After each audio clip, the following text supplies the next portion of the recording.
there's one guy actually on Twitch, and he's bike touring across Japan, and has been doing it for 50-something days. So he's going all over Japan and live streaming that process,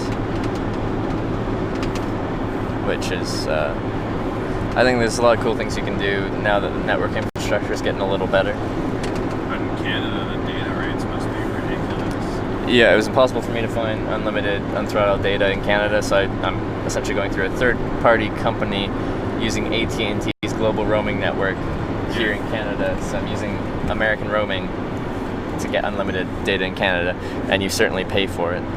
Yeah. It's still cheaper than it would be in Canada. Yeah, I tried to see how much data I could purchase. The biggest packages I could find were like 200 or 250 gigabytes, and I use 200, 350 or so gigabytes in a month, and we're looking at like $700 or something like that, $800. They've got some unlimited plans, but they're not actually unlimited. They throttle you after, yeah. France apparently has some of the better for Canadian. French phone plans don't require you to be there, and they have like unlimited international roaming packages and stuff. Oh yeah? I was thinking, like, I've got a French number too. I was thinking about using that carrier instead, but you still have to have a French number. So, that's true. Well, you could just, is it pretty cheap? You could just have that for data. Like, if you got a dual SIM card, you could have calling from one. And I was thinking about that. Yeah. I have a Toronto phone number, and that gives people all sorts of trouble apparently. I can't understand how we still have long distance charges within a country. Yeah, it's over Europe and it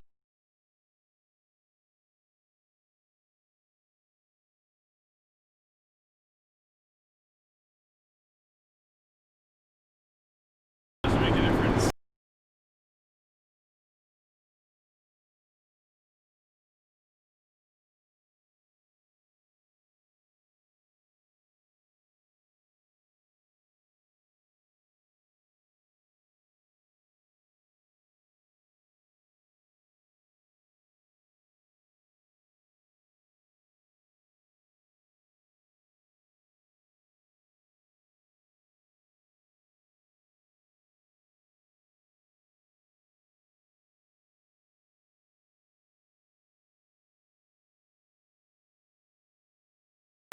Like, I can't hitchhike on a 400 series highway. So once this switches to the 417, then you're kind of, well, you can do that at the very top of the on-ramp. Well, obviously there's like, you must have passed by the prisons on your way east.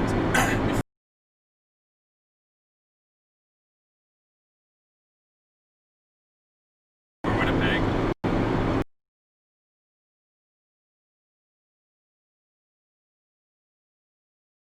Those signs? Yeah, there's very restricted. Like, stay in your car.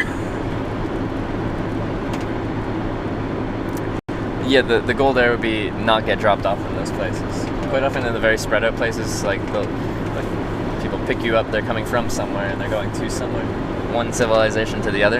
Yeah. The people that watch, or some people that first find it, they think that hitchhiking is going to be like you're out in the wilderness all the time. You're like, no, I'm going from town to town, like civilization to civilization, because people don't just like, I wouldn't get dropped off here, because why would you be here? There's nothing here. I picked you up right after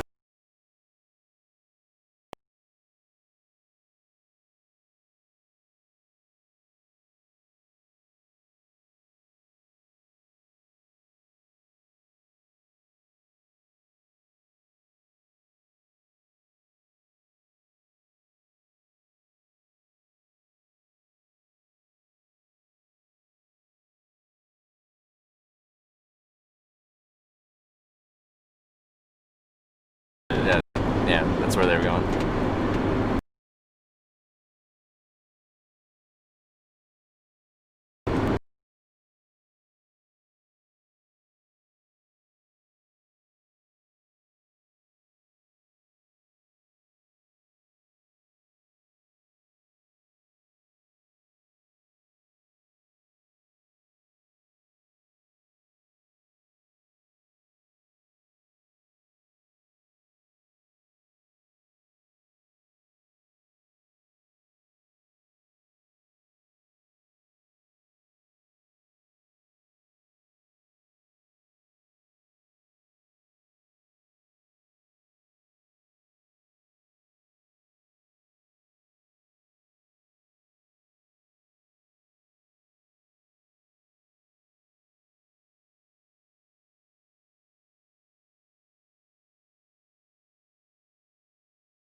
that would take me directly back.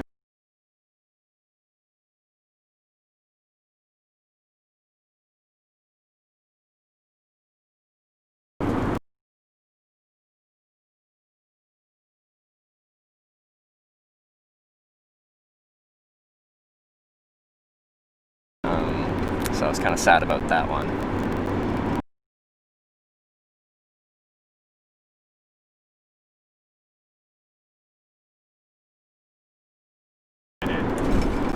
If you were going to Trans-Canada,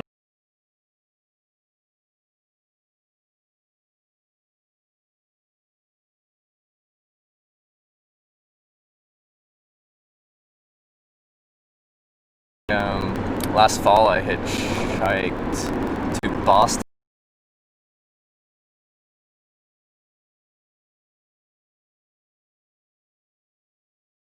And I hitchhiked some rural highways down to through Vermont, and New Hampshire, Maine, down to Massachusetts, Boston, and then flew from there. It was actually good hitchhiking up there. so how often you're like, I'm just gonna say.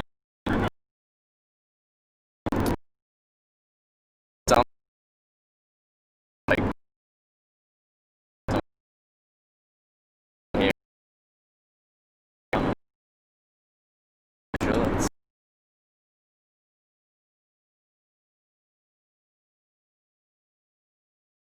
As I go, Yeah. because like I've met hitchhikers that say on average they have to wait several hours to get a ride, and my average wait time is just under 30 minutes.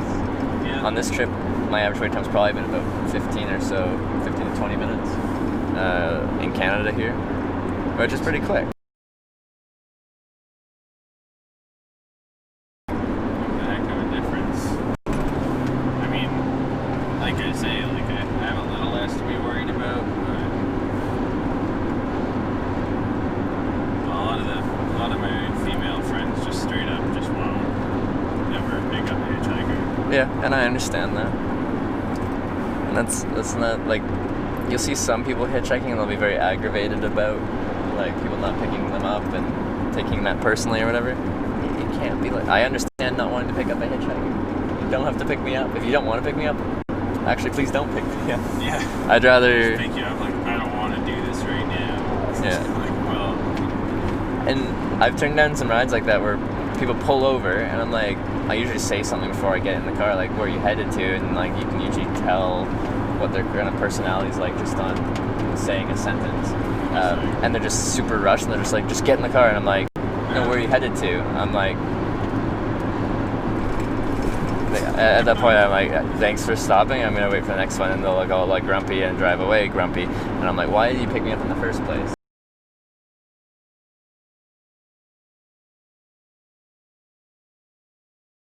Like, why would you pull over for someone if you're gonna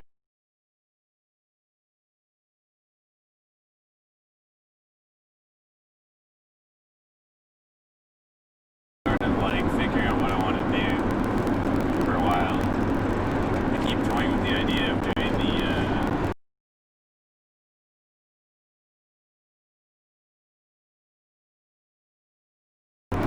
Italy, Spain. Spain, like and there's like hostels and little hotels all along the way, kind of thing. Yeah. It's not really for any particular specifically there, just more the idea. I'd have to start not right before the winter. Not maybe the safest thing to just plan to walk across the majority of unpopulated frozen tundra. Yeah. Well, like in one trip, walk right across Canada. Yeah, why not? How many kilometers do you think you can pull it? Walking and riding Yeah. a bike is And you get adapted to it, and like once you get into the swing of things, you can crank out some serious kilometers. But like that might be tough to do. 'Cause what could you pull? I Like it'd be tough to do in one spring to summer season, I think. If you're going straight coast to coast, segments would be, because we're talking.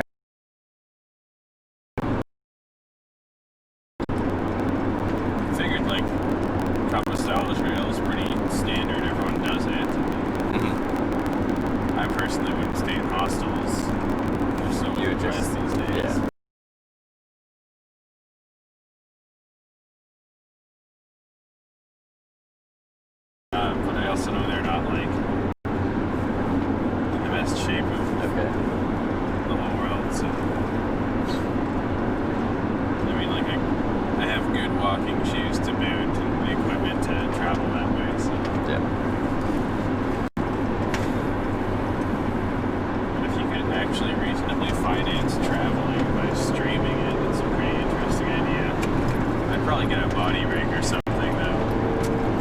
I like that I can switch things up very easily. So I can point it out the front, I can switch it to front-facing thing there. I can put it kind of anywhere. If I sit down to eat, I just stick it in front of me with a bendable tripod. So when I'm walking long distance, I do have a shoulder mount if I want to. Oh, there you go. But I usually just keep it in hand because it's really just mobile. Yeah, sure. Yeah. So you like sit there and like text people when you're not doing anything on your. They'll message me and I'll talk back to them.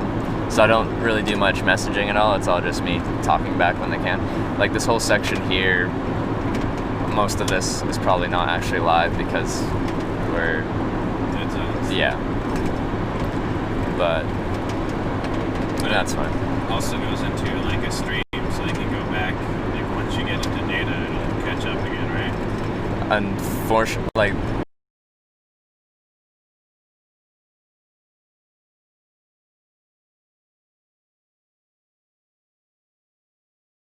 Only what gets sent out at that moment gets saved.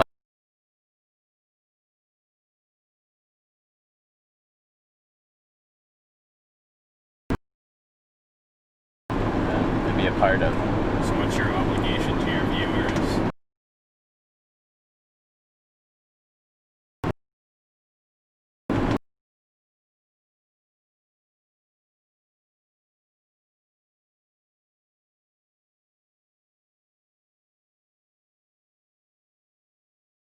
Like,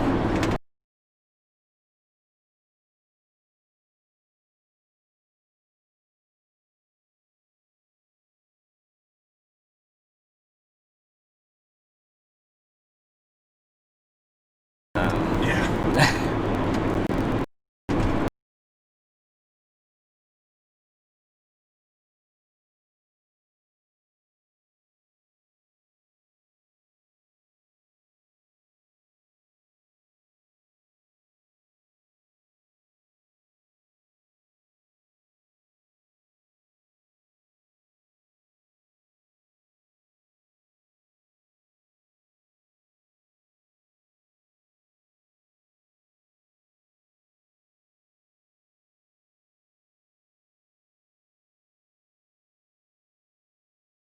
For a while.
Which is where I live.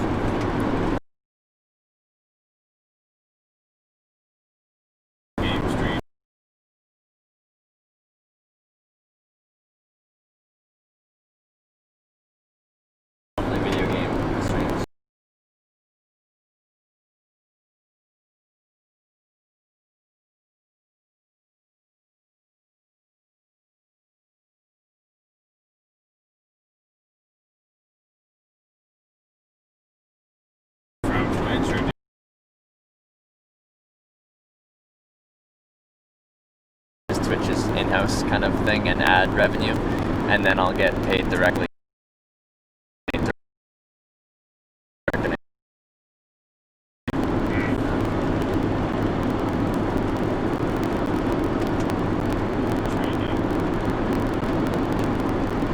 I was posting on social media just like my trip, as one does.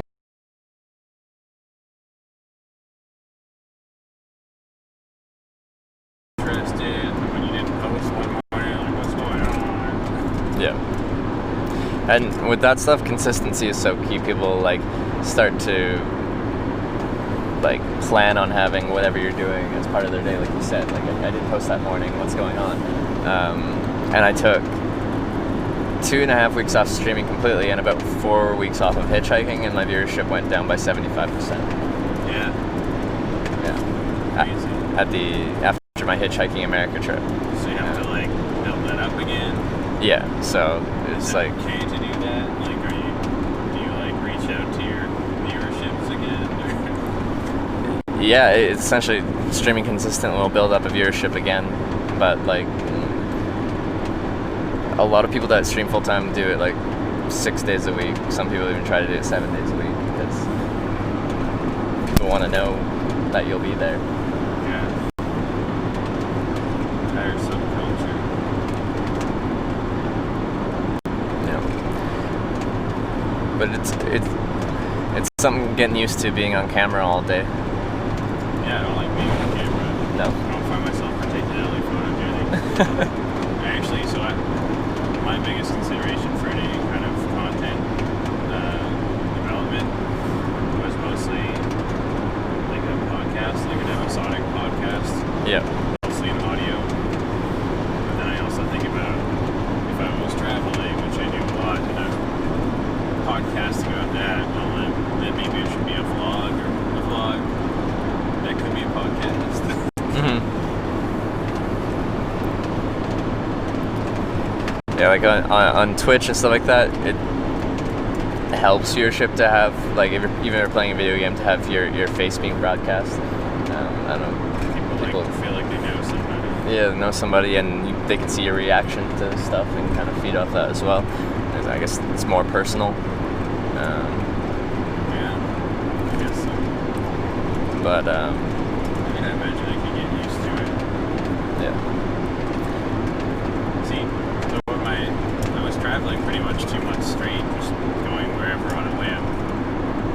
And when I like stopped, I was in Montreal for a month, and just it was routine. I was going to the gym every day and swimming and doing some work and cooking, and I'm just like, man, like no one wants to see that. I'm like, why would I post? Because I almost feel like if I just started posting stuff like that, people would start looking at me like, well, I don't want to look anymore. Mm-hmm. Because this person's just doing like shit they do on a regular day to day. I feel like if I started posting again, people might think, oh, it's not him cooking and going to the gym every day. Something. Yeah, boring. and then it's tough because like I need to take breaks from trips, and then but then that downtime just kills viewership and stuff like that. So I could stream when I'm home, but I'd be doing like not much interesting. People that watch me, they like seeing the hitchhiking content. They like the unknown factor of it, who you're gonna meet that day. There's always some suspense there, and people think hitchhiking is very dangerous. So you'll get some of your viewers that are like the whole like NASCAR viewers that they just want to watch the cars crash. They're just hoping that something bad happens and it'll be entertaining for them. Oh man, that's creepy. Yep. Honestly, I'm more comfortable with hitchhiking and going with random strangers that are driving past me on the street than I am with the internet and More people on the internet. more people on the internet. It's anonymous. So are there any particularly noteworthy characters in your narrative on this trip? Ones that like your viewers are like, oh man, remember that guy? Turned down one ride out of BC. This guy was like a little bit insane. he drove past me, like drove way past me, and decided no, he's gonna pick me up. So he, like in a lane like this, he put it in reverse, drove backwards in the lane of traffic, probably like 200 meters, honking his horn as he's reversing back towards me. I'm like, this guy, there's something wrong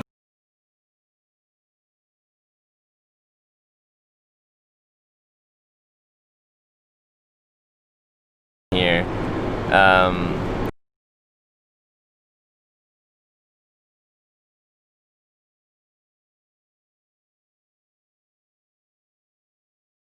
Just get it. Just get anytime any.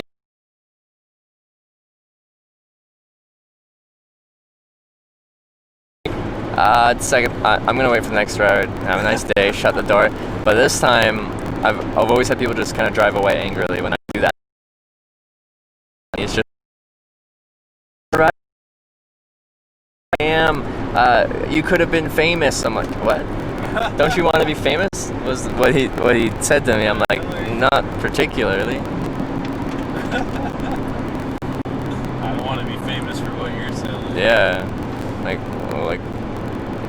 I was listening to Moth recently. Mm-hmm. You know Moth?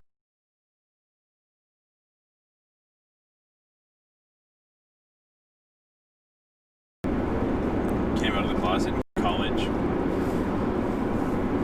And it was like a Christian college or something like that, so he couldn't really come out in college. Yeah. So he was looking for people to date, like he called a dating line. Found out where the gay bar was nearby, and he kept going to this bar every day. He eventually, he saw this guy he liked, he'd come in every day, and he kept wanting him to pick him up.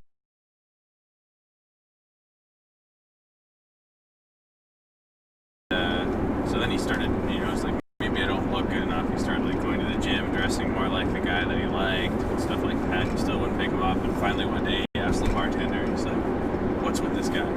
Like what's his type? Why won't he pick me up? I don't get it. And she's just like, well, you're not his type. And then he's like, well, what type does he like? And basically it was just like tall, dark, and handsome, or something like this. Mm-hmm. And I guess like he never ended up being picked up by the guy. The last time he saw him, the guy came in and he was finally just gonna go up and like talk to him. And the guy was just super distracted and upset, and he left for the first time he'd ever seen him with nobody. He never saw him again after that. So years went by, and he developed and didn't finish school and did his life. Became a teacher for students who were learning English as a second language. And he was in a classroom, and they would watch news every day to have something to talk about. Mm-hmm. And they were talking about this guy who was, I guess, convicted by police for something. All of a sudden it shows the guy's picture. He's like, holy crap, it's that guy. Like, that's the guy that I wanted to pick me up for all this time. I never talked to him and all this stuff. He was obsessed with him for, like, it sounded like a couple of years, right? Yeah.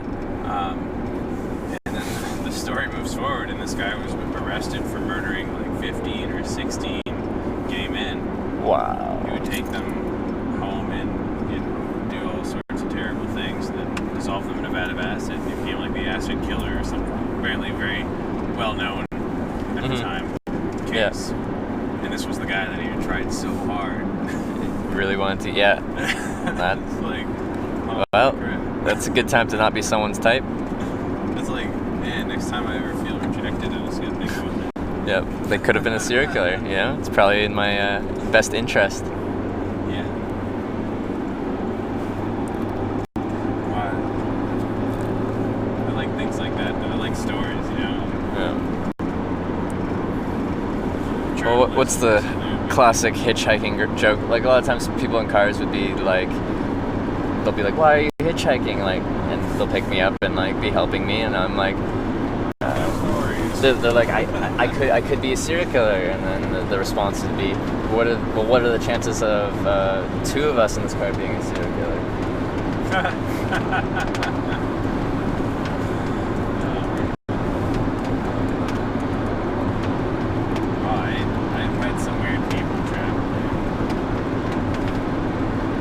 Yeah, you'll run into some characters. I was in Finland in May, and I was Yeah. And Vappu is basically just this night where everyone parties, and they're all wearing their graduation caps. Yeah.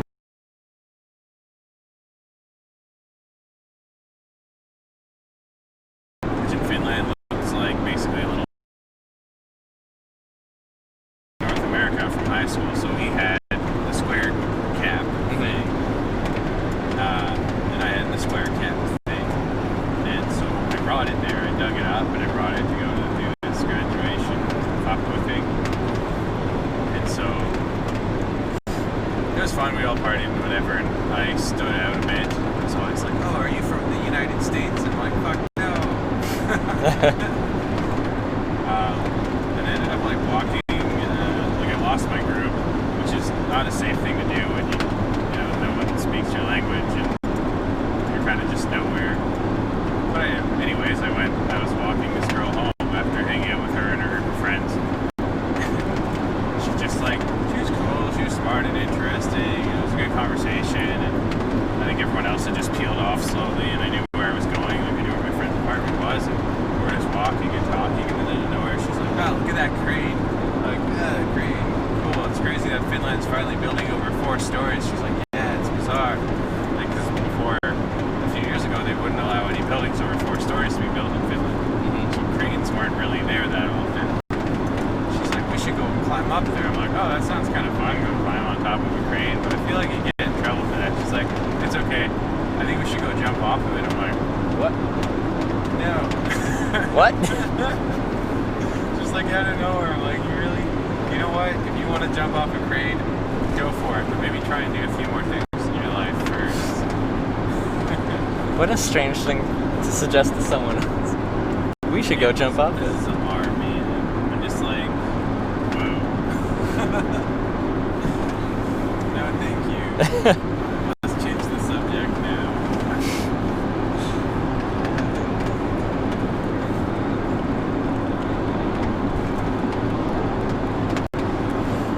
It's like Finland would probably be my number 1 pick to live. If I could live anywhere in the world, I'd live in Finland. Yeah. It's like Canada, only hella nice European stuff.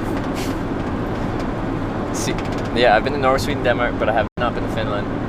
It's like, honestly, it's like Northern Ontario, like the best parts of Northern Ontario with the population in it. And the only real barrier to entry is that you need to be able to speak Finnish. Yeah. Wait, they'll let you become a citizen there if you speak Finnish? You can become a citizen anyways. No. Like you can just immigrate there fairly easily and go on social assistance.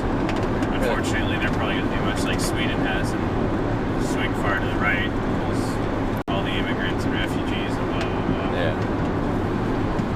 But right now, you can get in fairly easily and go and live there and be there. But to really Like, get integrate? anywhere, you need to learn Yeah. Finnish. Which I've heard is not an easy language to learn for a native English speaker. It's well, it's not really related to any other language. To Yeah. be honest, like Estonian, for example, has literally some of the exact same words, but they don't mean the same thing. They're completely different meanings. Interesting. It's super bizarre to hear, but it's not related to anything. Although I think, the hardest thing for me is just the words, the sentence structure. It seems fine. Like it's like English. You can kind of just mash words into a sentence and it makes sense. And eventually you figure it out. Like French, I find very frustrating with French. It's like, okay, I got them in the right order, but now it's in this tense with like this thing and this word and this gender. And it's like, fuck, come on. In English, you can get all of that wrong and still make sense. In French, you're like, oh, I do not understand you. I'm like, yeah, you do. You're trying to correct me. No, I don't understand. Fuck you. You understand what I'm saying. It's much more important to say everything properly in French. I've heard. Finnish, like, they're just impressed if you memorize words. They're like, you put it in any order you want. This is great.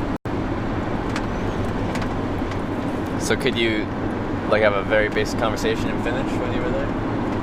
I wouldn't say basic conversation now. Like, this wasn't the first time I was there.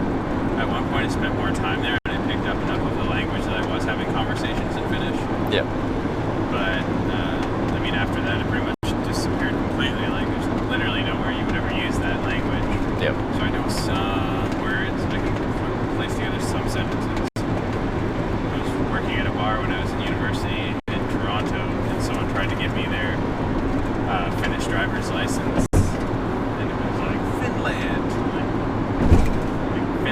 not the word for Finland in Finnish.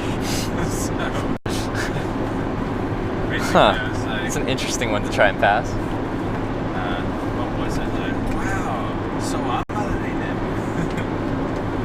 And she's like, I don't, what? Like, they said you're Finnish. We. I'm like, I'm gonna take this. Have a nice night.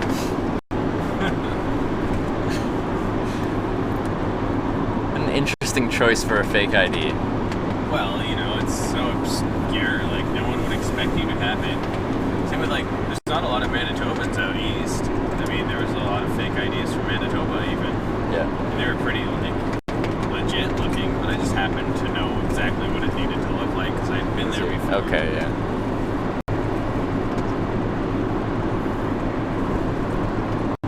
But, I mean, that's like, the worst case scenario, you know? You get your fake ID, and you've never been to the place that you're saying you're from, and the person knows that place. Oh, yeah.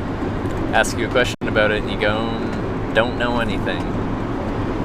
Well, I would have done great with a fake ID. I just never needed one when I was underage. So I've pretty much been everywhere already. Yep. Did you catch a lot of people trying to pass a fake? Yeah, tons. They basically, like, in Toronto, and you don't have a lot of people from Toronto that have been a lot of places. You have people from all over the world, but they pretty much, like, have moved from one place to Toronto. Yeah. Within Canada, not really. And so it was just like a part-time job for school, but they would pretty much always want me taking care of ID stuff because I knew exactly what the IDs looked like from all over the place. Yeah. In a lot of places, especially in the U.S., they want your passport rather than your driver's license.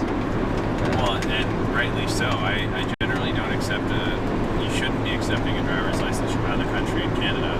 Yeah. Well, not Canada, in most provinces. I don't know if all the regulations are the same, but presumably not. If I'm ever outside of Canada, I keep my passport with me at all times. Me too. Me too. Like, It's always in my pocket. Thinking your driver's license is legit. It's not right.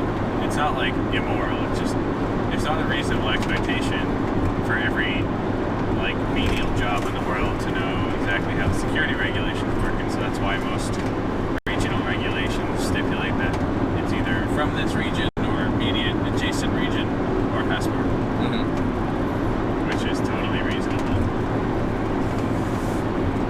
We let it go sometimes. I mean, I've certainly seen people let it go, but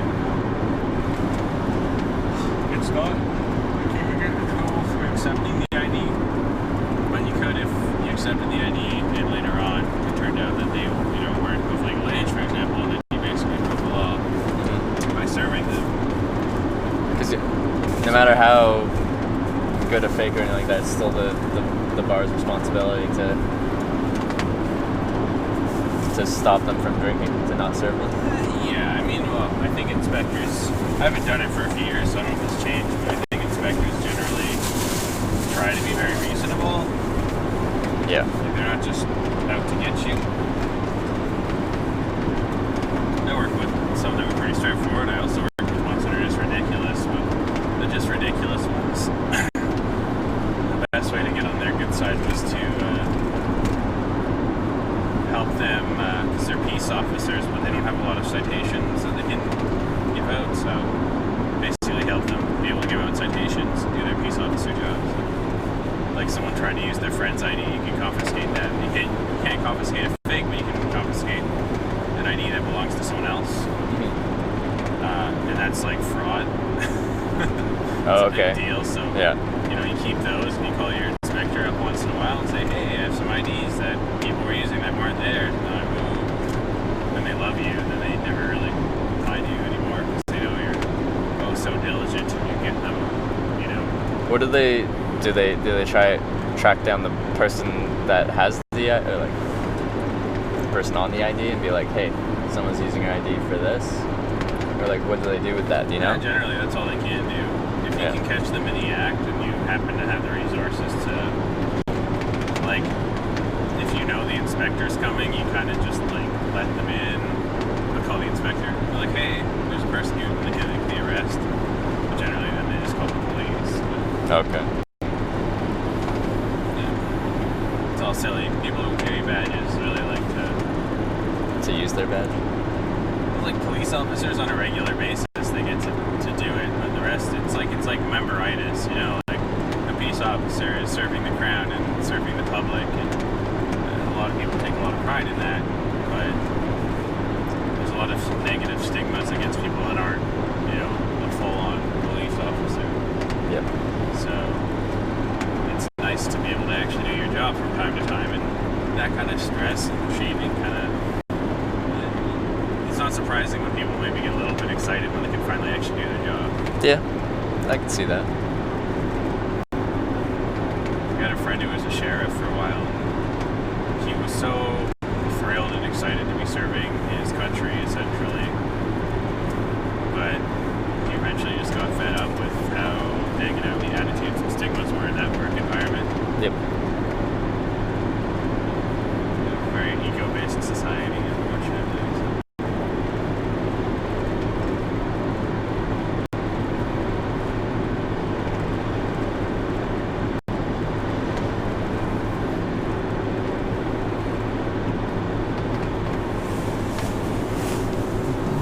So I think it'll get further to So still a little bit. So yeah, it's 3. pretty sure the time change occurs right in like Thunder Bay. Okay. Before Just or after. it or Okay. something. Yeah, I've still got a few hours of daylight. I'm sure I'll catch at least one more. I'd like to. Do you know how far Thunder Bay is from Dryden? Kilometers or time? Right in there's probably about 3 or 4 hours. 3 or 4 hours. Thunder Bay would be nice, but that's still a stretch. I'll be pulling in at dark by the time I get a ride and stuff. You think so? We're getting it right in at 10 minutes from now. It really depends on the ride. And then I guess there's not much between here and Thunder Bay, right? For No. major civilization. It's nothing. Yeah, so Well, there's a good chance the car pulling over for me is going to Thunder Bay. Or a decent chance, at least. This would be best to check. I could I'd drop this canoe off, but I could drop you off first so you can get a head start on that. Okay. Alright. Hey, I appreciate that. Probably be best to drop you by like the grocery store and the Walmart right on the other side of town. Yeah, heading east. I'll be hitchhiking on the east side of town. Yeah. So you don't catch that local traffic. You want the people leaving town. Yeah. Yeah. And there's a lot, like those are rest stops that everyone uses. Okay. Can do that. Sweet. Figure out where this place is to drop the canoe and get the freaking trailer. Sort of frustrated about that. I made my reservation a month ago to rent this trailer, and then they called me this morning. I was having breakfast with my friend. They're like, "Oh, we don't have this trailer in Winnipeg." I'm like, okay. And they're like, "Actually, we don't have any trailers in Winnipeg." I'm like, "You just discovered this now?" Like, It's great timing. The day of. they're giving me sort of a discount to like go pick it up from Dryden, and it's not even the size that I wanted. Like, you guys should just give me this for free so that I don't give you a bad review. At this point, because they're like, "Oh, don't worry though, it will cost less because it's smaller." I'm like, "How's that convenient for me? I didn't reserve the smaller trailer." Yeah, you probably on purpose picked the larger trailer for whatever reason. Like, "Oh, it's like $100 less." I'm like, "Okay, but now I have to drive to Dryden and back to get it, so it's like $120 more." I got them down somewhat, but I sure would have enjoyed spending my last day in Winnipeg doing something else. Yeah, that makes sense. Commuting to grab a trailer and drop a canoe. I'm supposed to go to turkey dinner tonight. Turkey? Yeah. Who was making turkey? A friend's mom. Yeah. She wanted me to uninstall her air conditioning for the winter and was going to make dinner. Yeah. I managed to get it moved to tomorrow, but I also kind of wanted to leave tomorrow. So we'll see. I was hoping to make it to Dryden by tomorrow night.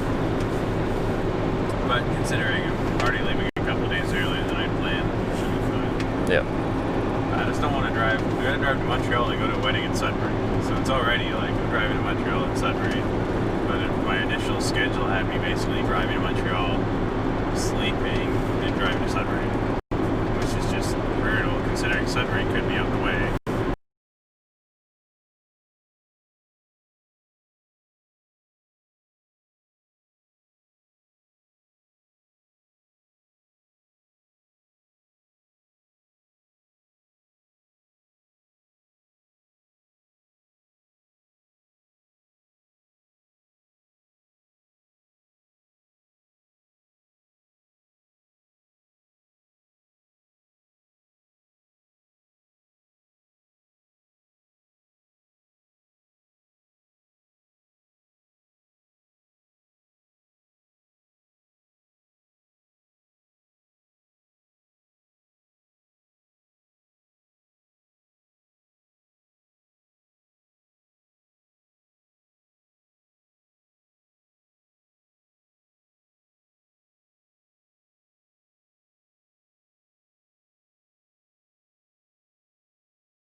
Was I got picked up by these two guys in BC around Vernon, and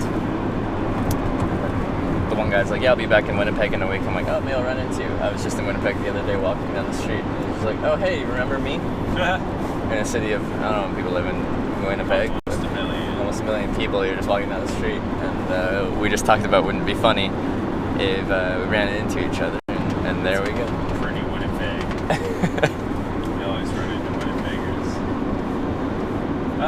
got like I've had a few friends I've met traveling internationally in airports, met them at an airport or sat next to them on a plane multiple times, and without ever trying to keep in touch. Mm-hmm. There's one where I got stuck on the tarmac in Vanta for like 6 hours next to this girl, and we chatted, talked, and we ran into each other again. The next time we ran into each other, we figured, oh, we should keep in touch. So we kept in touch for a while, and then after Arab Spring happened, she disappeared. She's from Tunisia. Tunisia. I always wonder about her. It's kind of terrifying to think that she was disappeared in reality. Yeah.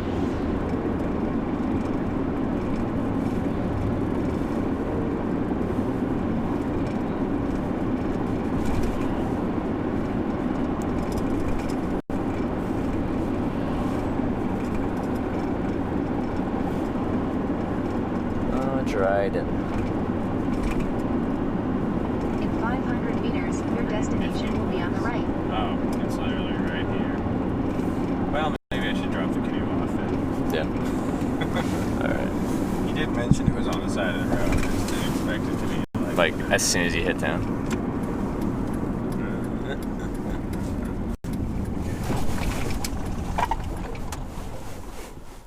Phone call. Matt Hodson. Let's see. Oh, battery's dying. 260 Grand Trunk Road.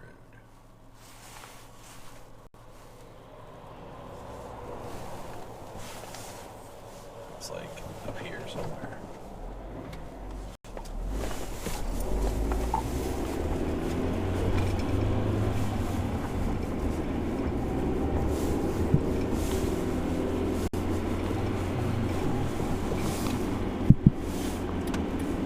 Your destination is on the right.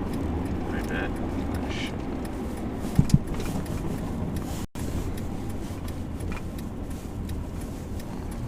It must be here.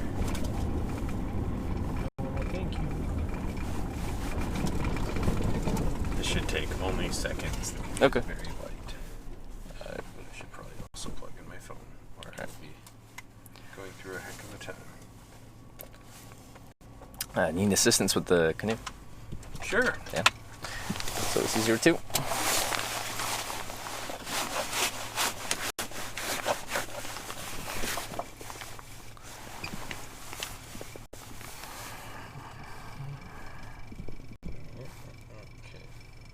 So I'm going to shop. AK number 1. Everybody buy. A locked up gated area. There's a key box. What? Oh, a loading dock. There we go. Maybe we'll put it here. I guess he works at a propane place.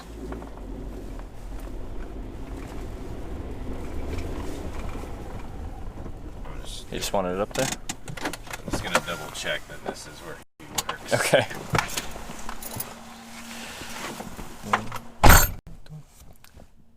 Hello. Sorry, that was like horrible for connection, that segment. Welcome to Ontario. This is exactly what I thought it would be, but now we're dealing with it and it's annoying to deal with.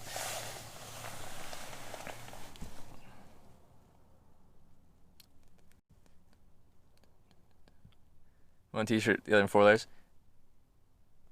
Well, I just didn't feel like taking my clothes off. I'm a little too warm. But, yeah. It's beautiful.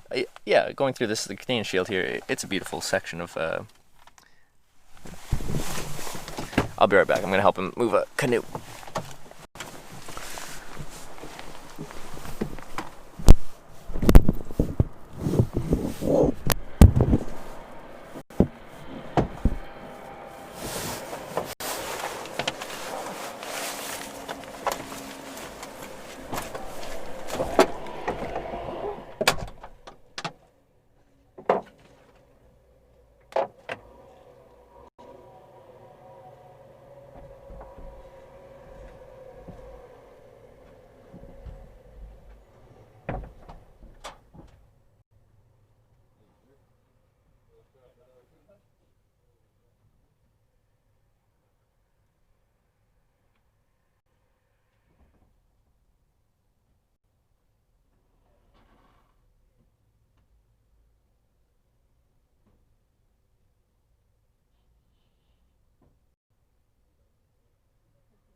A lot easier with a roof rack.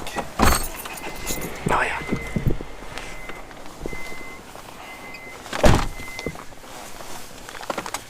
Alrighty. Get you in this little hitchhiking area. Prime hitchhiking area. I like it.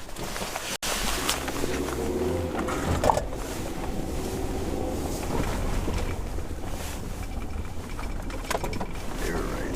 It's a lot better to have someone along for the ride. As much as I like podcasts.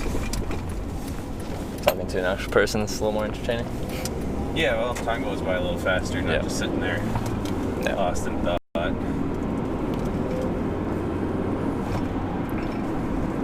Keeps me a bit more conscious. Find it easy to fall asleep if you're just you on the road staring at it, That's true. which isn't very safe. I always try and get people to call me. Yeah, that's what the Call me. truck drivers do now too. They used to, like, one of the reasons they pick you up is they're driving a long distance and they're bored and there's not much entertainment that they have. They might talk on the CB and stuff. They don't as much anymore, but now you've got cellular almost everywhere, so they'll just be like on the phone the whole time, talking to different friends. Yeah, I don't have a lot of friends, so the few that I have, like, oh, you're driving all day, like, call me anytime. I'm literally not going to be busy. Yep.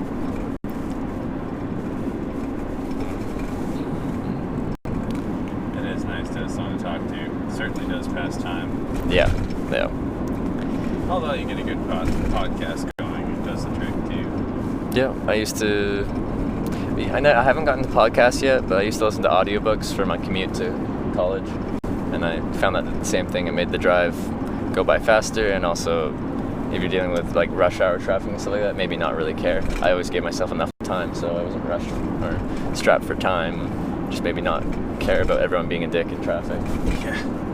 Well, it's just something like, if I'm doing work around the house, I started listening to podcasts when I was still just doing like patrol work and stuff like that. Yeah. Because there's a lot of just kind of, like, or even surveillance work, just sitting around and your brain isn't doing a lot yet.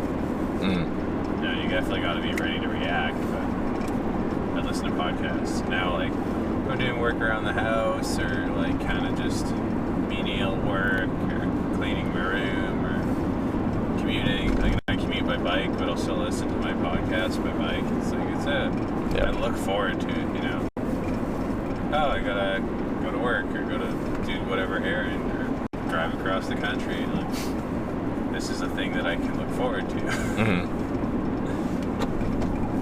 To be honest, sitting in a chair, driving in a straight line for several hours isn't terribly exciting. It is not, no. It's so bizarre.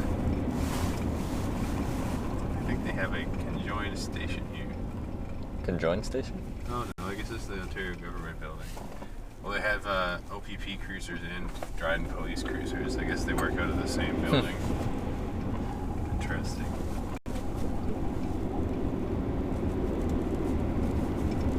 I mean, their main station for this region is Kenora, so I understand why they wouldn't want to just be building another building here. Yeah.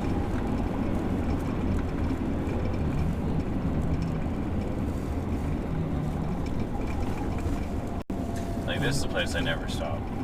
There's like old family friends here, and it's always like, oh, stop and see us. It's Dryden, man. It's literally in the middle of two places surrounded by nowhere. Yeah, pretty much. And then it just is, when you approach it, you got the pulp mills going over there, and it just isn't an appealing town. No. Not an awful place, but I've stopped here for a meal once or twice, but it's really not this is probably one of the first times in a while it's actually been a destination for anything. And that's only because your hand was a little forced there? Yeah. Yeah.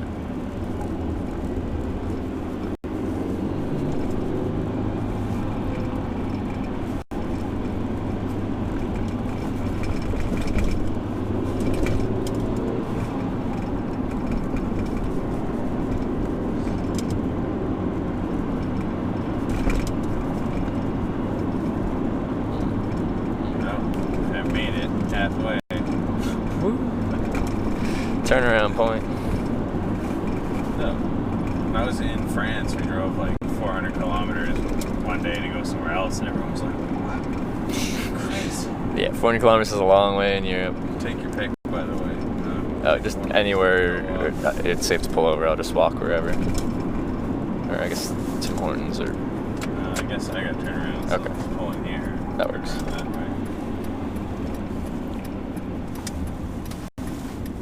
Try to explain to them like out here 400 kilometers isn't so bad. Yeah. Alrighty then. I guess you pull over here so it's easier for you to get out. Alright. Here, get out in the middle of the road. I'm in a huge hurry. Some people are in a hurry. They just stop at a red light in an intersection. They're like, all right, now. I'm like, okay, the light's probably gonna change, but all right. All right. What was your name? Daniel. Daniel. Yours? Trevor. Nice to meet you. Nice to meet you. Have you a card if you do want to see what I would. do? I was actually going to ask if you carry a card or something. It's me. Well, I hope the rest of your round trip just to get a trailer goes well. Thank you. It's a lot of driving. Yeah. But I guess we're from Canada, so things are spread out. You gotta drive decent ways to get anywhere. Alright, 1 sec on the bag and I'll be out of here.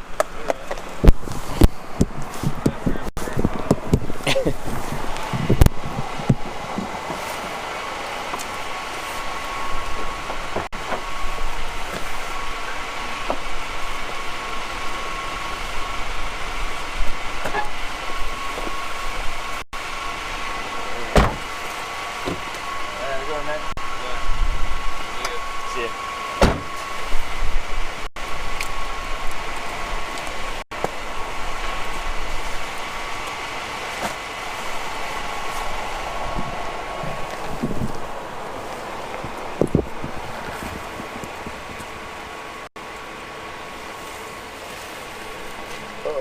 Oh wait, nice subway.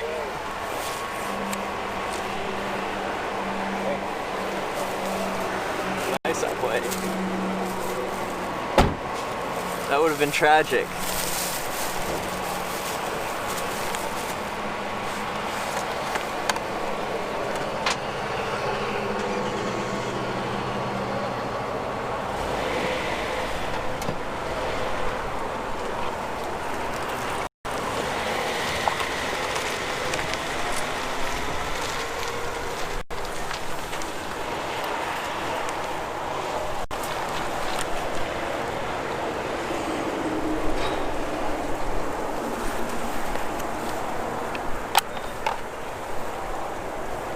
It's windy here. Alright,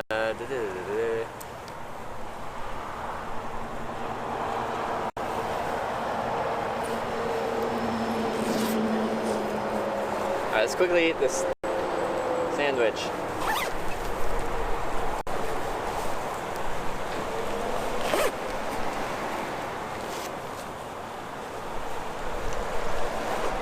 The wind is cold.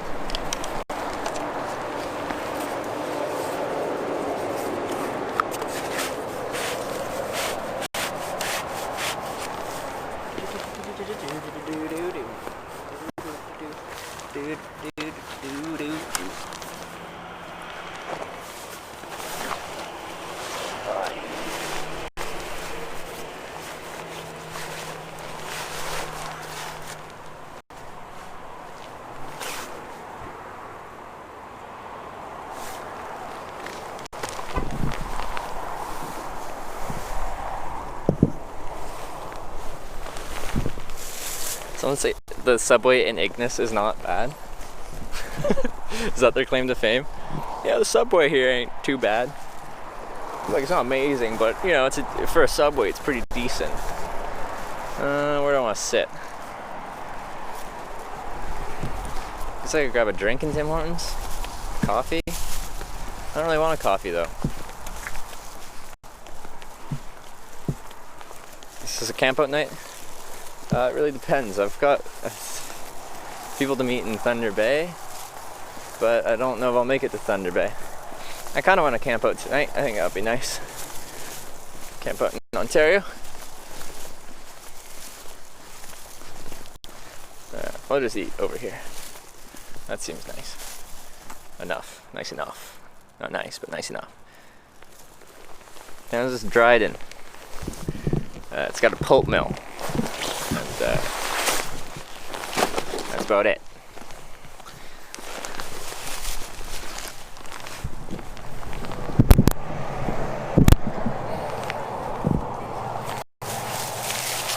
Timmy's peach juice is good. I think I've had that. I think I liked it.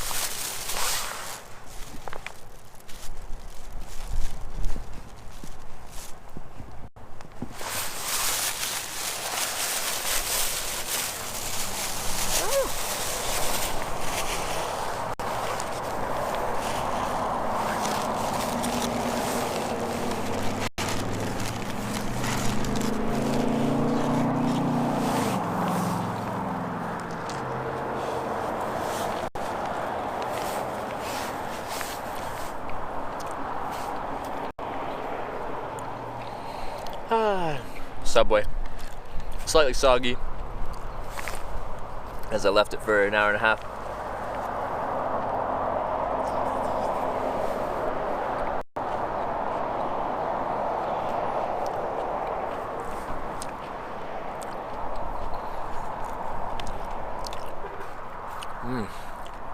But good. I was pretty hungry. Just had that breakfast sandwich at like 7. Just after 7:30. Now it's 3:20. You've never had Subway? That's surprising. Almost, yeah. It's so. Subways are just everywhere.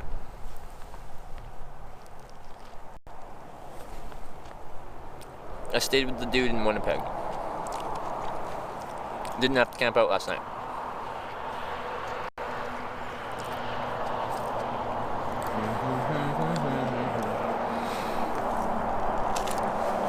Blow away.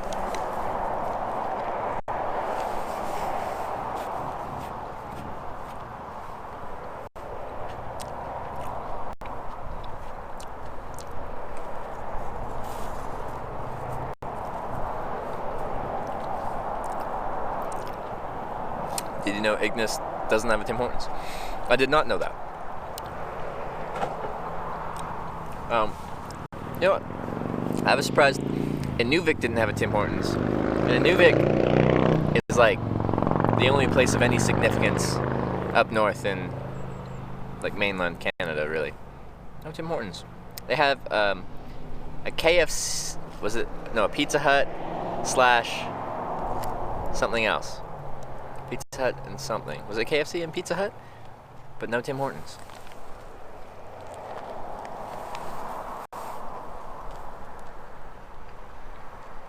Slider in Thunder Bay.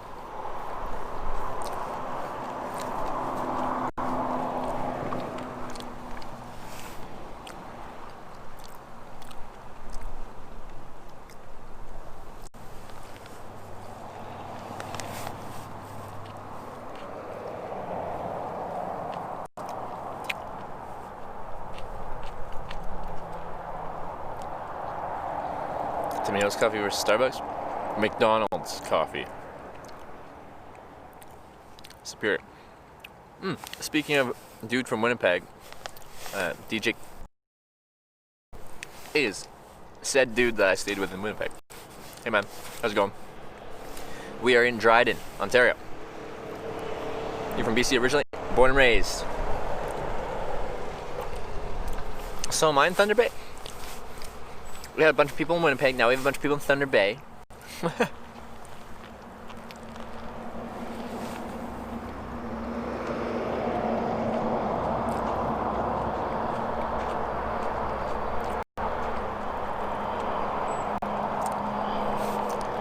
that, Thunder Bay people? It's kind of an intimidating name. There you go. You guys are intimidating.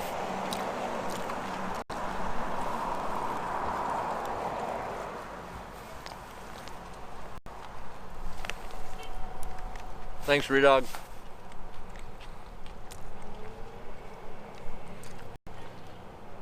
We're on Lower Main. I am from.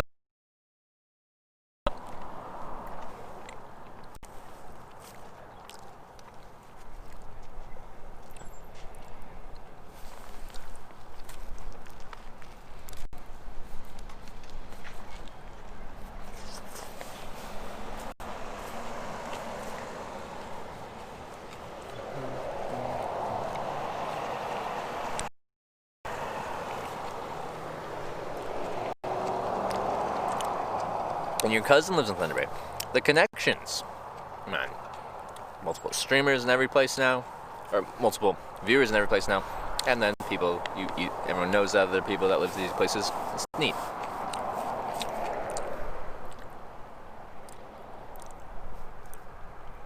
Utah once had the official tourism motto, "A pretty great state," instead of having the comma. A pretty great state. I like that. Your sandwich is leaking? It happens. It happens. Sometimes sandwiches leak.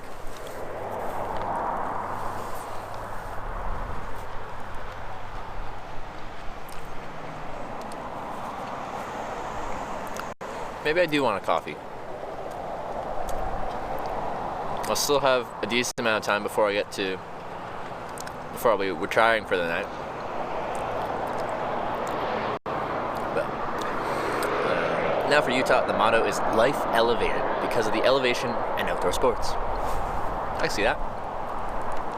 The only motto I know for a state is Virginia's because it's funny and it was relevant to my experience there. Virginia's for lovers.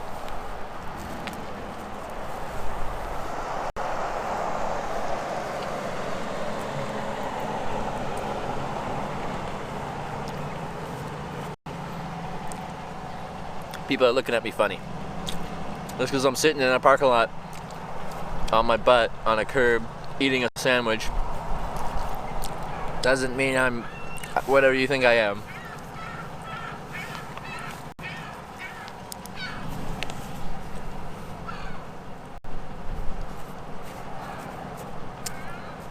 What are you doing here, seagull?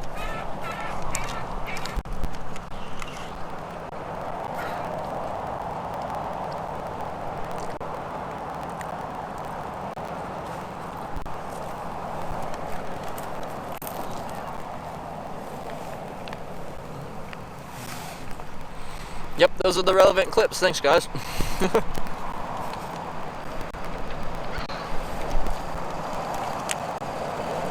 Social eating. That's correct. This is mostly a social eating storm. I'm read part of your name as a social eating stream. We just throw a little hitchhiking in there for fun.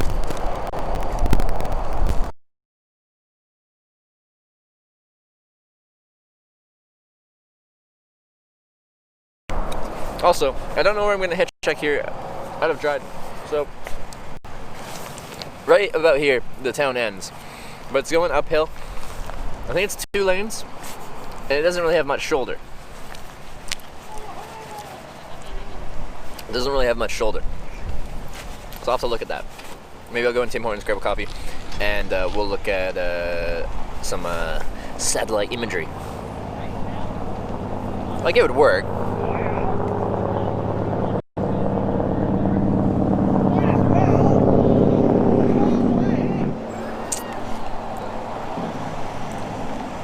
Best quote ever. He might have had his D in his hand. Yeah.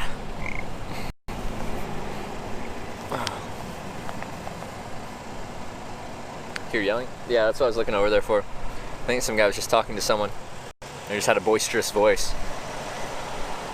But I saw someone that looked like they were carrying a guitar or something like that.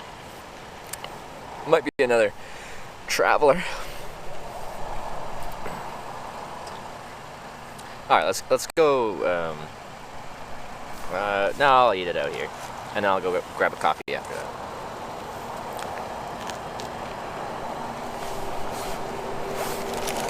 Wait. Oh.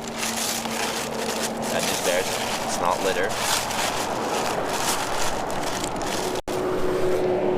You're down with them. You have the harmonica? I don't know how to play the harmonica. Yo, let's play together. Be like, alright, here we go. You lead us off, new guy. And I'd be like, I don't even know how to imitate a poorly played harmonica, baby bat. Well, I could imitate it by pulling out the harmonica and playing it really badly. You should update category from IRL to travel and outdoor, maybe. Are the new categories active? Right? Because we're going from IRL to like 10 different categories. Are they active now? Because if it is, then wait. But weren't they when they go active? Aren't they getting rid of IRL? Oh, you're rolling them out today. Then yeah, I should change my category, shouldn't I? Interesting. I'm in a new category. Question, I'll be hitchhiking, travel and outdoor. Like, it's clearly travel and outdoor. But say I go into this Tim Hortons here and just have a coffee and sit and drink and talk for about half an hour. How long can I be doing something that's not actively travel before I need to switch? Have it just chatting. So should I, like, when I go inside and I'm just like planning out my stuff and I'm drinking at Tim Hortons, switch to just chatting? Is that the proper procedure? You can do it as you please and as you find relevant. Okay, all right, sounds good.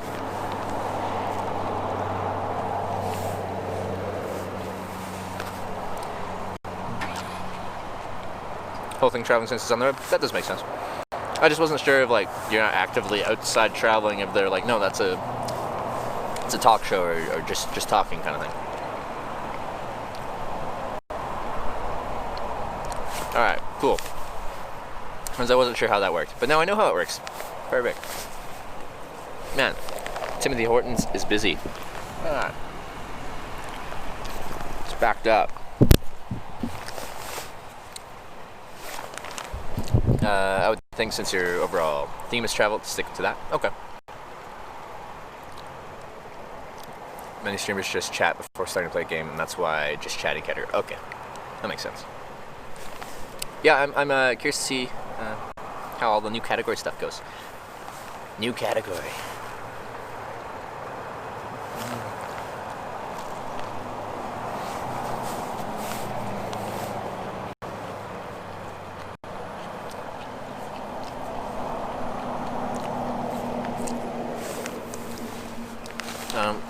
Okay.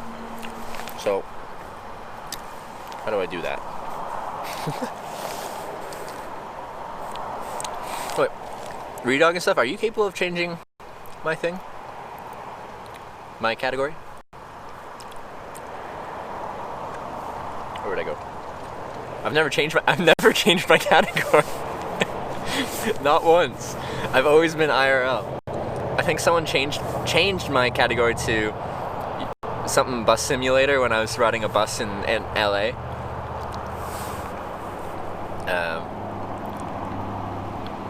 But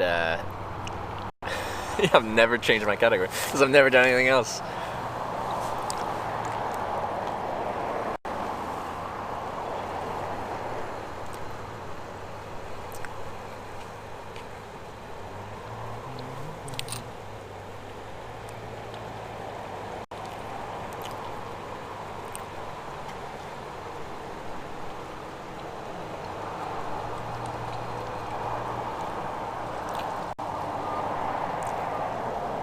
Should be, yeah.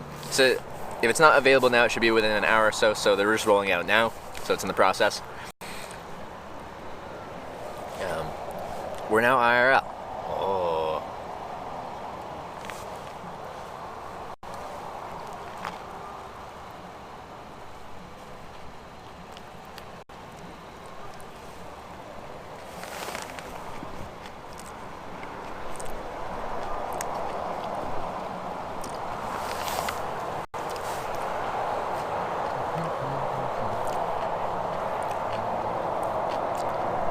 How's the Subway? It's a little soggy because I left it for an hour and a half, but other than that, it's decent. It's Subway. Subway's fairly reliable. You can find the channel Travel and Outdoors, so it exists.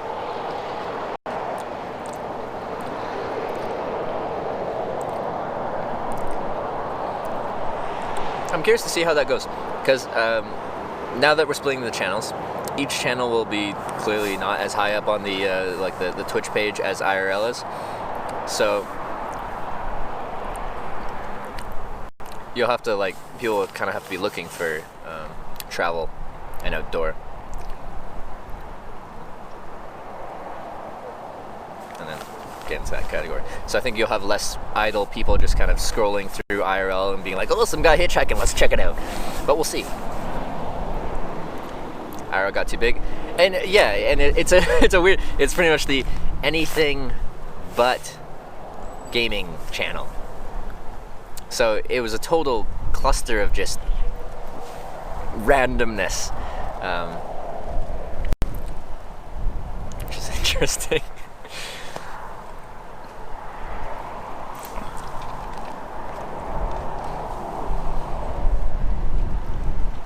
Just tuned in, next goal. Today I'd like to get to Thunder Bay. It's about 4 hours away. So we're in Ontario now. That's 5 provinces down.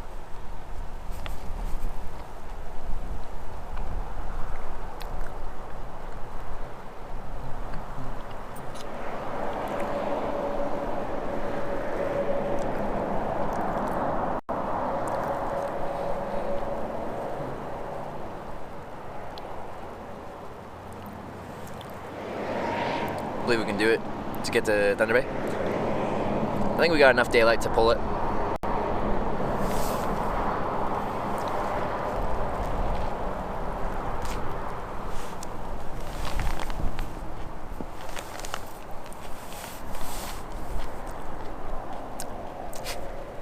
Currently you have making Ethernet cables untanning in the travel channel. Yeah. #1 streamer in the category has 90 viewers. Can we take over the #1 spot? I don't think I've ever been #1 in a category before. This is my opportunity. This is my shot.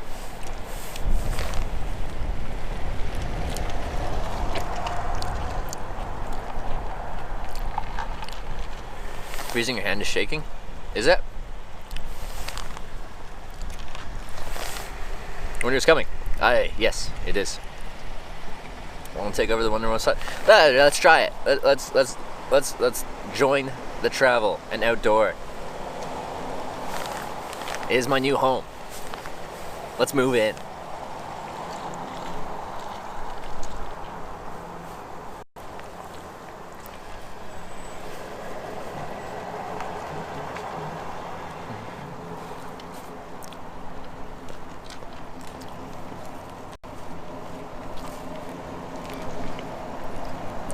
Alright, there we go. Game has been updated. Travel and outdoors. We made it. New category. I am now a travel and outdoors streamer. No longer IRL. Onwards and upwards.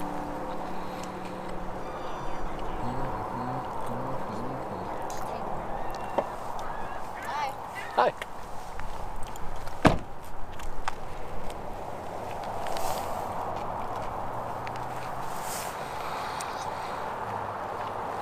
Historic. I don't even know how many viewers I have right now. Am I at the top? King of the channel? We made it, guys. We made it. Now I can retire. I made it to the top of my channel. Or of this specific channel. 187. And the next one was like about 90. Yeah. Yeah.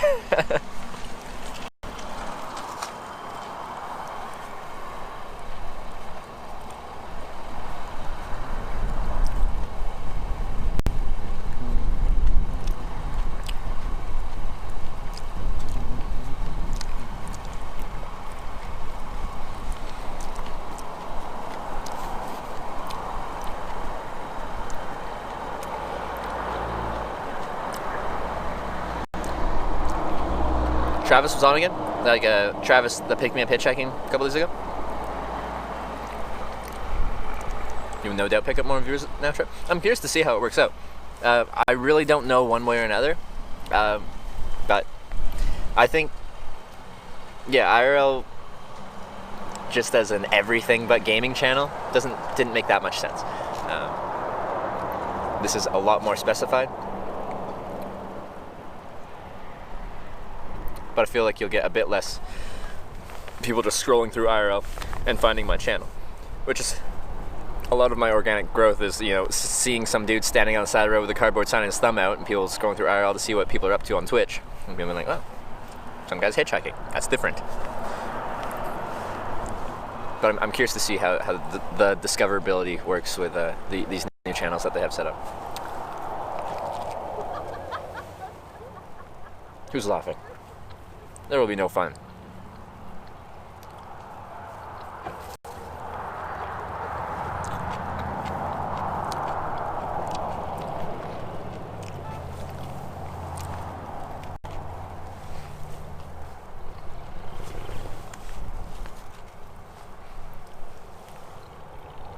Officially #1 in travel and outdoors. Screenshot in Discord. Yes! Final destination on this trip. As far in this direction that I'm heading right now, I want to go is St. John's, Newfoundland, which is the most easterly kind of point in North America. Well, Cape Spear is, but that's just outside St. John's.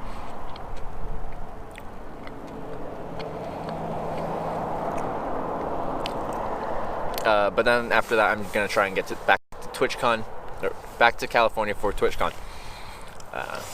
So now I'll be heading back the way I came.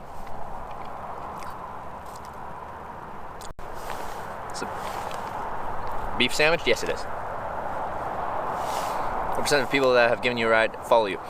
See, that's something that I don't know, because some people might actually check out the channel on occasion, but they don't talk in chat, and then that's hard for me to know.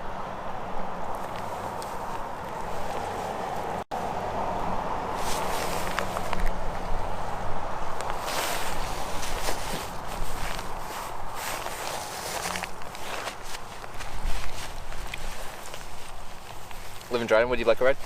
Yeah, that's cool. I got a Dryden viewer too. Lots of people in this area.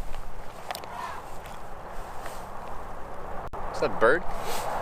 Appreciate the ride, but I'm gonna try and keep the hitchhiking with random people.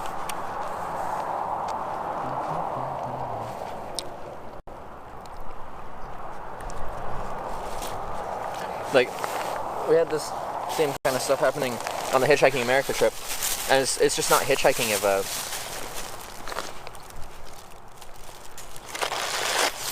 I accept rides from viewers. I do really appreciate that, though. It's generous to often offer someone that you don't even really know, like personally. You might know me, you might watch my stream, a ride, but I try to not take rides from viewers.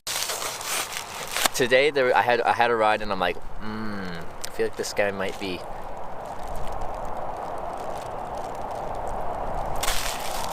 This person might be a viewer, but who knows? Who knows?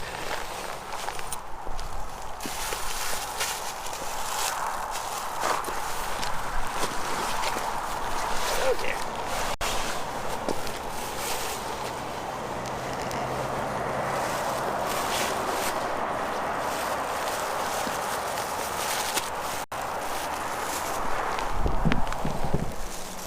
I remember Hawaii. What about Hawaii?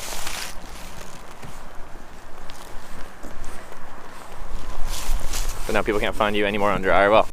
Yeah, they're getting rid of IRL. Because it was a catch-all for everything that's not video gaming, which they didn't really want.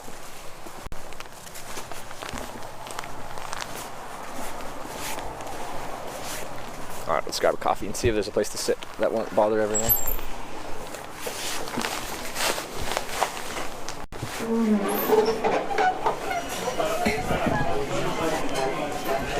It's pretty busy. Still grab a coffee though.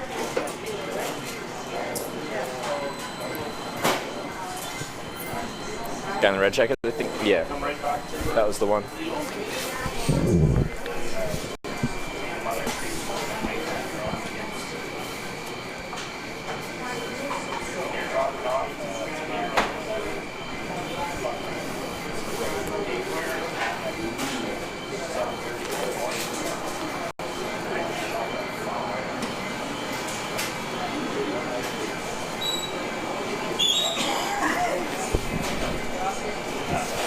Wasn't Hawaii, was it? What are you trying to say? Kind of rain there soon. Don't look too hard though. Okay.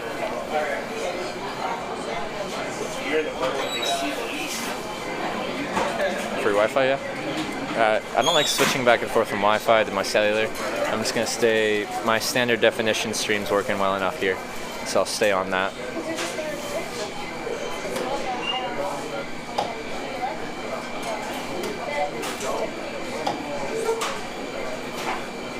I think that kid found my stream.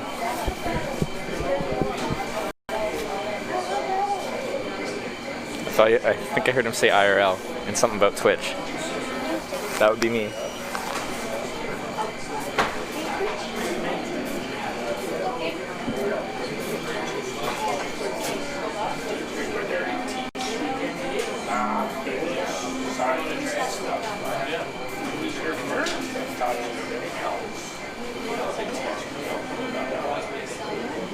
Guy didn't pick up in Vegas? Oh, we're talking about that guy. I don't even remember. Barton, hand him a card and say hi if he's here. He'd probably like it. It might come up anyway. Kids sometimes... Why is no one taking my order? There's no one in line. I find this strange.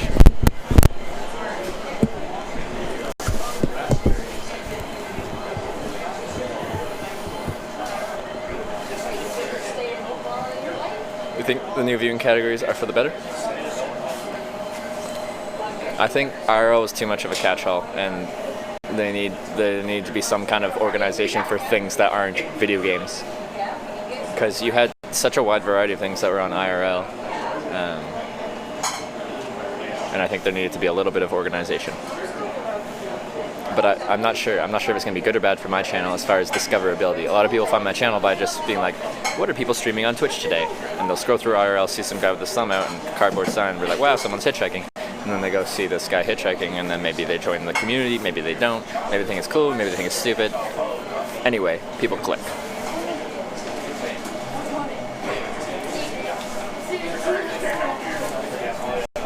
Hey, could I grab a medium coffee, 2 cream, 1 sugar? 2 cream, 1 sugar? Correct, yeah. Just 210? Cool. Yeah.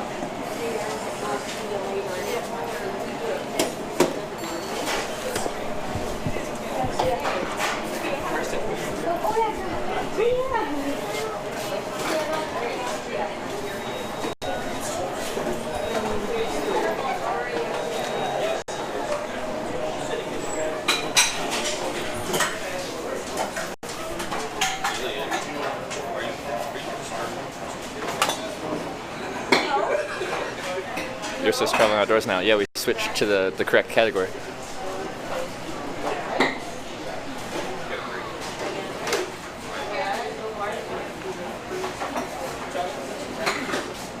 I think the one mask category had good and bad aspects. I agree. I think it was kind of... there's a certain charm to like this huge, just crazy category where you don't know what you're going to find in it.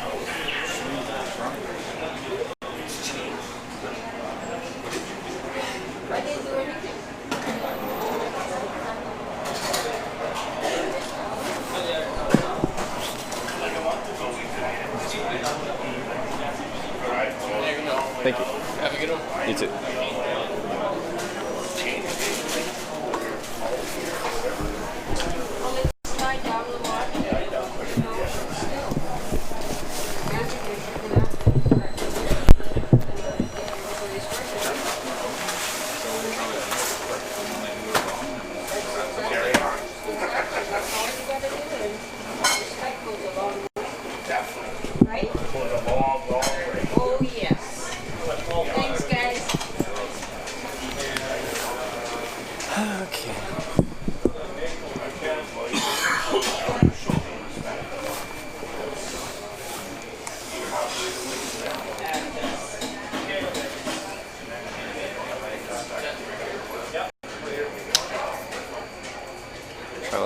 Are seeing those types of streamers on the top.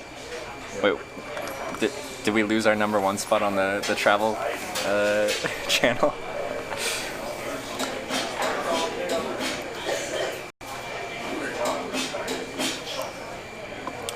it's a bit easier to discover new channels on it. It'll be easier to kind of scroll through a more specified category rather than just being everything other than gaming.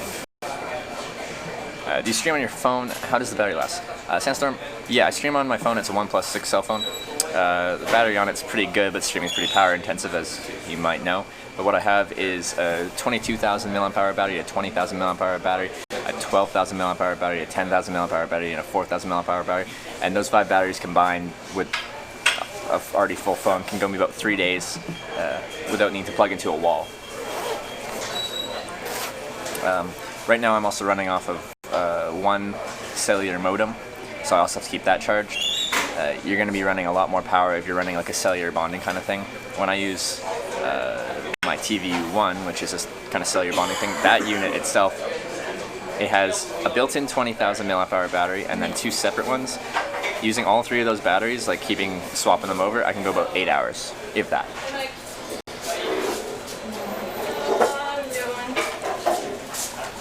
So if I'm using my TVU, I have my 5 normal ones as well as the 3 ones that they gave me for the TVU1. So I'll have 8 batteries. And the TVU only lasts about 8 hours, but then I can switch to my old setup and just use one network.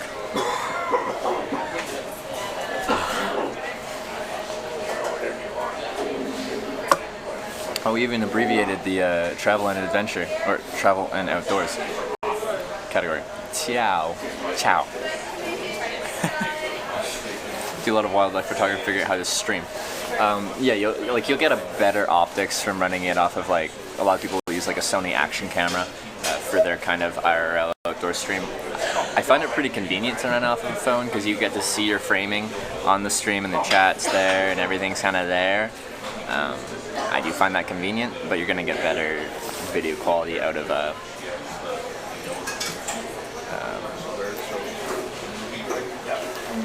camera specific for that. Don't forget the VPS provided by norip.io. That's true. So rather than running this directly from cell phone through the modem to Twitch, it goes through the cell phone modem to our VPS at www.norip.io and then to Twitch from there.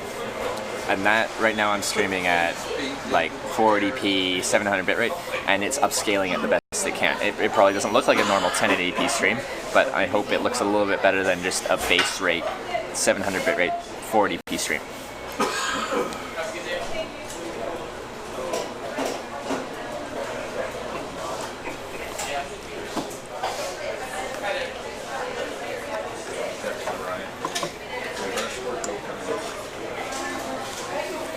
But I started with such a basic setup, and it's been the community that's formed around this stream that's really showed me how to stream at any more advanced level than essentially just a phone, a modem, and you go, and you just press play, and you go direct to Twitch ingest servers.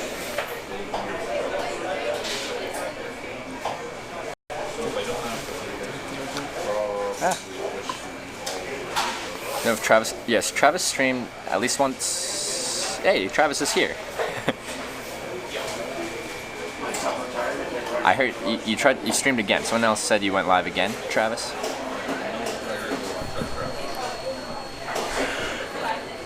No rip, not available. Yeah, Redog, didn't you say you were switching server, like your ISP or whatever server providers for your website? Apparently, it's still not working.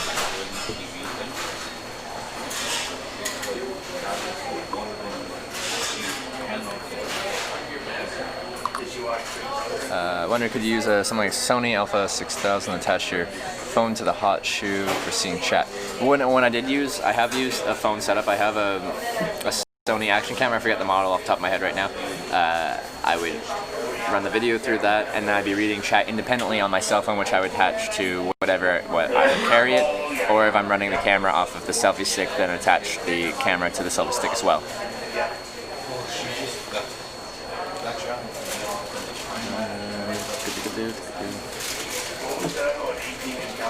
Oh, poor service. You're in Upper Michigan, right? Like, it's to be expected, yeah.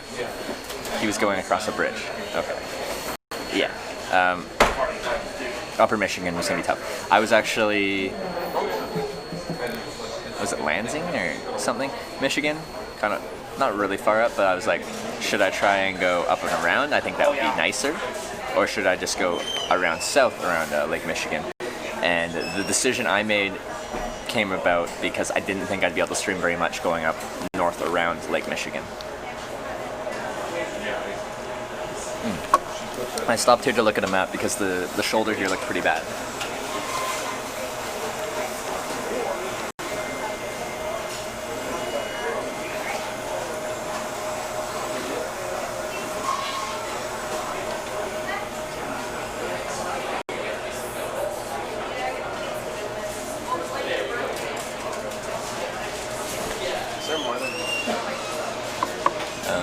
T-Mobile has been aggressively expanding LTE in Upper Peninsula, Michigan, but you need a phone that supports LTE band 71.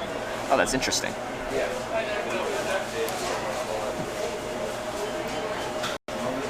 Travis, you're the ambulance car guide. He can answer for himself, but yes, he is. Do you have any of your cards out? What cards? Excuse me, phone. Okay, apparently you don't want me to use GPS. Oh, did you hand any of your cards? Oh, my business cards. Not here at the Tim Hortons.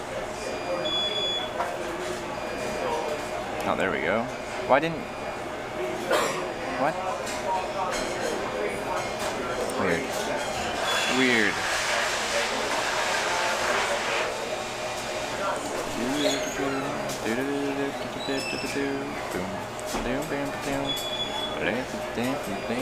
Alright. Maps. Alright. Well, it doesn't look... Okay, I'm gonna walk down here. Well, that looks better over there. Yeah, I'll go over there. Might walk up the road a bit. It looks like it has a wider shoulder once we go up there a little bit more. Is that big truck stop? What are you? Truck sales.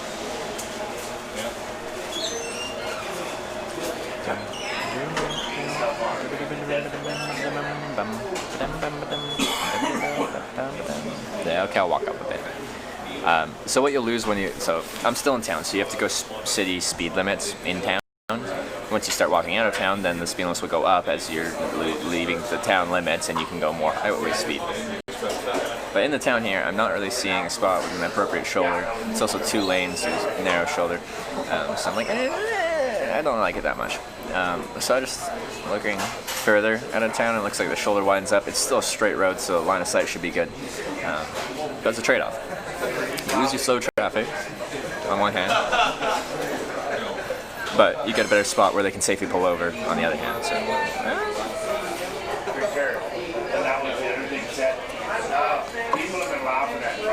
travel and outdoors monk-ass. Yep, new categories, guys.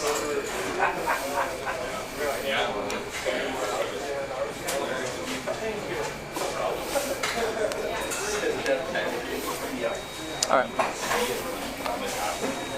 I'll drink this down a little bit, then walk with the coffee, I guess.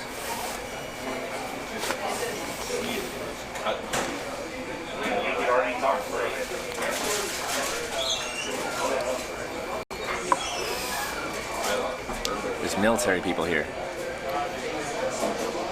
Is there? Well, there must be some kind of military base. We had a viewer from Dryden. What type of base do we have here?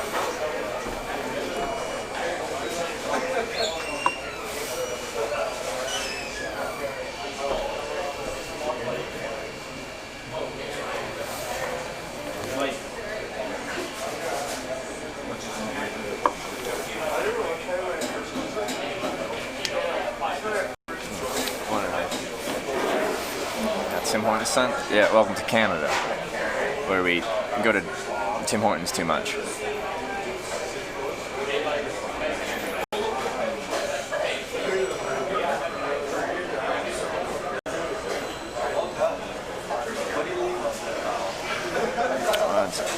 One more thing.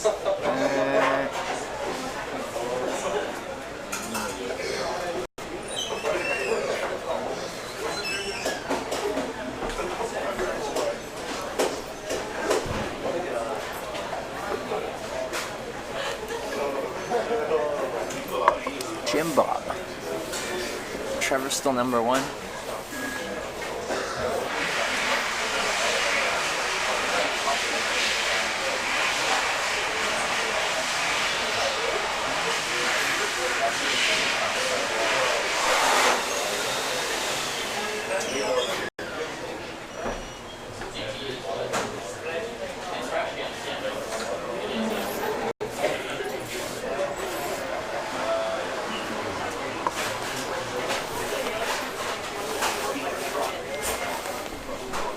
Okay.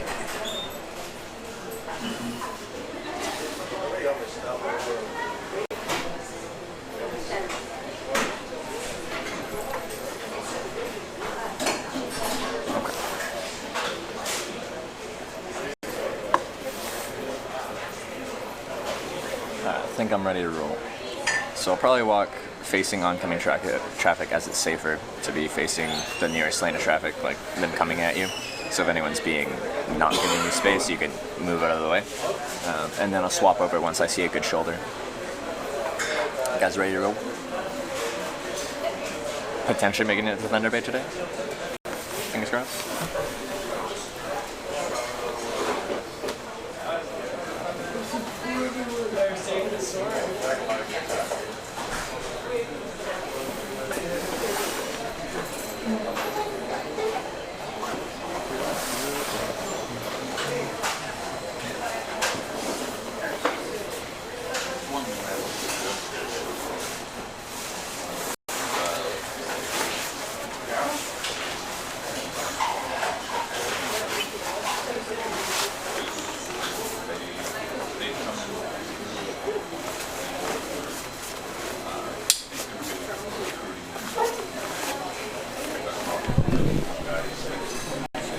Sexy shoulder incoming. Well, I don't know if it'll get quite to the point of sexy, but it should be passable. You know, doable. It's a doable shoulder.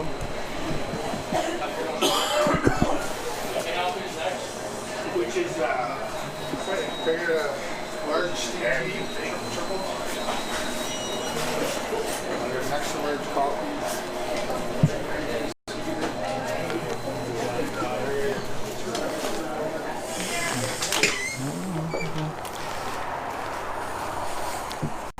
Alright, on the road again. Just can't wait to get on the road again.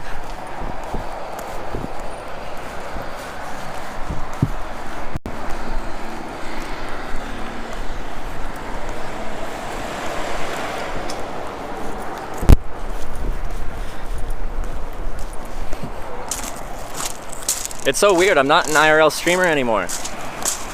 Where in the world are you? I'm in Dryden, Ontario. It has a pulp mill. That's about it. It's very exciting. I can tell you guys are excited.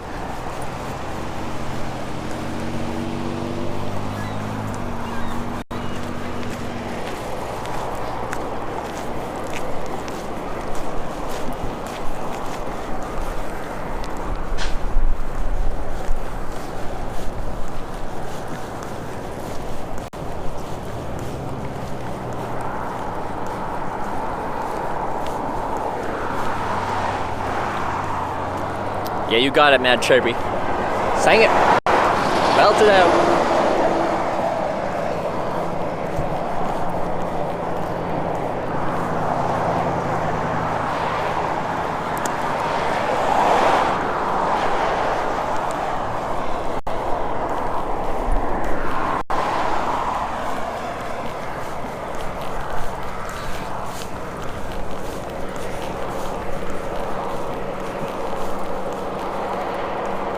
Why no IRL?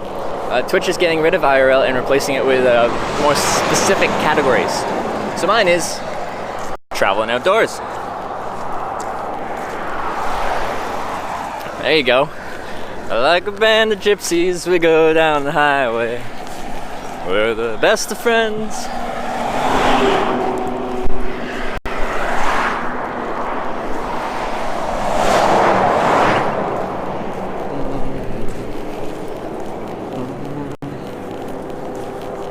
Just can't wait to get on the road again.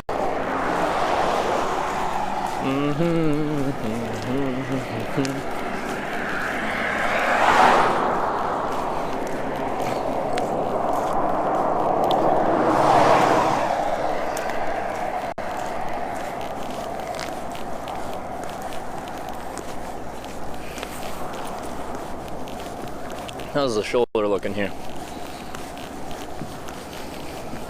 Mediocre still.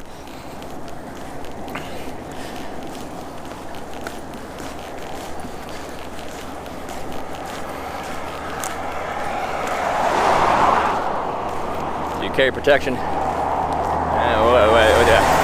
do I input like joke, like drop Magnum condom for Magnum dong kind of joke thing in there?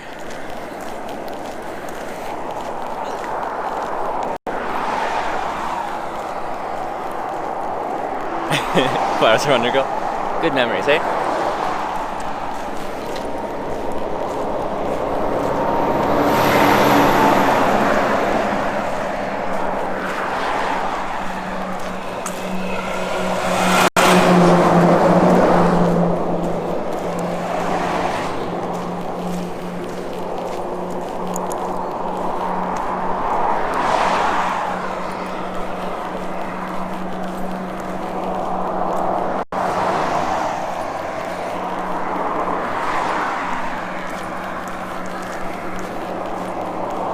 What? There's a picnic table? Now I wish I got my tea and my sandwich and I went and social ate on that picnic table. Right by the Welcome to Dryden sign. Ah, dang it.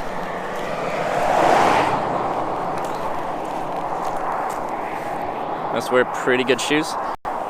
I got them used. And then I take them to a cobbler to get a better tread put on. So, depends what you mean by good.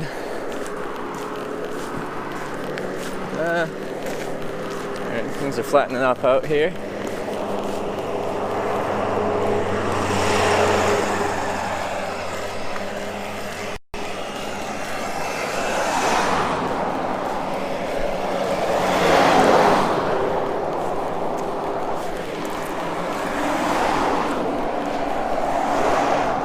I know a house too.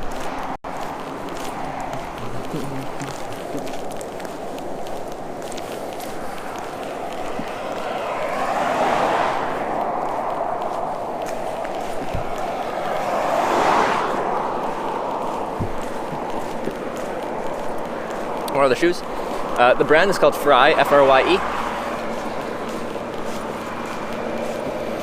And I got them, so they're just like a full leather upper, Goodyear welted leather sole boot. So like the bottom of your shoe is this piece of leather. Not very like good as far as grip goes in variable terrain. So I took them to the cobbler and got a Vibram tread stuck on there. I can show you guys in a sec what my boots look like if you'd like.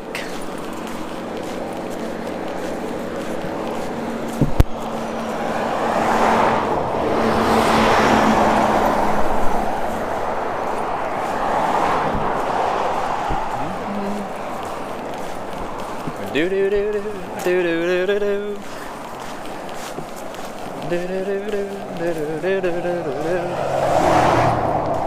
Frye are good boots.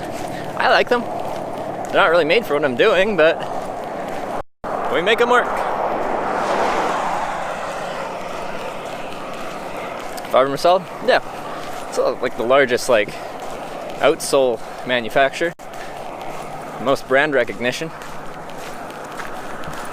So if you buy like a pair of Merrells with a Vibram on there, Merrell just paid money to license to use their technology and put them on their boot. Or would they just pay for a Vibram sole and then fix it onto the boot? I don't know how it works in a production sense. Vibram really noticeable compared to other rubber soles. There's other good rubber sole manufacturers, and there's different types of rubber from a specific brand for different conditions. Like a softer rubber will be better in like winter conditions. It's like the same concept as a winter tire. Like they use softer rubber, which is good in the winter because it still stays kind of soft and malleable. It doesn't just like get all hard and slip on everything. Use it like it'll just wear out quicker because it's soft. You scuff your shoe around, the soft rubber just kind of flakes off. Anti-water filtration with you, not on me. I do have a Sawyer Mini that I use on some trips, but I'm just not being put in positions where I'm going to be short on water. Lost weight since, yeah. I always lose weight on hitchhiking trips, but sometimes I don't really weigh myself before and after. I can usually tell by I got to go down a belt loop or up a belt loop. Down, I don't know what direction. Anyway, I have to use an extra belt loop to make my jeans tight or pants tight.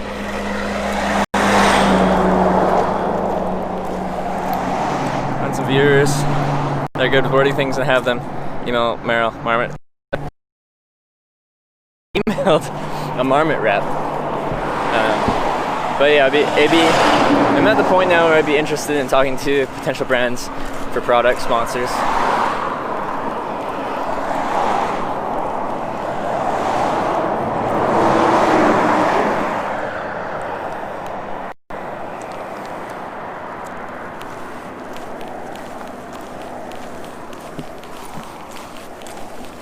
Yeah, well, these brands, they'll make some good stuff and they'll make a lot of crap stuff. I kind of say that about North Face. They make some, seeing what's up here. They make some really low-end stuff, and they make some higher-end stuff. With that said, I don't like their higher-end stuff very much. I think if you're paying for the price for higher-end North Face stuff, you get a better value off of some other brands. Many other brands. Red Wings best boots. I would like to try a pair of Red Wings boots at some time.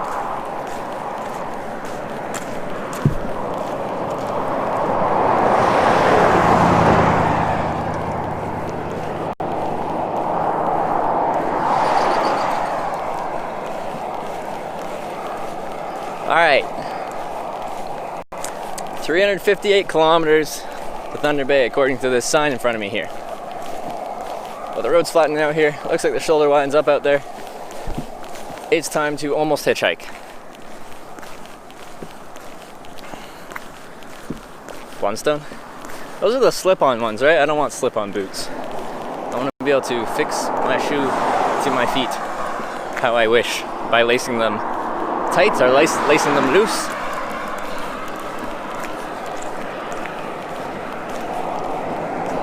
Yeah.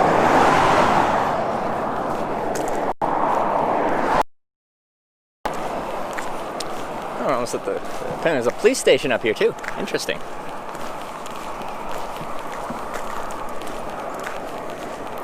Promise handshake that when you get their bail shoe stuff, you Terry Fox. I cannot promise that at all because I'm not. It's not in town, if I recall correctly, and I can't just like. I don't have mobility options. I hitchhike. So if someone's like picks me up and they're like, "You want to go to the Terry Fox Monument?" Sure. Then I'll take a picture. If they're like, just, "Hey, I'm going to frickin' Sault Ste. Marie," and I will not be stopping for a Terry Fox Monument stick or a picture.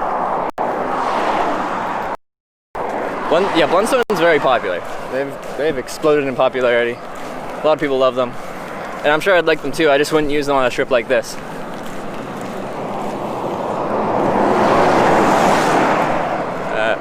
Night, Mad Chirpy. Are there Mexicans in Canada? Of course there's Mexicans in Canada.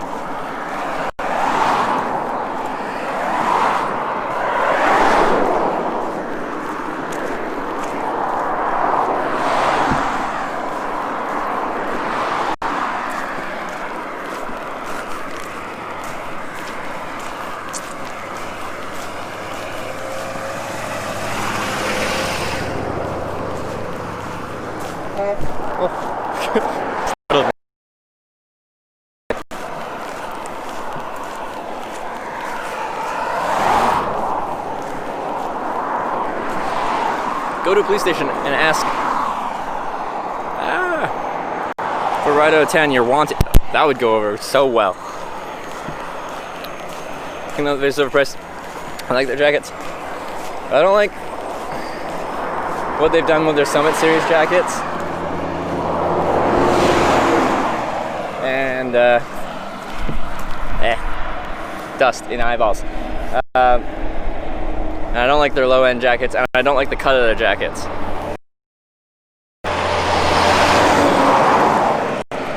God, you aren't wearing that gray shirt? How do you know I'm not? I'm wearing so many layers. I could be wearing a gray shirt underneath all these layers. I'm not, but I could.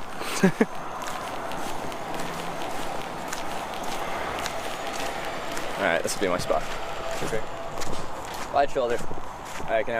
I'll probably stand just up here. They can either pull over into the inspection station, or they can pull over to the wide shoulder up here, which has a wide shoulder and a soft shoulder they can pull. Options, and that's what I can see.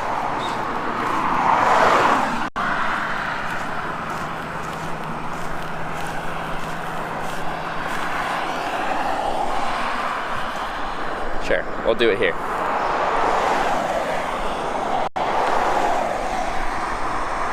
So many layers? Yeah. No. The wind kind of cuts through things, even with it.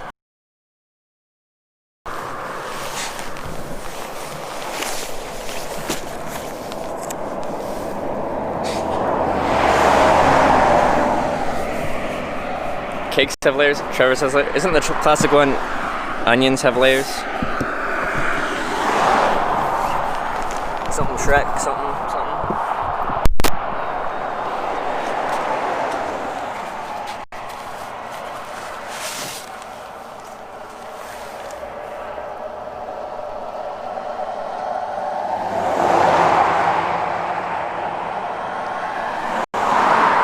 Alright, it's 4:13 right now. What time are we gonna get picked up? 4:13, what time?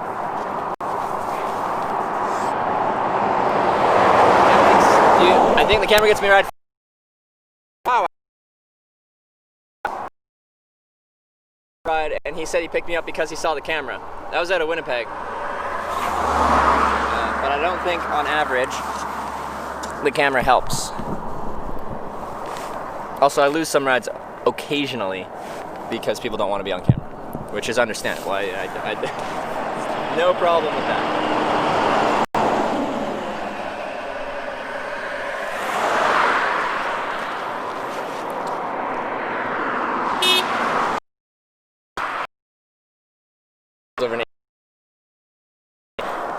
Alright, 4:30, 4:20, 4:15, 4:33. Alright. It's fairly optimistic timing. I like it.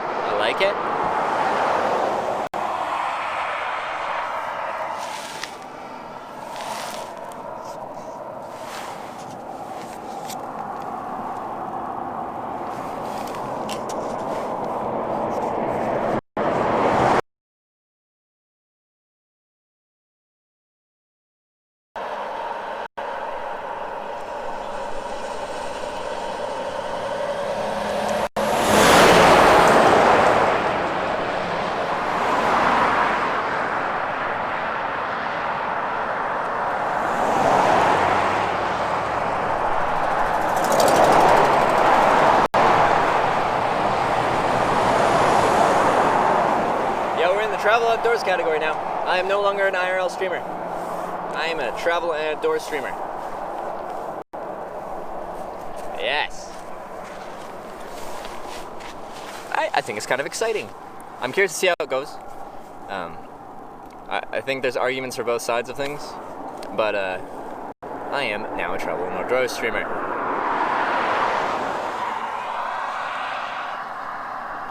Someone honk at you or another vehicle. Stream cut out on me.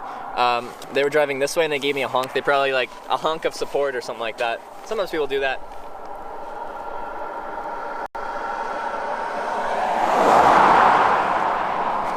Which is always nice.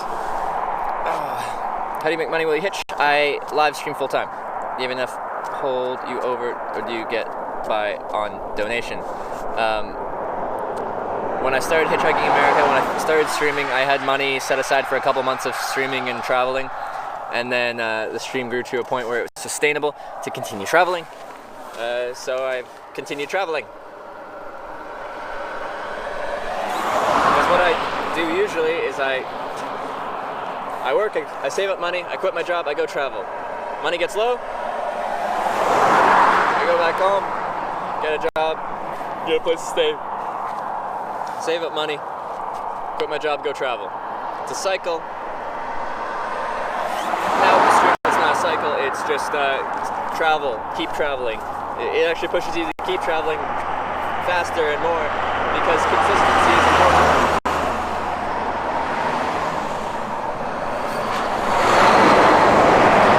Taking much time off is not a good thing.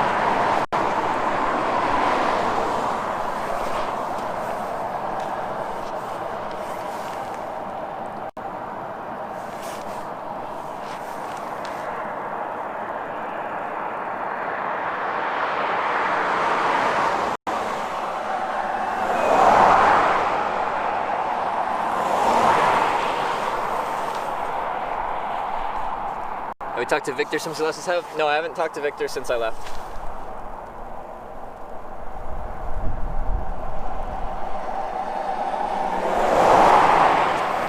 Just how tall are you in real life? 6'10", 280 pounds.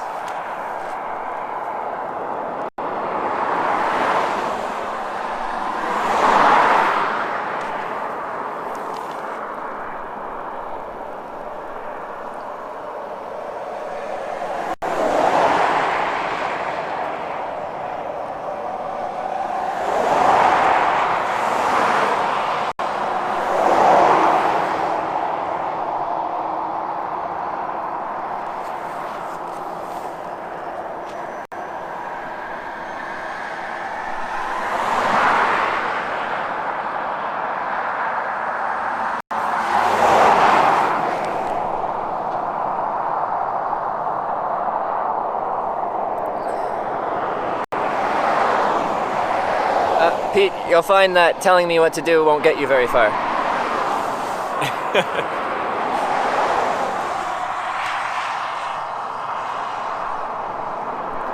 Will we be getting a Halloween Hitchhiking stream with you wearing a mask? Oh, that's a bad idea. Wasn't the Russian truck driver from Toronto? No, he's Ukrainian, and he's from Ukraine.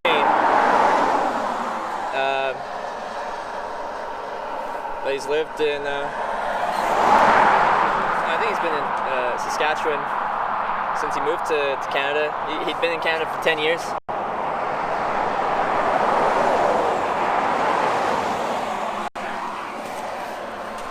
Oh, big line of cars here. This is my chance. Here we go.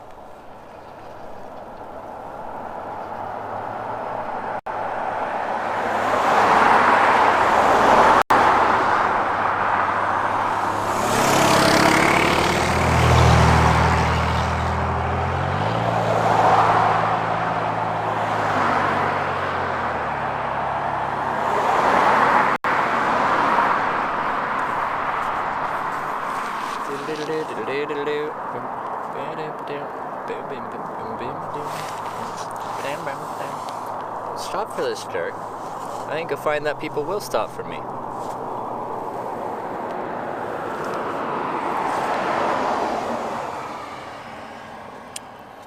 I think you find they will.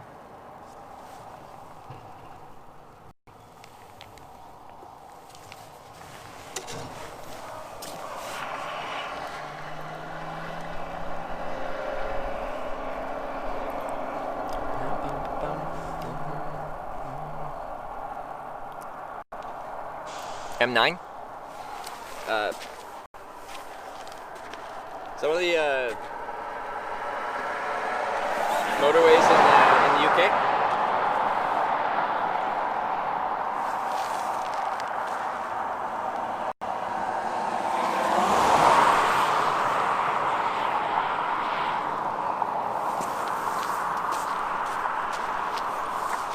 Hey! I'm only going an hour that way, but... An hour is an hour.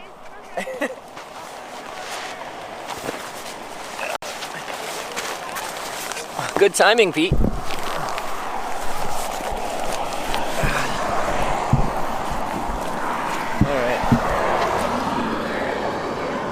Oh yeah, that's fine. Now I'm documenting the process of hitchhiking, so I have a camera. It doesn't have to be on you, but I do have a camera. Is that okay? Sorry? Alright, cool.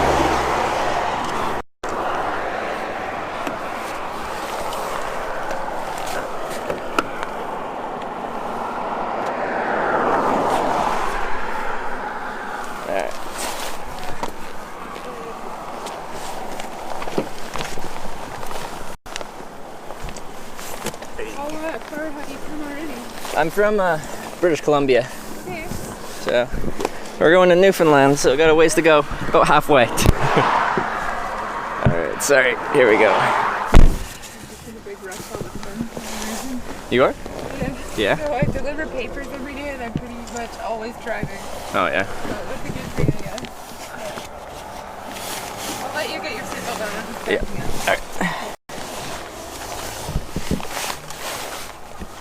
Well, thank you for grabbing me. I appreciate that. It looks like friendly, and then kind of, I want to just not be bored and go by myself. Okay. Yeah, it's common with hitchhiking. People will be like, yeah, I got a long ways to drive.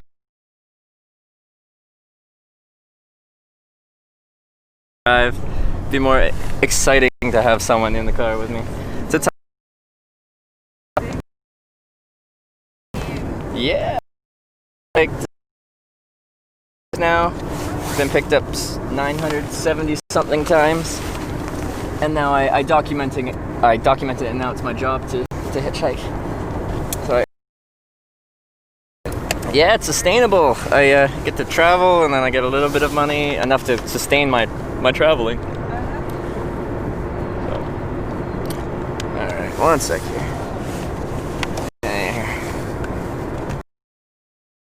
Cameras too for police and different things that can happen. Yeah, and It's so much safer now than it was years ago when people had no way to prove. yeah, and people think like as a hitchhiker, like I'm in danger, I'm getting into cars with strangers. But before I get in there, like you notice me say like, now I'm documenting the process of hitchhiking. I'm recording this. Like, if someone had any bad intentions, they wouldn't really want to be like on this live video feed. Do you have like some website that shows some of the videos or anything? Yeah, I'll give you a card when I get out, and then if you want to see where I've been, where I'm going. The ultimate hitchhiker. I just started drinking some rides for my dad. Yeah. Yeah. No, I've. Have you had any interest? So you've picked up several people, but Yeah, a few now. I'm trying to think. Yeah. Probably like less than 10 now. yeah. Are you filming me? No, it's on me. Oh, okay. Yeah. I at some point I'd put it out the front window if I could, just to see the scenery. Is that okay? All right. I'm just gonna put my hands up. All right. There we go. What That's is why this? I'm saying I did not try to look in any way like professional or decent. It's okay. You don't have to. Just showing everything. Right? Yeah, it's just out the front window. You can see the steering wheel, but Here, 'cause there's a lot of stuff. it's pretty much just the steering wheel and out the front window.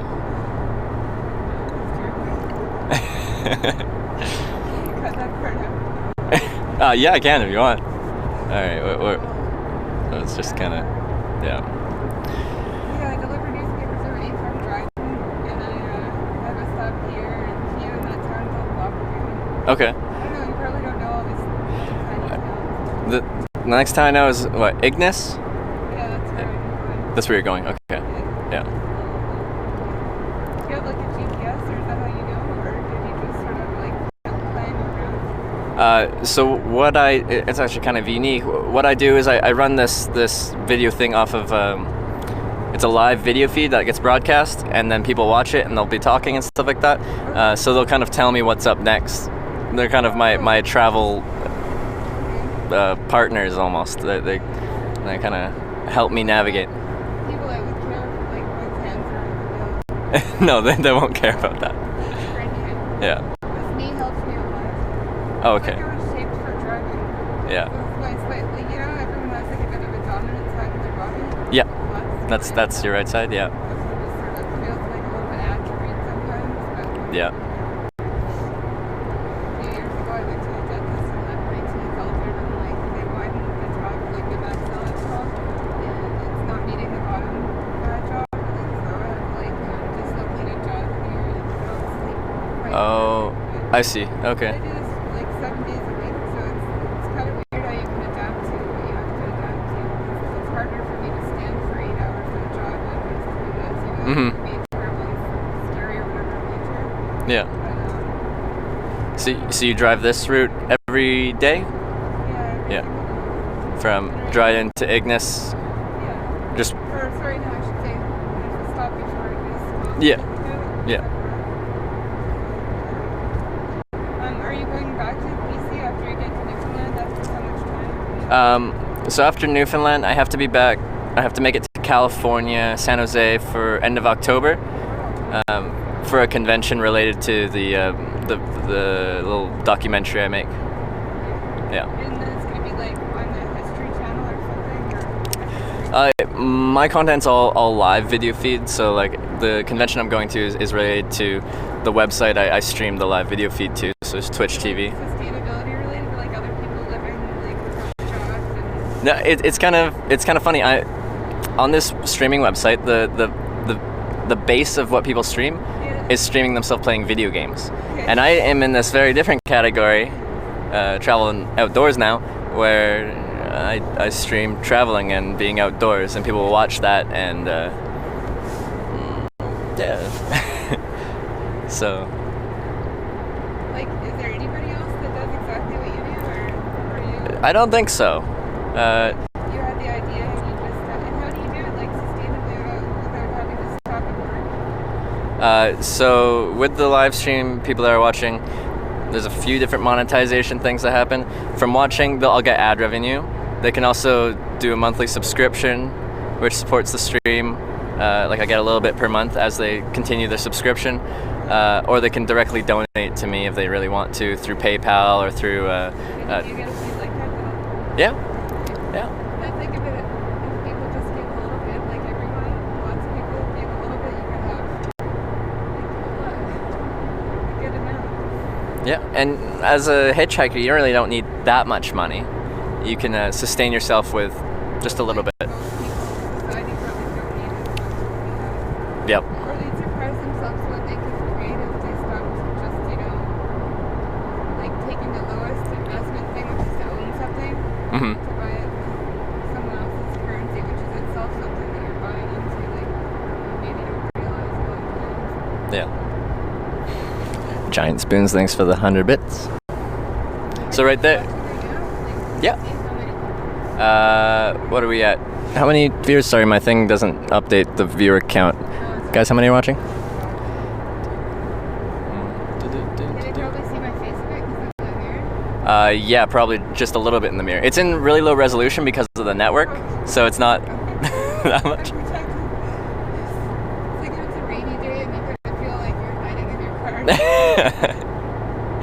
car. 228. I always say things based on astrology signs just to mess with people and because it's funny or whatever, but I'd say it's because I'm Scorpio and like to hide or whatever. Yeah. This makes me happy and I learn like life if you don't do anything that makes you happy there's nothing like it. No, for sure. What is your like sign? I'm a Gemini. Oh, okay. What does that tell you about me? I guess it just always means that you're like lively minded and I don't know, smart and like to, what else do I know? I bet they're a peacemaker. A peacemaker. All right. That sounds pretty good. I can deal with that. Yeah, they always say the duality, right? That you can be either like really good and really bad. It's like a good thing. It's just like Pisces, like they can balance everything, I guess. Okay. And Libra. And everybody else in the damn world, but like I was born on the 23rd of October, which is right in the middle. So I started looking at that stuff when I was like 16. And my roommate brought me a book about it. Yeah. And then it became like just a hobby and something to focus attention away from like any problems. And also I find it just fun to analyze people no matter Yeah. what they like. Is there? Or something like this, like and then For which sign? for Gemini. For Gemini. So one time I was really bored and I did like my little chart or whatever and it was Gemini rising. That's supposed to be how other people see you. Yeah. And there's this other sign that I don't know, it's all sort of like bullshit, right? But it's kind of interesting how Mhm. people organize their worldview based on. And actually it works, like it's just a way of thinking. Just like some people find comfort in like storage of cheeses or they don't mind working 8 hours a day because they feel like that gives them more safety and comfort. Mhm. Yeah. What's your name, by the way? Oh, Dana. Dana. I'm Trevor. It's funny I'm asking Yeah, we already got the signs out of the way.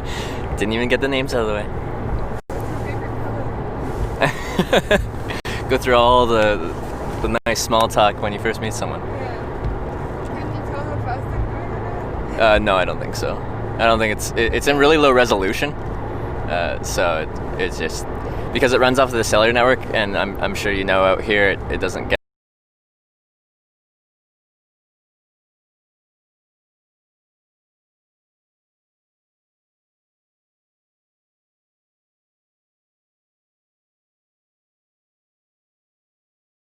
It's not that good. Yeah. Great.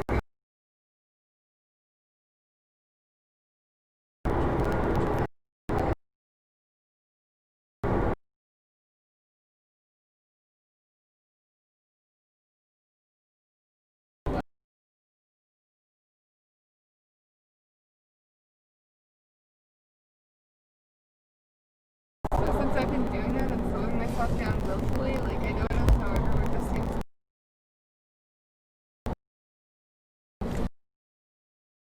On these single lane highways, people.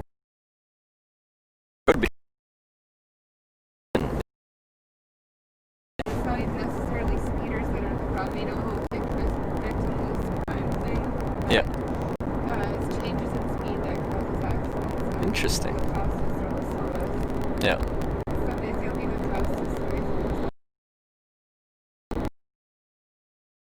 Accidents on the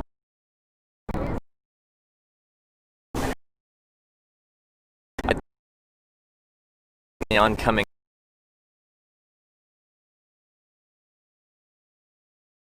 There's this book back there I have written down all this stuff that I read about how you can address a police officer if you don't want to like contract with them.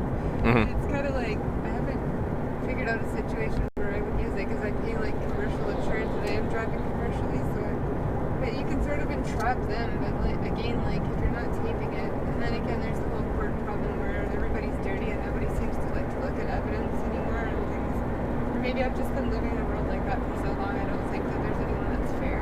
Mhm. But at the same time, I used to have a dash cam and it was more comfortable than that was up. Mhm. There's people that cut you off and then it looks like you hit them and people just capitalize on that. Yeah. I've stopped to like abruptly to avoid from them hitting me. One time in a parking lot, someone just ran into me, but I think most of the things are just caused for people forgetting to look. And it's not always like cell phones that people are worried about texting. I mean, look at police, like they can do like their laptop and that and be perfectly fine most of the time. So like, Yeah. maybe the cell phone, it has to be like the person's brain using it. Mhm. Like, so it's, I remember reading somewhere too that women are more multitasking than guys are. Yeah, I'm not a very good multitasker, so based off of just my experience, I'd agree with you. Whereas I like doing a million things at a time. Not Yeah. a million, but a couple. And I know I can do a few things and drive. I'm not gonna like confess to everything I've ever done, but I'm just happier behind the wheel. And like since having that whole job thing, when I started this job, like eating was easier just because the vibration of it seems to soothe the whole where it hurts. Oh, okay. And yeah, my appetite really suffered the last week, which sucked. And then just every problem in my life feels like it's related to that. Yeah. But recently I started with this stuff. I don't know, it's like not the psychoactive thing, but just the CBD. Oh, CBD. Yeah. Okay. Yeah. Do you think that it's like a placebo at all, or is it I haven't tried it. I've heard great things from people that have tried it. So just like maybe the patriotic? It feels like I feel for it. yeah. It just means that I think I'm better. Yeah. But I know unless I got an operation that was successful, it's not going to really ever change. So Mhm. I've had it for like 10 years now. It's a bit frustrating, but at the same time, it's taught me like how to be a little bit braver about stuff. You know, you're not going to live maybe in front of someone else. You might not be all worried about everything. Like some people are that feel like they have it all made and they have like big advantage and good jobs and all that. Yeah. Yeah. It's an otter. This job I just kind of fell into and just actually I found it in a coffee shop for talking with people. Mhm.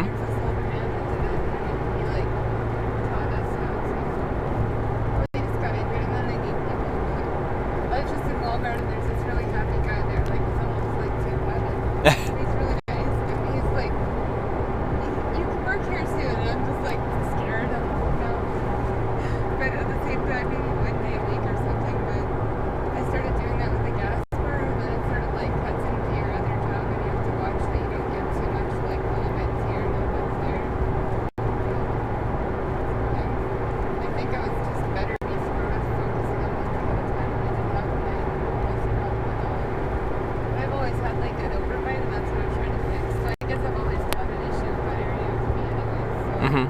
which is kind of the Okay. I wish it wasn't there though, so I could just see how I could live without it now that I know what I know what I've done for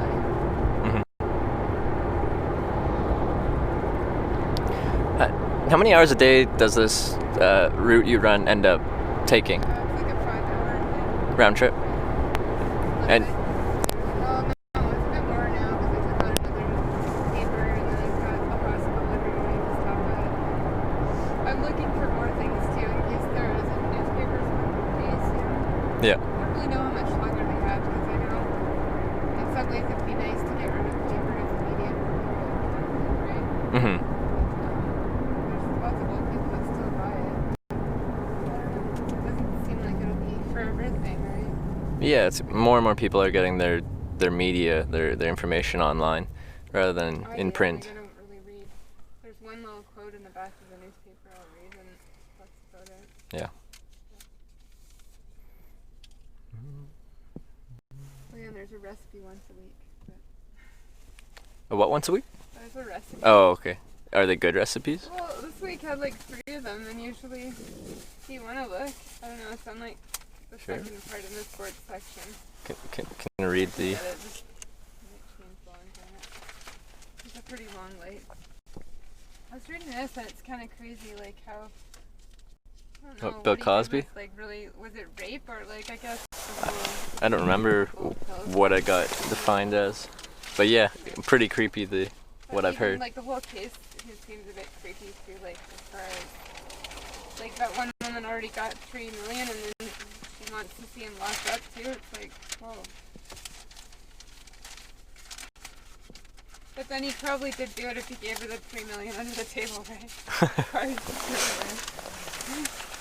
Sure. You have $1 million. You have $1 million. Like, okay. Everyone gets $1 million. Alright, what we got? Curried lentil soup. Garlicky roast shrimp with parsley and anise. Skillet pasta. I'm not do everything that's normally do. Now we know what to make. I was gonna make them on the right tonight. Skillet pasta. Like ground beef, and I'm not vegan, but I like fish with more vegetable stuff than a lot of types of meat. But Yep. I like steak. But then some of the videos I watched on Facebook make me think other ones that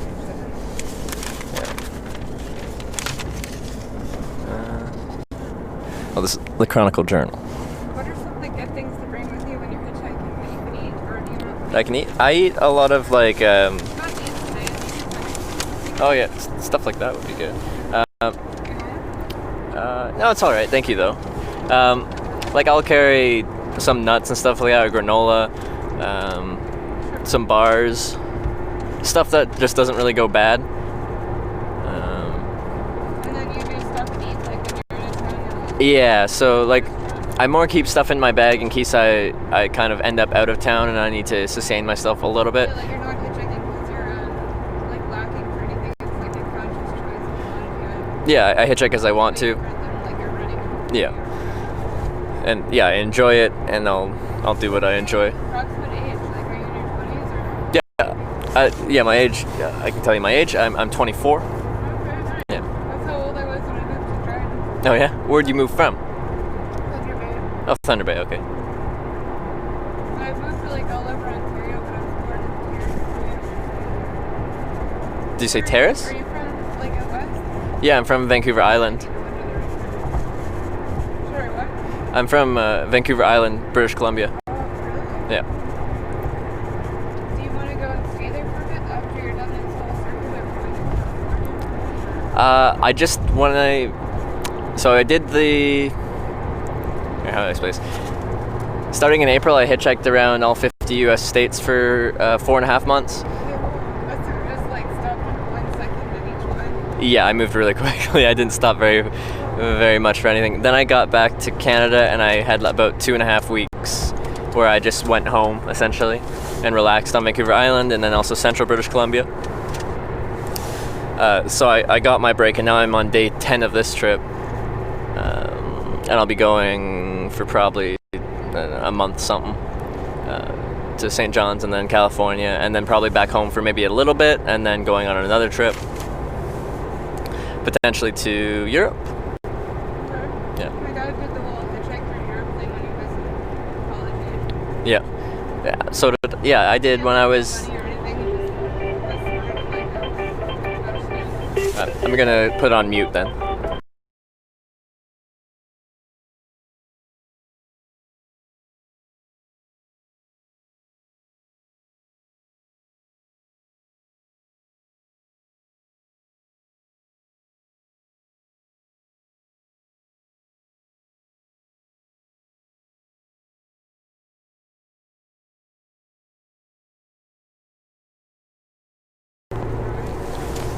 He's a Scorpio too.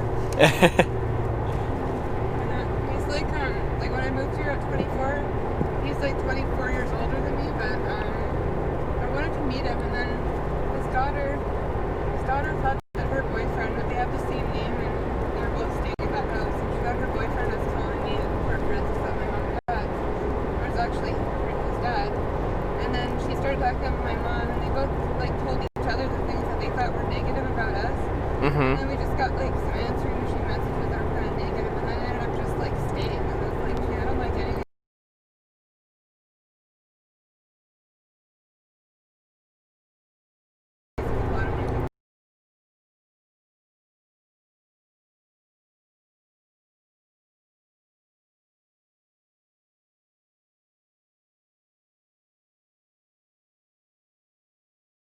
Everyone's kind of like me. Yeah. Especially in a world where someone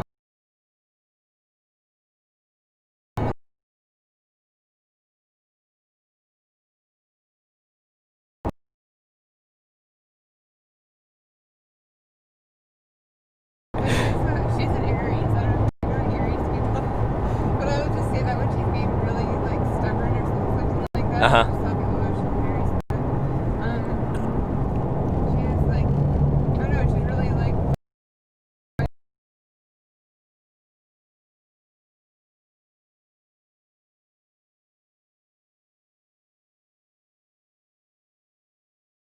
Maybe the way we raised her kind of encouraged her to think first.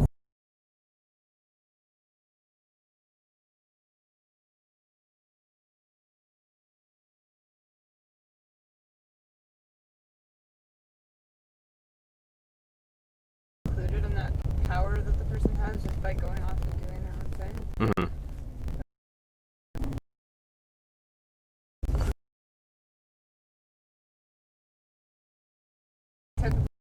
So let's get used to making these things because somebody will think things whatever about it.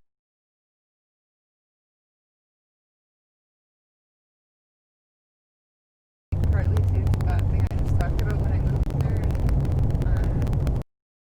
And, you know,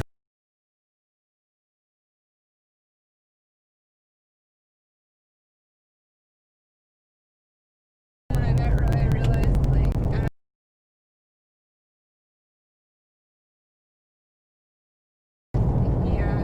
he met her in a coffee shop and she wanted help going to visit her daughter who had been taken by them, by her mom.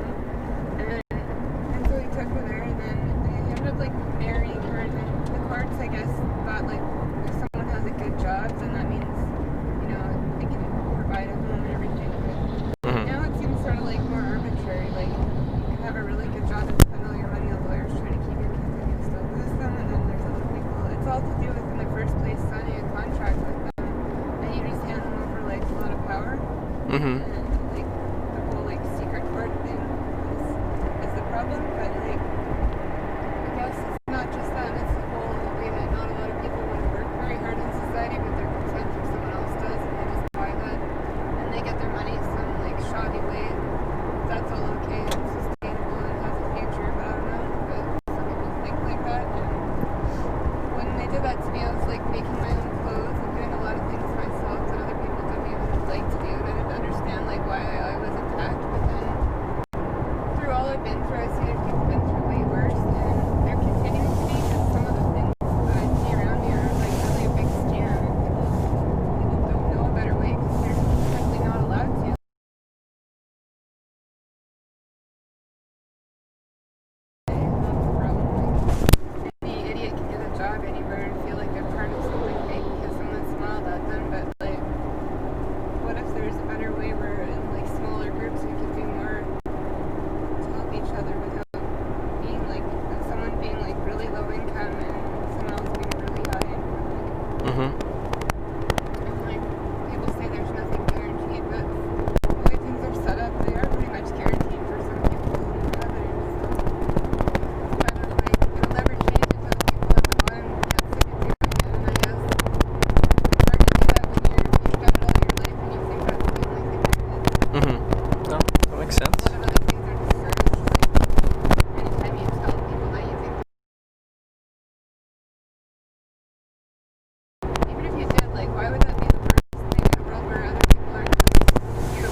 having ways of like dealing with things yourself without asking somebody else how to.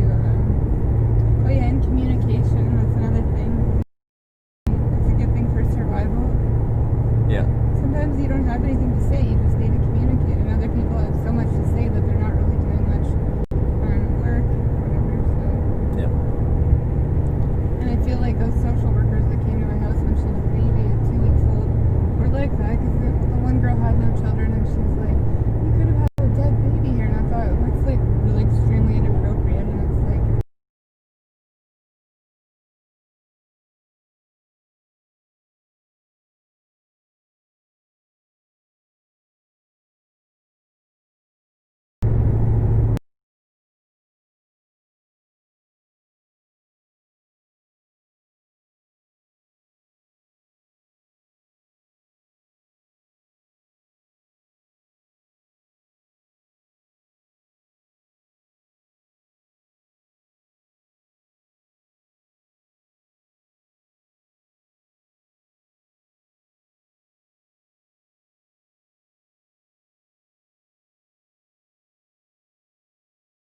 I feel like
when you're in your hometown, do you drive too, or do you prefer to not? Like, I used to. I had my own car and stuff, and then I started hitchhiking instead, and I sold my car. So. yeah, sometimes just fantasize about doing stuff like that because I get tired of like I told you, like worrying about whether there'll be a paper. It's not really worrying, but it can get to that when I'm tired. Really. Yeah. Well, what you'll do if things change, and like fear of the I know I'm unknown, better than and that. what At will you the do same in these time. situations? Yeah. No, the what you don't know can be scary or intimidating. Yeah, there we go.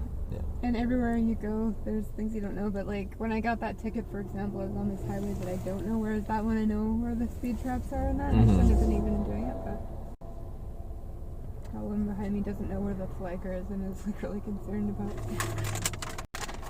Oh, well.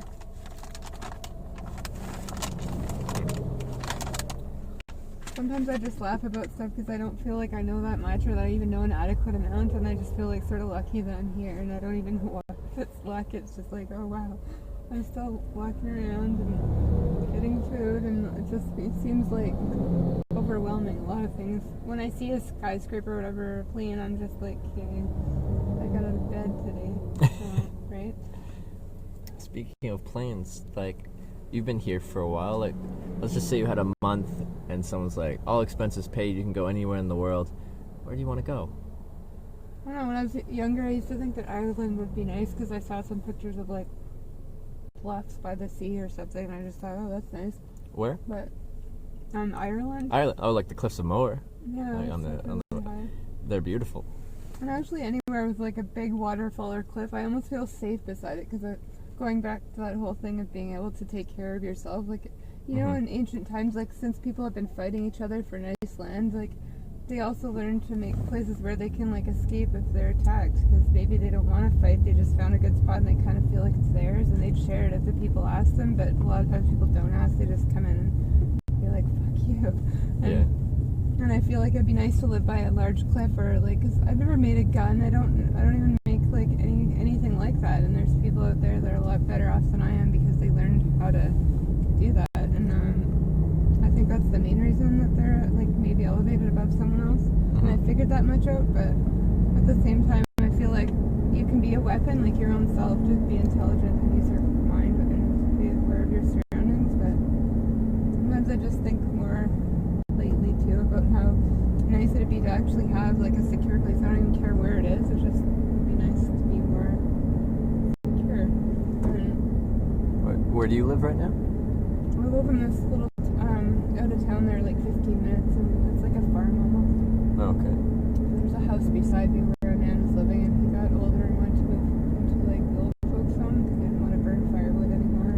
Yeah. And I sort of, I don't want to go live in an old folks home. Like when I was 24 there too, I took a PSW course in college where you can learn how to take care of people, basically like palliative care. And I just saw some things where I just felt like I wouldn't want to be the one living there and being woken up every 5 minutes to change the like diaper or whatever when you're sleeping. It's like, I don't know, I just felt like the diapers are like thick enough, like you can almost just like finish your sleep and then be changed. Like why does everything have to be like mechanized for people? Like it's like we're robots, but we're not. Like maybe when we're sleeping, just let us sleep. And that's just how I live. Like when I raise my daughter, I'm not gonna put her through any unnecessary like routines that are just there to be like, that's the tradition and we've always done it that way. That whole thing about Japanese companies giving their employees naps, like I really believe in that. I'm tired of people around here like forcing people to just do things that are blatantly like against their health and then acting like they did it. It's like isn't that slavery? Isn't that the definition of retarded? Honestly, like I shouldn't use that word, but like repeating the same thing over and over and expecting different results. That's the definition of insanity, I believe. That. Yeah. So I said retarded, I'm like, oh, where'd that come from? I guess that's just an easy word to use when you're angry or feeling like something should change and you don't know how to change it. Yeah.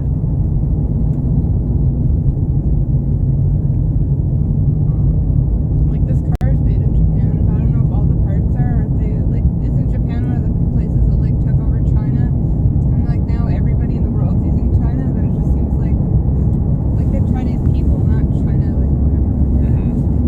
Well, yeah, a lot of stuff's produced, especially in China now. There's a ton of industry and manufacturing there. And like, yeah, Toyota's Japanese, but like they'll do manufacturing plants in North America as well. Toyota manufactures in North America as well as Japan, I believe. I feel like some of the same like Ford people were involved in like just going around the world and starting car companies there, and it's called something else, but it's the same like some European people behind it. Just because I read a book a long time ago about, I don't know if it was Ford either, but a lot of things I just don't know, so I have to like make up a theory about it. is it this way? Well, maybe it could be because of this and this and this and this and this. It's just having a conversation.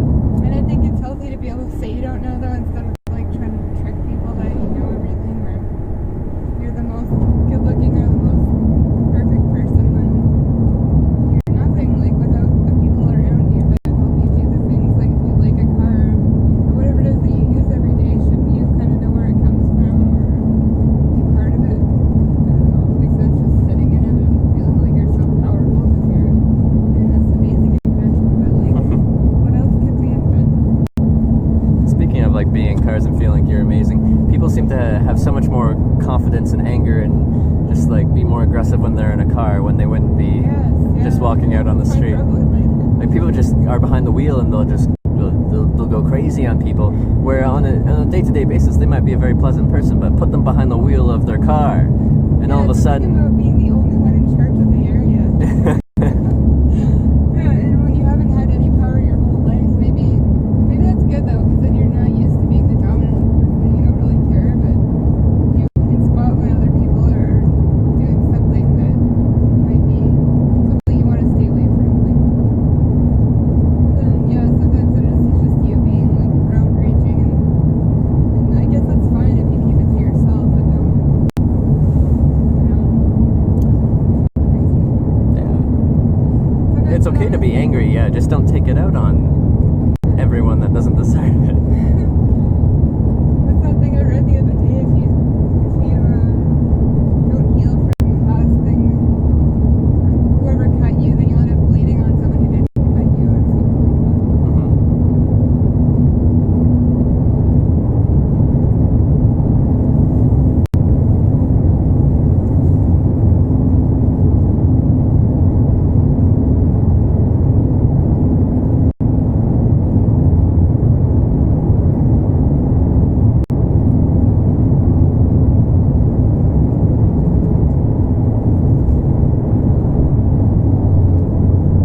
Have you been around Canada very much? You said you spent most time in Ontario, right? I was born in Terrace Bay, right near Thunder Bay, and then moved to a town like Peterborough, Ontario. Okay, I know Peterborough, yeah. And this town called Morrisburg on the St. Lawrence River. Yep.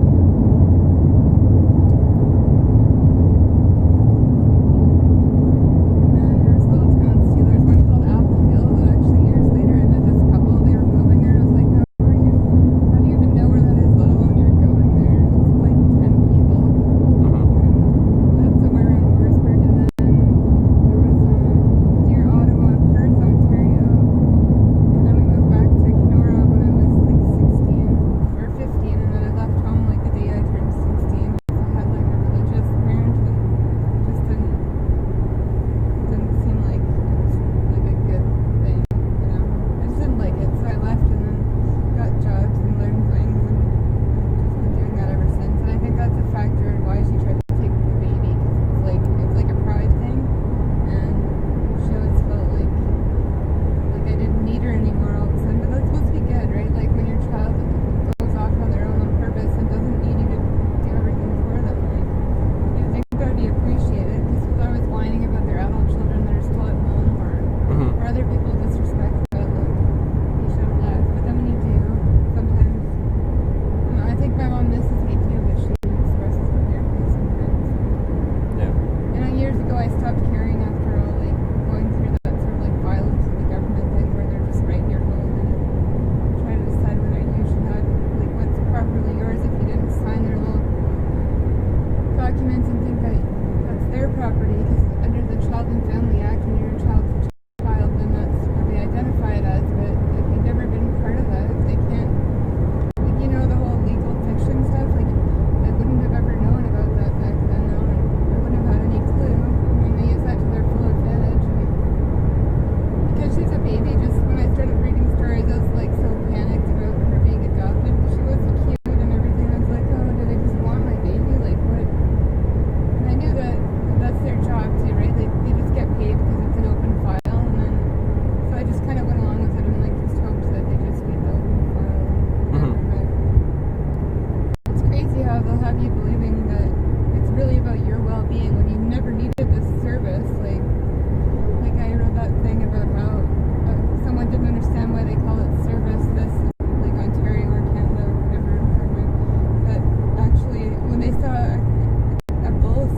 cow, servicing a cow at a field, and they realize what it means. And like it is. It's like you don't want this service. It's not voluntary at all, but you're gonna take it. So there's just different meanings for every word, I guess. Right? It's funny what you have to go through to prove that, and it's really important. And I wish more people do that and could tell people before they have kids so they don't have to go through like that word. Yeah. Because everything's just sort of mathematical. Like if you figure something out before you become a victim of it, it can't get you.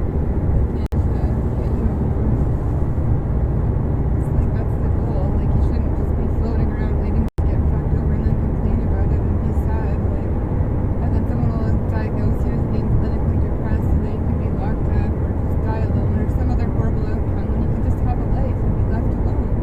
And you can participate in voluntary activities with other adults. Like maybe there's someone else that feels like a slave so they don't want to do the job you're doing and you can just do the job, support your children and be left the fuck alone. Like what's wrong with that?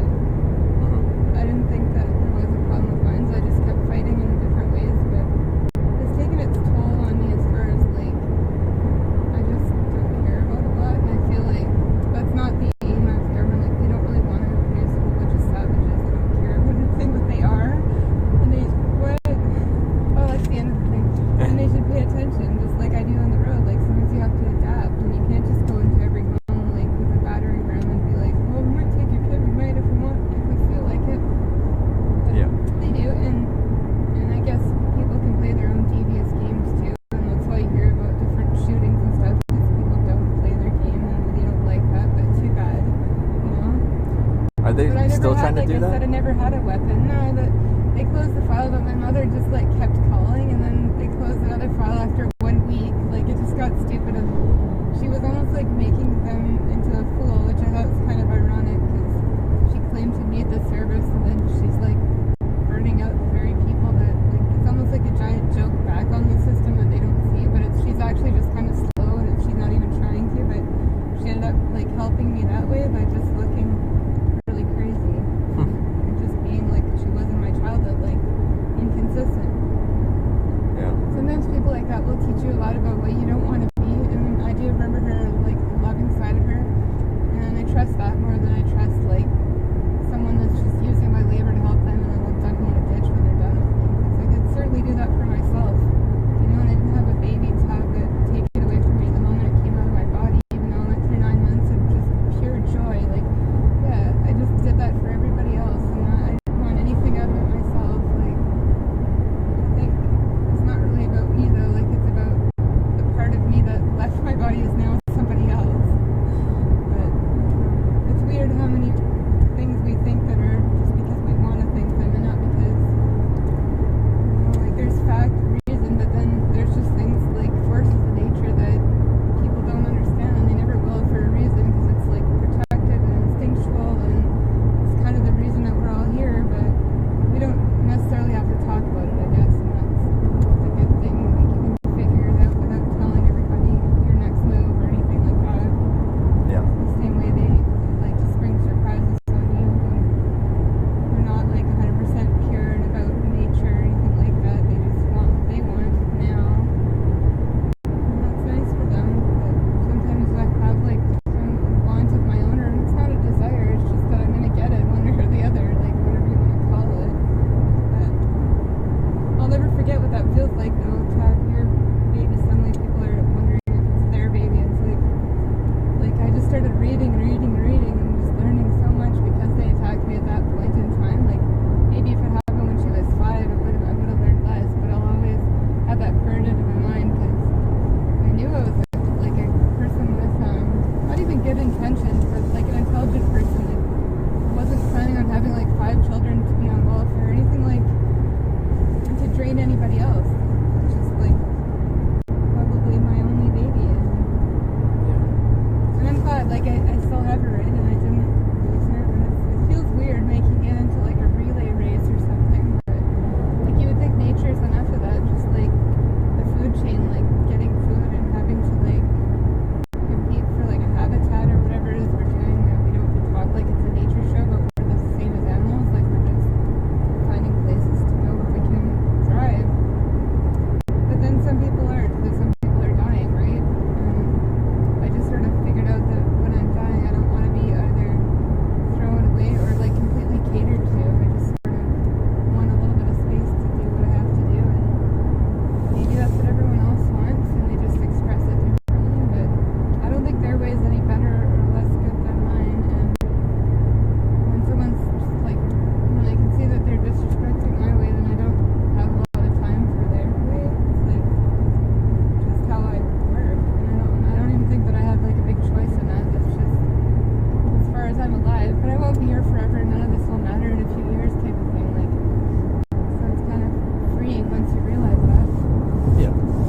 make an impact on the people around you. Yeah.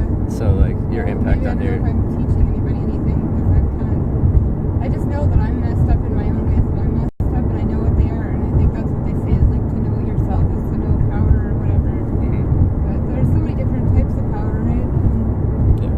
I don't know, when I was young I made some different things like creatively, like with needle and thread and stuff, and I was smart that way and I liked it, and I wish I could have just been able to develop that, but it's like there's nowhere to go because of money, because I'm supposed to go get some meaningless job. And like I said, it ends up benefiting somebody in a mansion that doesn't even do anything creative themselves. And I hate that. I just want to see people in groups that actually create things, benefit from it, like employee-owned companies and things. Like, I just think people give up after a while when they see absolutely none of that around them. And then governments wonder why people don't want to cooperate. Well,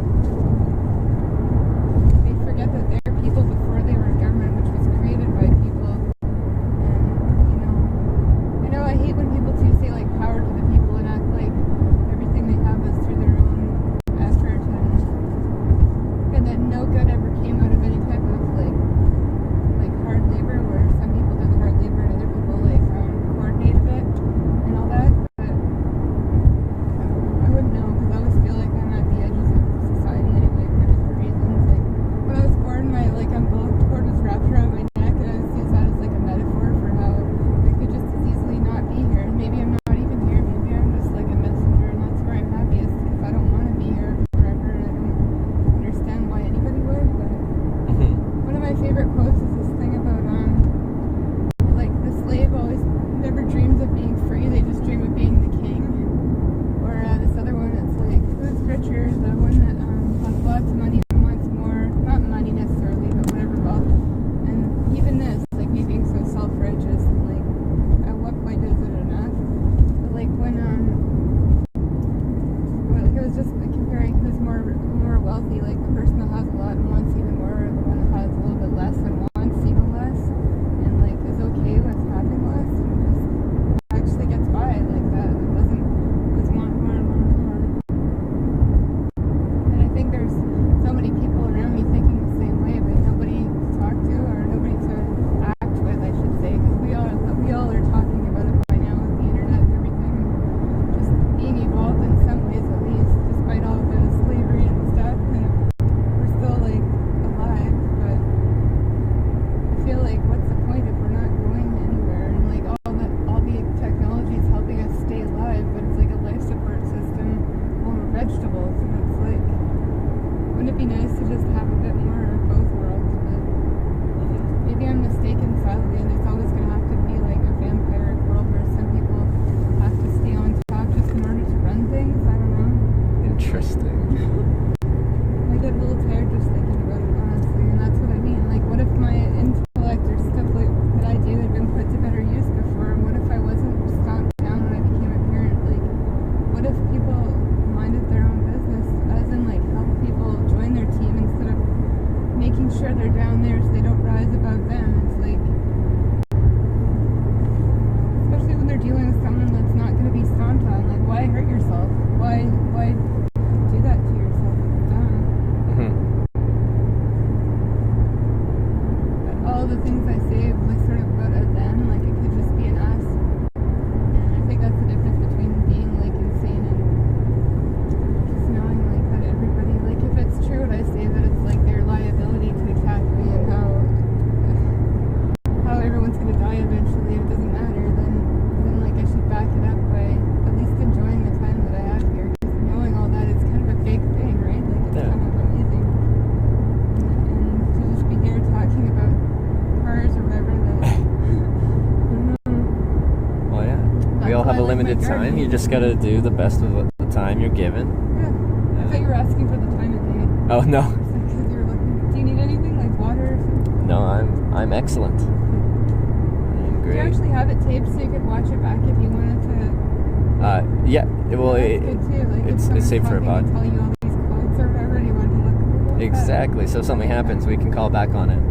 And like through all of the 50 states and stuff like that, there's been like noteworthy moments where people that watch the thing, if they're like they find it and they're new, and they're like, what is this channel about? Well, we can send or like link clips from other instances of this kind of channel and give them a glimpse of what kind of happens while you hitchhike about. Yeah, because it's a lot better than words, right? Like a picture. Yeah, it really. In real time. Yeah. And it's one thing to say, be like, this thing happened here, and it was scary or something. It's another thing to see that actually happening. Just like if I talk about things like warfare, people out living by a cliff, I don't actually say like, it would be great if I did that. Like I'm just saying like, it would be great to survive if you had to. And if someone was going to torture you, maybe you wouldn't want to survive. That's all I'm saying. Mm-hmm. I'm not like putting my name to it and anything like that. Yeah. And I think it's really important too. Yeah. But again, there's little kids that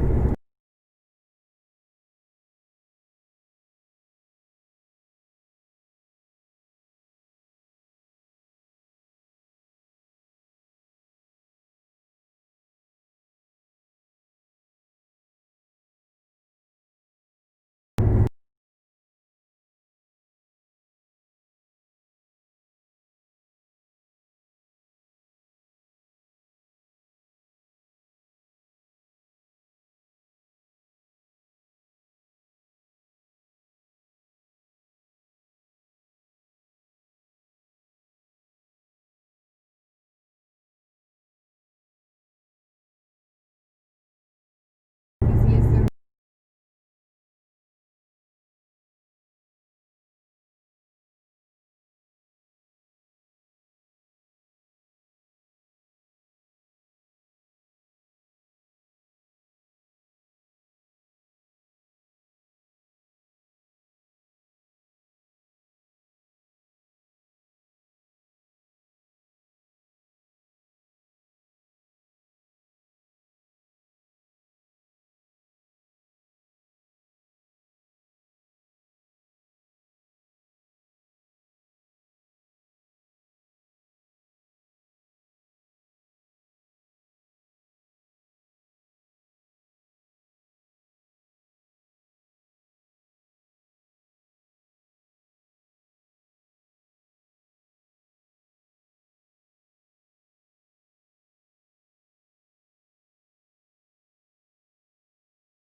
Yeah, you really don't need much. Like a farm too, and it's all just parts and they work together, right? I don't know how, but I also don't know how to milk a cow, so like, it's like, I really don't know, and I'm willing to admit that, so. Where would you go if you got unlimited, whatever you asked me earlier about funds? Oh, yeah. Where would I go? Or are you doing it right now? Like this is kind of exciting for me because I've been traveling for 4 years independently, but now in the past 5 months it's become sustainable and my job to travel, which is unique. But if someone was just like, all expenses paid, let's put you on a flight here, let's see, I'd go to New Zealand. My grandma went there. I know that you say it. She sent me postcards of like, they're called May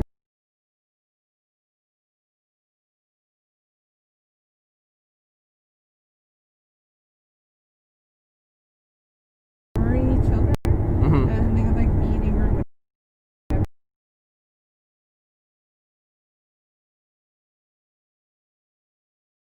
My attitude's kind of negative because I know some things are really evil in the world, but then some other things aren't, and they're happening right in the same area.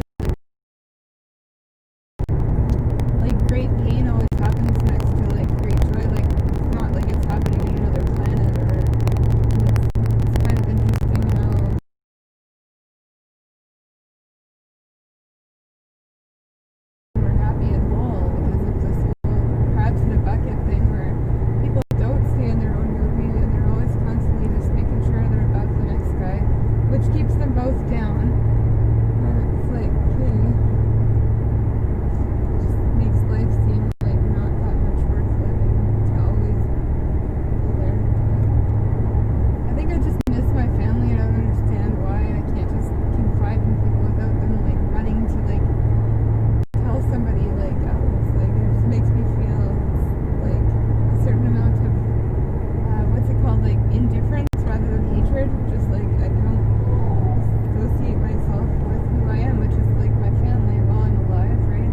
You would think, but I guess I've created my own little family and I'm just gonna go with that. But why can't they be part of it too? Like I just wish people could relax more, and if I can even relax just using a bit of that, and my jaws are dislocated totally and I can drive every day and deal with it. Why can't other people just give a little bit? And I'm really just talking about my mom, honestly. But maybe she's so stressed out from all the moving we did or different things. But I don't know. She had a tooth thing too. She had a nice big gap like Madonna. I think Madonna had hers fixed too, right? Like she had like pulled together, and she gets some amount of headaches, but it's I don't think it's like what I have now. But Yeah.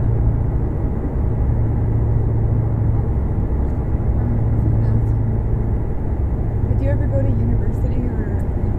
Yeah, I did. I'm actually an accounting finance major, and then I got bored. Reminds me so much of my friend Matt when you talk, and he's intelligent with like mathematics, and he's done a few different courses, and then he's Italian, and I feel like he has some kind of connections. I think he like sells drugs and things, but he's so like intelligent about it and happy with his kids are all taken care of. Like, and he's always arguing for that, and some of the stuff he says makes sense to me, even though I feel like it's sad that more people can't have a bigger share. But anyway, just to finish, long story short, when you talk, it reminds me. Yeah. Yeah, like my brain does. I'm more traditionally. I'm more of a numbers kind of person. They make Yeah, sense to me. I that's what I'm can work through a problem. You don't using speak numbers. like emotionally at all. You just like Yeah. say Yeah. measured and But yeah, I did a couple years of that, and then I got bored, and I wanted to see the world, see people, do things. what did you call it? Accountant what? Accounting and finance, Oh yeah. so it's essentially business. My uncle, back before he had to get like a degree to be like an accountant in whatever rank, but he just like did the training through the company in BDO Dunwoody, and he got pretty high. Like I think I don't know what the highest thing is, but the CPA or whatever, something like that. Oh, CPA, Chartered Professional Accountancy. Yeah. Yeah, and they have like a nice lakefront house. He has like a nice sports car and garage and things, nice speedboat. Yeah, it's a good career, but when I was doing it, I went right after high school, 18, 19, and I didn't want to finish my schooling, get my CPA, go on like some kind of partner track with a public accounting firm, and work 40 years in public accounting, make a decent wage, and like just right off the bat, as soon as I'm an adult, settle into that lifestyle. So I stopped doing that and started hitchhiking, meeting people, seeing the world. Yeah, you actually did something about it. Yeah. Do you think you'll go back into that, or do you want to do something else that's not so? Like I was decent at it. Like the work, I could do it. I got decent grades. If I went back to it, it'd be for the knowledge of it. It wouldn't be to go down a traditional route of like joining a public accounting firm and working my way through that, Yeah, just doing my can't you actually time. be your own private accountant? Yeah. It's just like it's the difficulty of getting clients. Just like me with a sticker on my car, I'm trying to build this courier service, but it's not like Pure Later or there's this other company that's going to apply to ICS or deliver a few parcels around Dryden that are shipped by Loomis to Dryden. Okay. And my old roommate in Thunder Bay lived in a condo, and he worked for them, but I think it was partly like his parents' money, I don't know, but I lived there with him, and it sounds nice as a condo, but he had like this sweating problem, and it's like an actual disorder, Mm-hmm. and just like had a certain odor, and it was like kind of horrible, but it was kind of nice to be able to say you lived in a condo, like, you know what I mean? Like, it's nice in life to experience some nice things while you're here. Have you ever heard that song by Incubus? It's called The Warmth. Like, that's kind of what I'm trying to say. I could play it if you don't mind. Yeah, Maybe you can play the could song. search it up on your phone, so this video is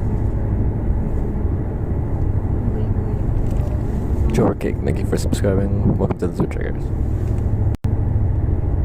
Are you actually talking to like people watching, or? Yeah, I just talked to the stream itself because in that case someone subscribed to the channel, which helps me keep running the channel.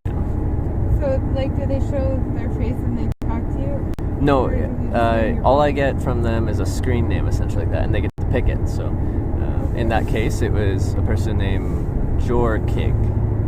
Oh, okay. So I just was thanking them for. Did anyone comment since you've been in here? Like, can they see? Or- because they're not really doing People that. will kind of talk amongst themselves and stuff. When I'm in the car, usually I don't talk to them too much unless someone like donates or something like that. Then I might just thank them. Here I go again, trying to get around this guy, and it's the end of this video. Aren't we already kind of close to Ignis? We're pretty, Anyway, yeah, it doesn't take long. Such a nice highway, too, like, they redone most of it. Do you think that they could hear clearly what we were talking about? Because I was kind of, like, saying stuff fast and, like... Audio's not that good in the car. Also, I have a microphone thing that but it works better outside. It like when there's like wind blowing, stuff like that, it really helps. But it's when I'm talking pretty loud that they can hear it well. So sometimes audio in the vehicle is touch and go. Also, on these types of road, there's not enough signals to run the stream the whole time. So, yeah, that's right. so probably half of it's here, half of it's gone. But like you say, you can review it and listen. Yeah. Yeah. Would it be like a huge pain in the ass if you like took that section and like emailed it to me? Well, maybe not, because you're on the road. Well, what I'll give you is a business card. It'll have my my Twitch page linked, and if you go to the videos tab and you go to the most recent one, essentially it'll be today's VOD, and you can find this moment in today, and re-find this stream if you're so inclined. But it's not like something where you can like put a bookmark and come back to it. It's like you'll have to tape it yourself. Yeah, it's kind of just a big multi-hour long thing, and then you kind of have to independently find where it's at. Have you ever seen anything really exciting so far? Like either like I don't know, crazy stuff. What's the most crazy stuff that's happened since I've started streaming this stuff? There was a shooting incident in Arkansas. Okay.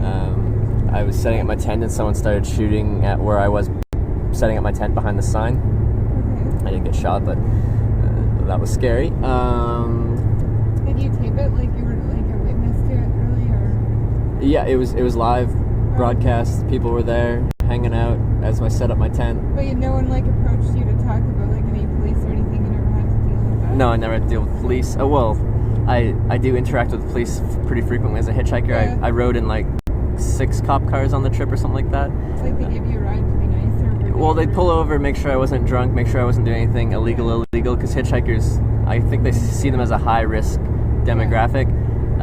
So they'll make sure everything's fine, and then once we're cleared up, I'm like, are you busy? Could you take me down the road a bit? And then quite often they will. So it's mostly positive kind of interactions with the police, but not always. Met a ton of really nice people that just went out of their way to help me more than anyone could ever expect a complete stranger to help anyone else. Yeah, not just police, but also police, like just people. Yeah. What else? Some strange people here and there. The state slogan for the state of Virginia is "Virginia is for lovers," and based off of the experiences in Virginia, that rings true. Like someone tried to like touch you, or you mean like just more people like asking or kind of suggesting for me to like join in with something, you know, kind of thing. I wonder if Europe will be like that, or some parts of it. I've hitchhiked through Europe, and like given enough rides, it'll kind of happen anywhere. And you can go along with it if you want to, or you can not go along if you want to. Have you been to Amsterdam? I have, yes. So what's it like there? And do you ever smoke pot or do anything like? I used to smoke pot, but I don't anymore, because I'm not sure how it affects you, but for me it makes me kind of feel anxious and just same. like antisocial. I wonder what, like, psychedelics people talk about online or things, but I did mushrooms once when I was 17, and I haven't done anything since like that, but sometimes I wonder. I don't know, obviously people have done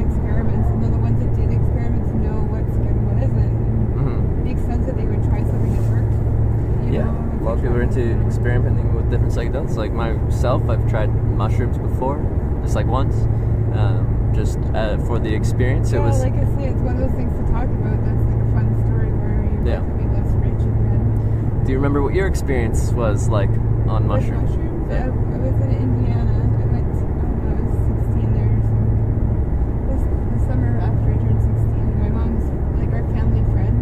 Yeah. She's like a surgeon's daughter, and like some of her friends were like really well off, and then other ones were just like nobody. We had a like good rich childhood that way, like because my parents liked to talk. And we're, like, I feel like they were like pretty much hippies. My dad worked, and my mom was a bit maybe on the lazy side, but anyway, I'm getting away from the story. And I went to visit her, and she Bike paid for tour. like a bus ticket, and Yeah. I went with some friends, and I met some. We went to like a barbecue, and I met these people my age, and one of their dad was a doctor or whatever, and we had like a fun trip, and they had like backstage things, which was good because I lost them in the concert. We went to this band called Fish, and then I had to find them backstage, and otherwise I would be like, hey, I don't know where I am, and there's like thousands of people there, so Yeah. at first I was a little worried, but I think I just went in the washroom and came out early when somehow we lost each other really stupidly. And then I ran into this couple that wanted me to smoke a joint with them, and then in retrospect, maybe that was like creepy, but because I've been like open-minded and I was like friendly and happy, I'm glad I did. And like almost every experience like that in my life, I've been glad I did, and I wish I could have more of. And the older I get, it's like, damn it, you know, but it's just like maybe good that I realized you can't always like live forever, and that I had done some fun things while I was alive. Yeah. For me, it's not something I do regularly, but it's something that I don't regret doing. As it Yeah, and it wasn't so much the joint, it's just going with strangers and doing something new. Yeah. And not being afraid of everything. Yeah. Because I think the main thing that brings me down about life is that where people like only do the same thing every day and they wonder why they're feeling a bit depressed. And then they start attacking their friends. It's like, get out. Like, just go to town and take a car and do all the things you always do. Like, do something a bit more daring, maybe. Like, push yourself a bit more. And I used to do a lot of working out, and I'd like take the city bus to the gym because I didn't have a car forever. Until I was 27, I learned to drive from your dad. Mhm. But whenever I'd go to the like college gym, and I liked the thing where you can like hang by your arms and lift your whole body and things like that.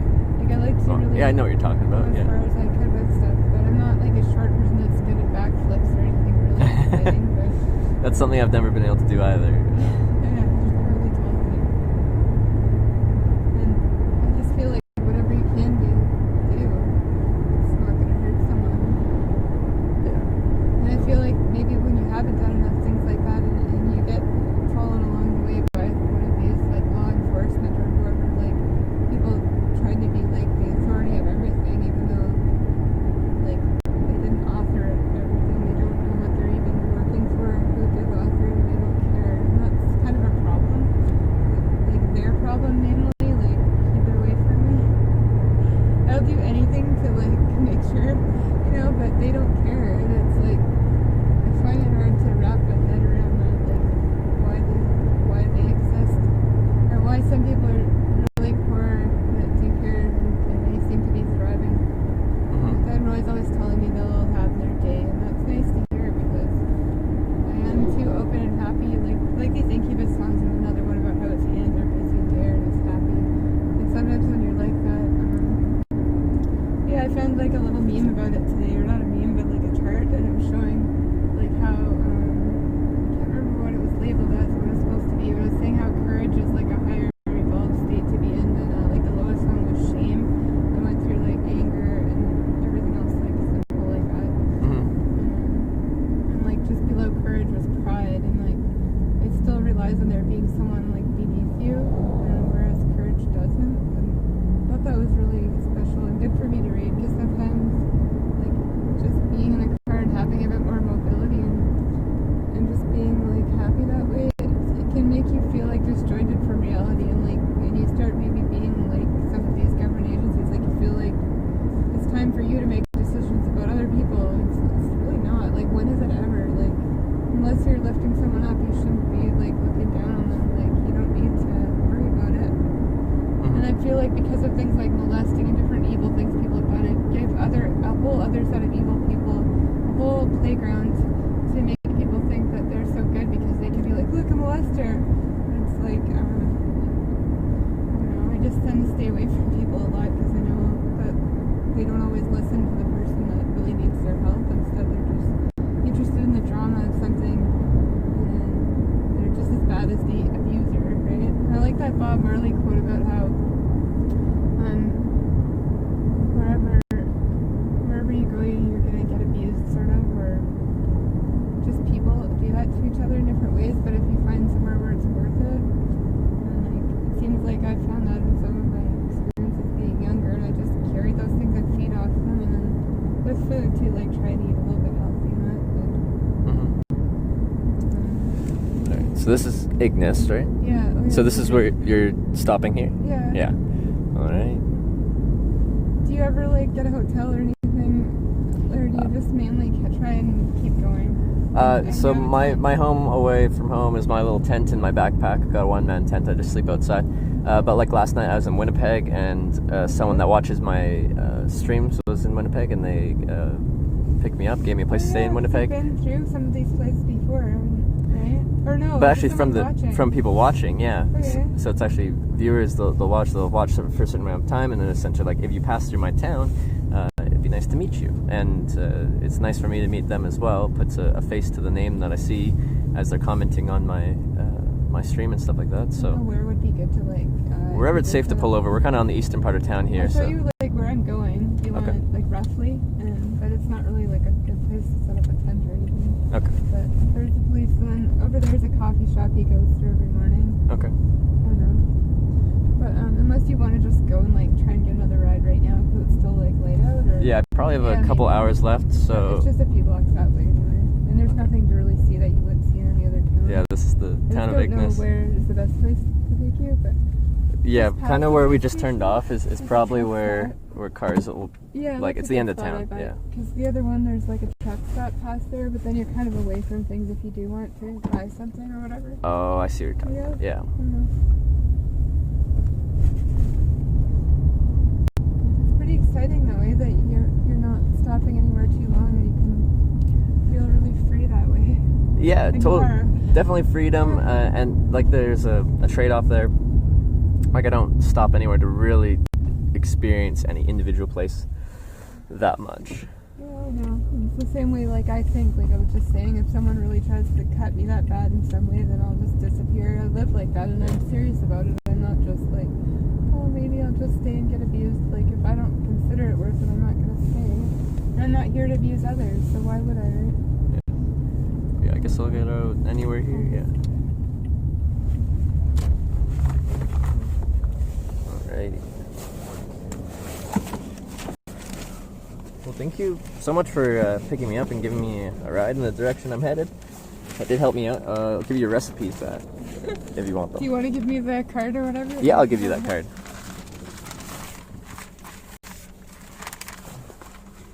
So that you don't have to worry about cooking too much.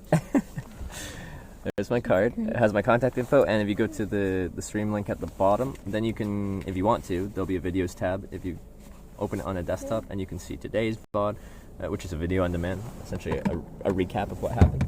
Okay. Or any other day. There's about 1,200 hours of. Oh, you just have to have a lot of time if you wanted to see. Well, like today's will be the most recent one, but there's just I've been doing this for 5 months now, so there's a lot of stuff going on. Okay. All right. It even says professional hitchhiker. Yeah, that's batch 2. My first batch of cards said Trevor Daniel Let me Hitchhiker. give you one of my cards. just Sure. because I've never even really given them out. You've never Like, given out cards? All right, You we're know how many exchanging I've got? business cards. I've literally given away one. This was like weeks ago. But I don't even know if I like what he did because it looks like it's some kind of top escort service with that vehicle. Like, Oh yeah, this is it looks weird. like a Cadillac or something like that. yeah, and Something I fancy. don't think it really goes with our whole like small town. I'm gonna cover the no. Maybe I'll show them the car, but cover all the information. Yeah, I don't even know if it says my name or what does it say. It's got a phone number, I think. Oh right. All right. I guess that whole network you're on would be good for networking, like you say, though. If you're going anywhere and you wanted to ask for a job or a place. Yeah. Stay. Yeah. Actually, I was talking to another person that does do a stream, kind of like mine, but doesn't hitchhike. and he said he was going down. He lives in Tennessee, and he went down to Florida because one of his viewers gave him a job in Florida. Okay. So it's like it's been a networking thing for him as well. That's the thing. Like, as you get on in life, you won't want to be traveling all over the world. You probably just find something, like you say, it won't have to be traditional for whatever you took in college or university. Yeah. Can I ask one more question about Yeah. your family? Like, what Sure. are their background? Is your mom like a doctor or something? You just seem like educated and like. My mom works like for the RCMP, Okay. like that, and my That's all dad my talking works about. in construction. Does your mom do like a desk job, or does she go out and Desk like deal job. with She works in people? the office. Oh, yeah. Yeah. That's what my parents And do. do you have like siblings? Sorry, that's 2 questions. Oh no, it's okay. Like Do we're you still having a say- conversation. That's fine. I'm not in that much of a rush. We can still talk a little bit. Yeah, I got one sister, but then my parents split and remarried. So then I have 2 stepsisters, one on each side, 2 stepbrothers, one on each side. So big split More family. networking. I Yeah. remember my divorced cousins, like in a divorced family, they got more presents, and I was like, I wish my parents were divorced. For that reason. Kind of selfish. But just to give you more explanation on how I live my life, like me with my parents splitting, they lived in different houses in the same kind of area, and they never made us pick which house to live at, so we switched every week. And because we switched houses every week, I never unpacked. I just lived out of a basket and a bag. That's why I think I'm so comfortable living out of a backpack for months to a year at a time, because that's what I've done my whole life. Like right from the time you were like 5 or something? It was Pretty young. 6 years old, yeah, is Okay. when that started, and it's what I'm used to. It's what I'm comfortable with. It's kind of a similar situation with my daughter. And just like being, like I said, like those arbitrary care plans where they don't really know your family, but they're just trying to make sure they manage the file. Yeah. And with my mom calling over and over, and nobody really knows what to do. But okay, she lived with her dad and me for like 8 years, and then one day, based on like another anonymous complaint from, like, it turned out to be from his daughter, the one that he saved from like foster care. Ironically, and then she wanted to say something, and then it became like, then they're like, well, maybe he needs to be under supervised access and all that, and then we ended up just not contracting with him anymore and doing our own life, and now we're happier. But it's kind of like that's why I'm here. Like, I don't talk about it, but I'm just glad that I chose to not be afraid, and just, you know. Yeah. I like But it that. was more than enough fear anyways, and it's just a waste of time, I feel like. And maybe other people around me are going through similar things if I wouldn't just hate everybody, or feel indifferent, I should say, to everybody. But it's gotten like that, so I think that's why I welcome like a person who's a stranger, because I just think there is more to life. I know that, and I'm not gonna, like, in the same way I said about contracting with some certain services, I'm not gonna like open up to someone that I know is like a low energy that I have to. Like, why? So that's kind of just like within like certain services, there are people that are more helpful than others. Yeah. What is the most negative experience you've had with the police encounter? Like, have they? Yeah, I've got most negative police encounter was in Massachusetts, and the state trooper came up to me at a service station on the side of the highway, and he said, you're not allowed to hitchhike in the state of Massachusetts, and that's just not the case. I researched the laws where I go before I go there, because I live stream that, and I can't break the law. Right.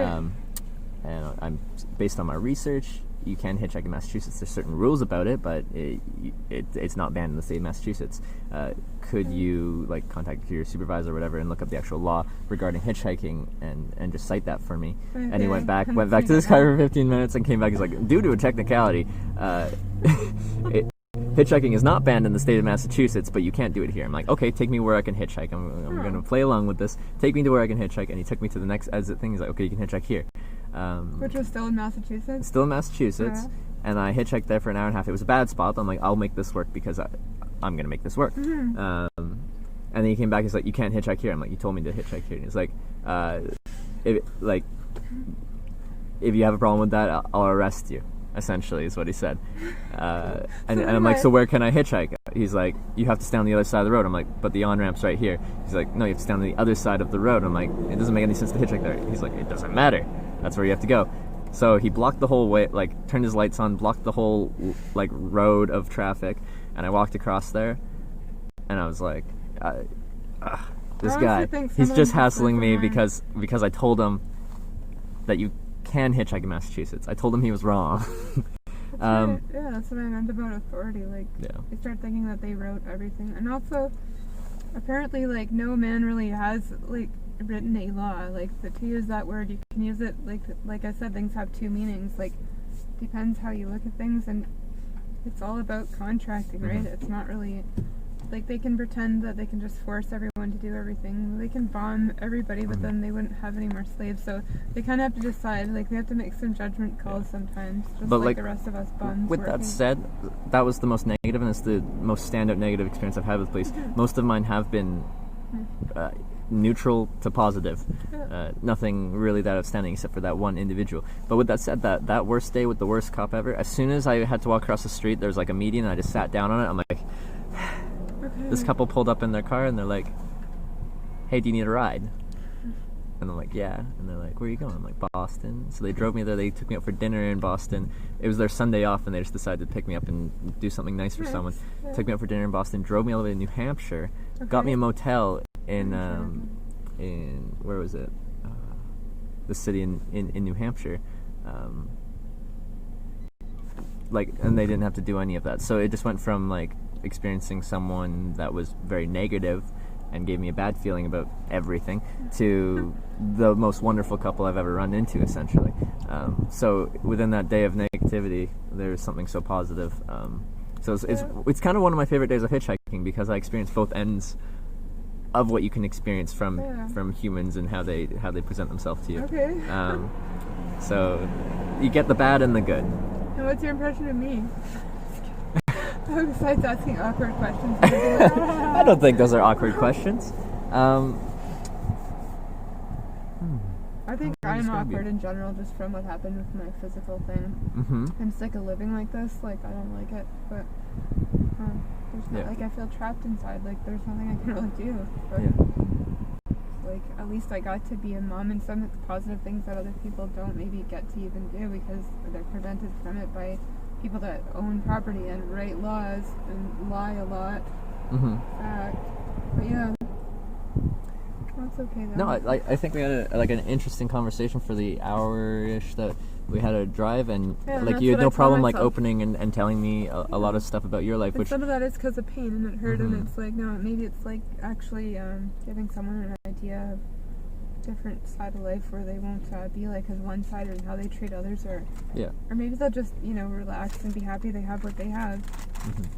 And I think it's good to be able to open up to different people. A lot of people will never tell anyone anything about themselves, and they just close themselves off to the world. And maybe I should learn to be a bit more closed and maybe go back to doing something creative, but I don't know how, so I just sort of float around giving people some little anecdote or just my time if it's worth anything to them. But then maybe I should like charge more for my time and be working more, and that's what her dad's always trying to make sure I'm okay, and that when he passes away I'll figure things out. But I don't know, I just feel like I'm kind of a drifter in a lot of ways, and I'm happy being like that. Well, so am I.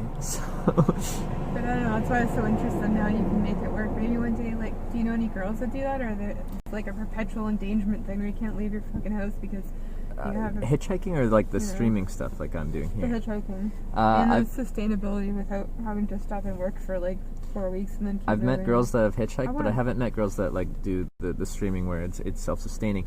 Or like in a hitchhiking thing, there's plenty of girls that stream on like this on this website, and they are sustainable. It's their job to broadcast their life or whatever they want to do, them playing video games or anything like that. So if you do go to that website, you can see same Twitch. Yeah, you can go. There's so many different things people will broadcast, essentially, whether that's at home playing video games or going out and traveling and exploring. There's so many different things people can do. I have a kind of strange one, hitchhiking. I'm the hitchhiking live streamer. But there's so many different things people can broadcast, and some people will just broadcast and talk.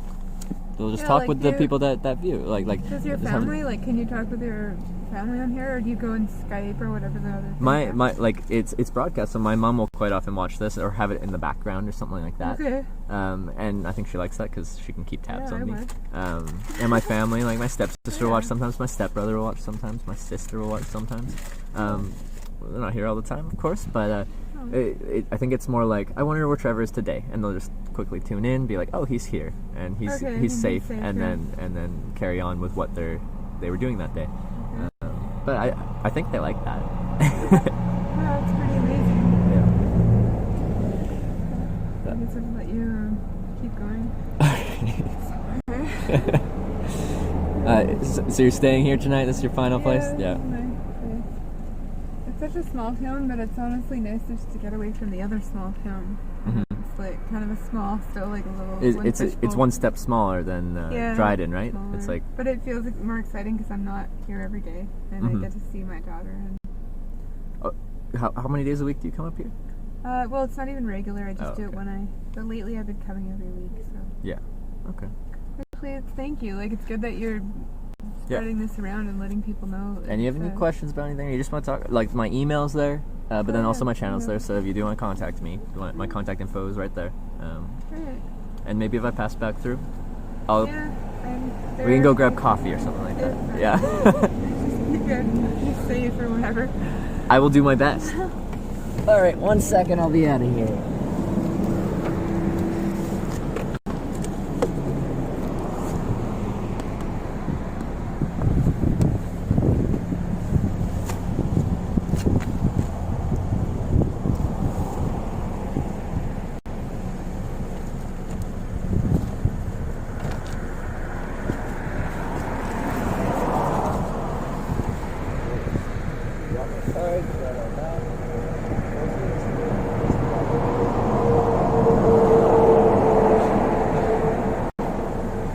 I saw you drive past it and came back.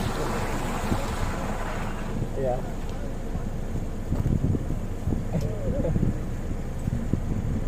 Have a great rest of your day.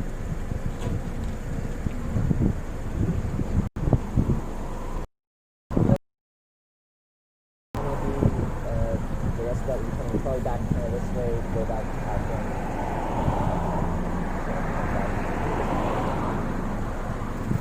Yeah, on my other trip I did all 50 states. Yeah. Yeah, so I went down to California to start with, and then covered that.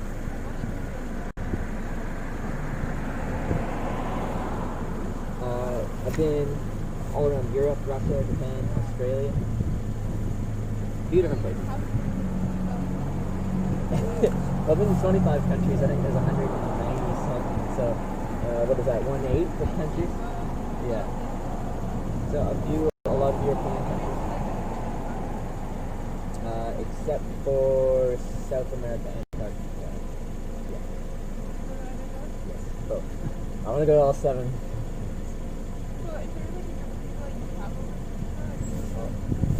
It's essentially just me. Sometimes I'll take a friend for a trip or two. And yes, there's people that want. Yeah. So it's kind of unique because hitchhiking can be a solitary, lonely thing, endeavor.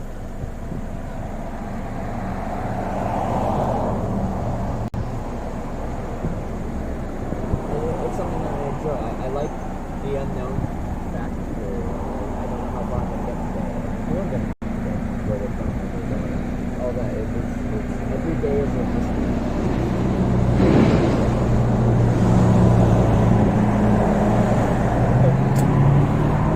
Alright, good. Got my email.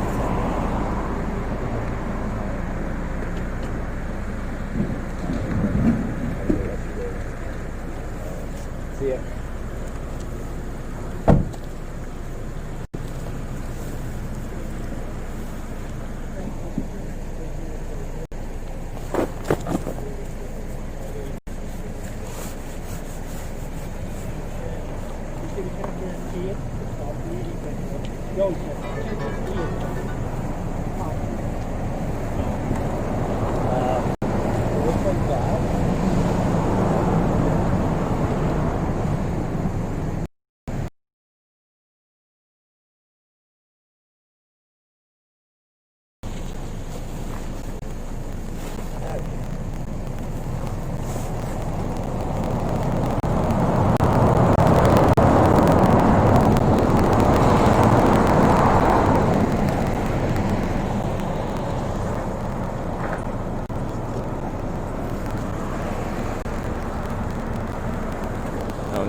If you did see the business, that's not her business. She works there.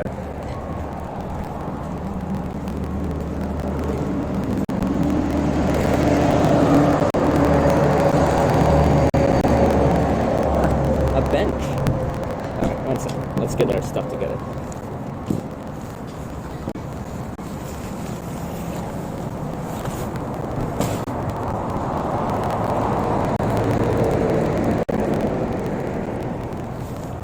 Audio out of sync.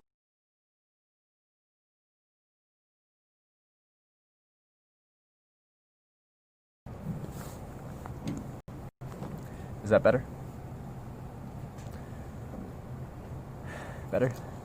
Worse? Does it hurt your ears? We're good? Alright, perfect. So this is just the stock microphone.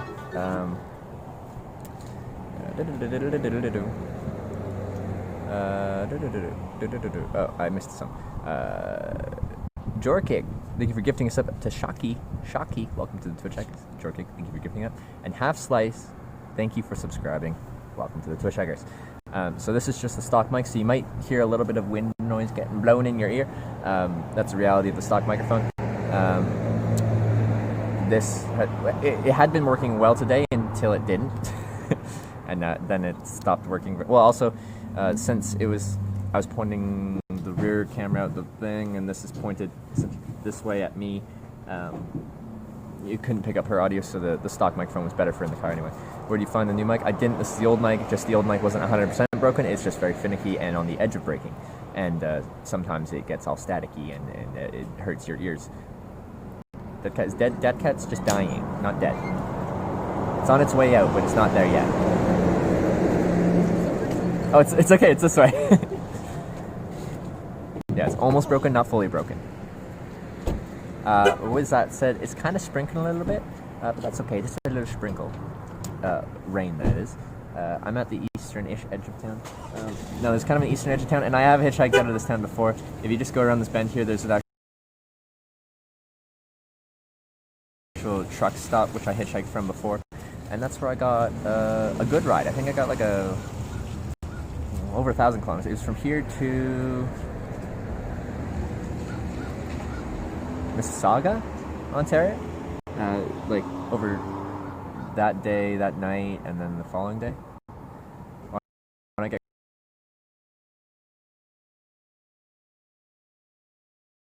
here in the front seat, no, there's just a few things, like there's just a bunch of stuff in the front passenger seat, so she asked if I'd mind sitting in the back, which I don't mind. F? Is it just you? Going down to Windsor area at all? I don't even know. I don't remember where Windsor is.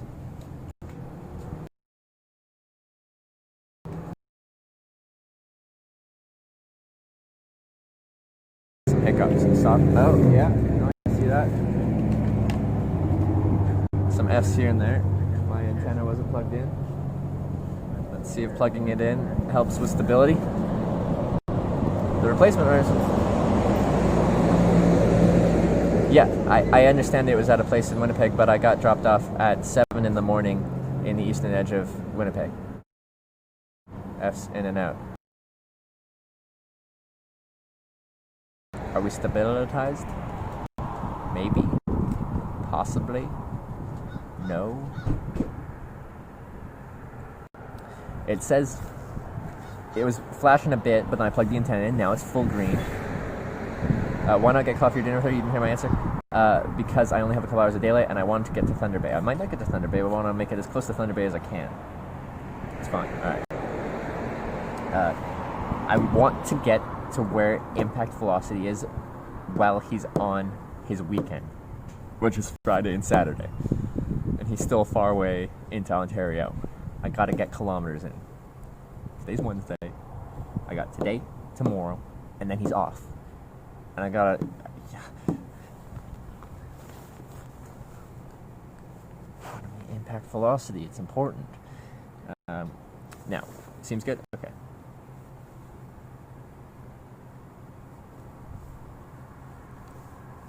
Pete, the constant negativity is just...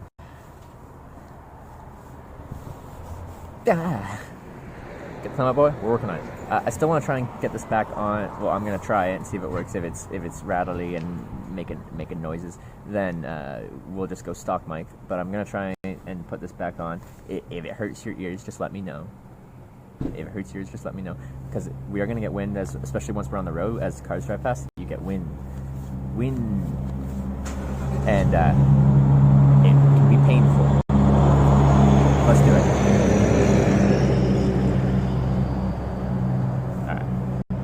So, just let me know if it hurts. I'll fix it.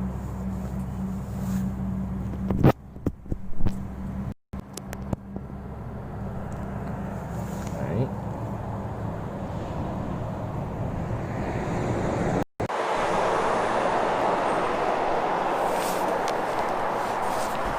Did it hurt?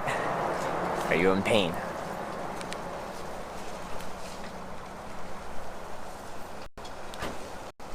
Are we good? Set mic okay? We're good? Alright. Alright, let's go. Sent you a PM, did you get it? I can check. Sound is much better? Alright, cool. See, when this mic works, it's great. When it doesn't work, because I break them all the time, I've broken 2 so far. Well, 1.5, this one's on its way out.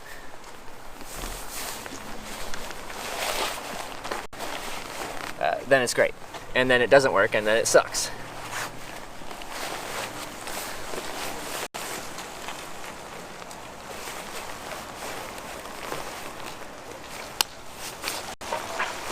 What happened? Why would it hurt? Because this microphone, if the connection gets a little unstable, then it makes a really loud crackling noise.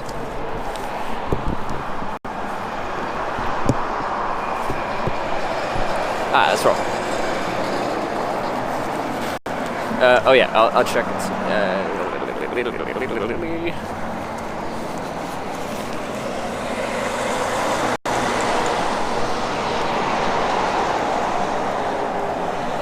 Dielectric route without mic connection. Like it'd be something like that. The headphone jack input like gets moved around all the time, so something inside there is just probably tweaked and not quite connecting cleanly.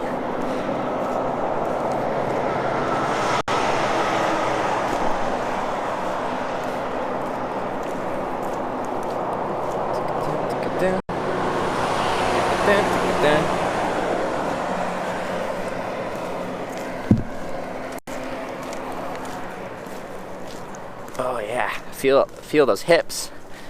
Oh baby.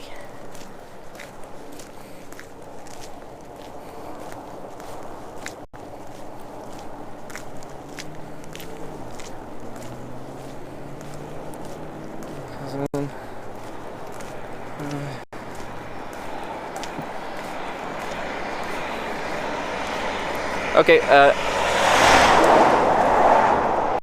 Flesnick, I got your whisper, and that could be useful now that I'm here. So thank you. What are your winter pants for hitchhiking? Layers, just like my winter tops for the most part. So right now I'm just wearing pants, normal pants. Gets a little bit colder. I have a 260 weight merino wool base layer that'll go on underneath. That'll get me down to probably -10 pretty comfortably. Now if I'm in the winter, my normal pants will be a bit looser, so I have room for layers underneath those pants without having to change full winter weight things. So if it was a little bit colder, I'd have a bit looser normal pants, and then I'd go base layer, fleece pants, and then pants on top of that, and that'll get me down to -20 plus. If it gets any lower than that, then I'd throw also a waterproof or windproof thing on top of that to block any kind of wind or moisture from going in there and kind of locking me in a bit more. But I don't, my legs don't get as bothered as much as my upper body. I kind of neglect them. Winter plans for hitchhiking? I'd like to do some winter hitchhiking in Canada and stuff like that. The difficulty will be batteries and stuff like that. Phones don't batteries just don't like the cold, the extreme cold, that is. Snow pants and ice cream. Snow pants are not versatile, or like insulated snow pants. For me, I build campfires to keep warm. No, I free camp and I follow the leave no trace kind of principle. So I don't unless it's an emergency situation, I wouldn't be starting a fire.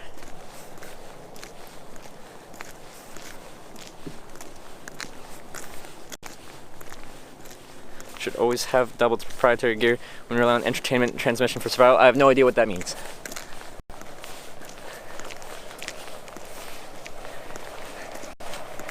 Yeah, we're talking about gear, like planning for more than what you plan on experiencing. Right now, I'm safe down to minus 25, I'd say, based off of the equipment I'm carrying. First overnighting, for like full day overnight, I'm safe till minus 25. That's way colder than I should be experiencing at this time of the year in the regions I'm going through. So, I definitely overplanned as far as warmth go. It's suicide hitchhike in Alberta in January. How about the Arctic Circle in Canada in February? Because that's what I did 2 winters ago. Minus 26 equals death, minus 25 okay though? Exactly. It's an estimate. I don't know. About minus 55? Well, this would not keep me safe in minus 55, that's for sure. Any plans on coming back to the States? Well, I'm coming to TwitchCon after I go to Newfoundland. I don't know what my exact plan is to get there, but I gotta get there.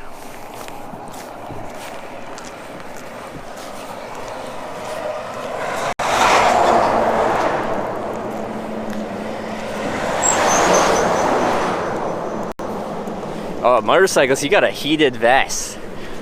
That's premium. My stepdad has worked up north and stuff like that, and he had a heated jacket. You like plug it in and like a light lights up, and it seems so fancy. Where was Twitch on? San Jose, California. Was it October 28th? 27th. Oh, sorry, 27th. John's probably right, because I just was guessing.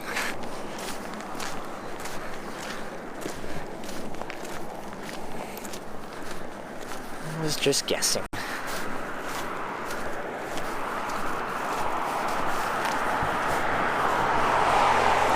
We don't need heated gear on a snowmobile while on a cycle, because it probably feels nice to have active heating.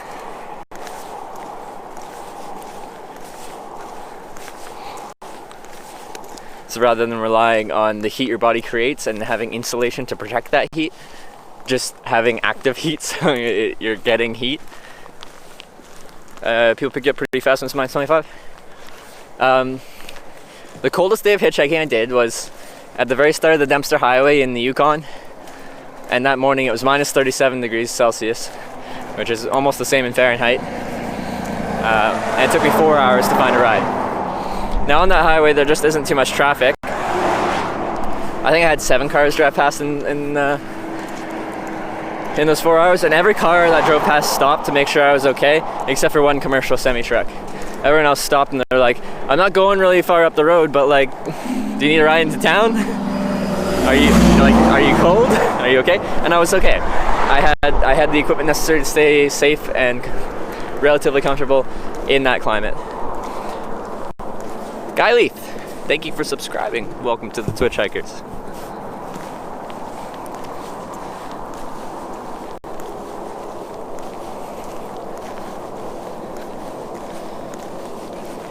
I've heard of people riding bikes up to Nuvik up the Dempster Highway in the winter. It's been done.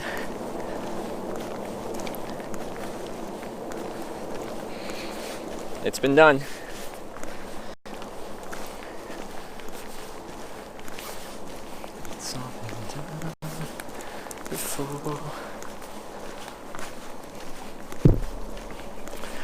The people that I've heard done that, they had a chase vehicle. So the person riding the bike had a vehicle riding behind them, a normal car.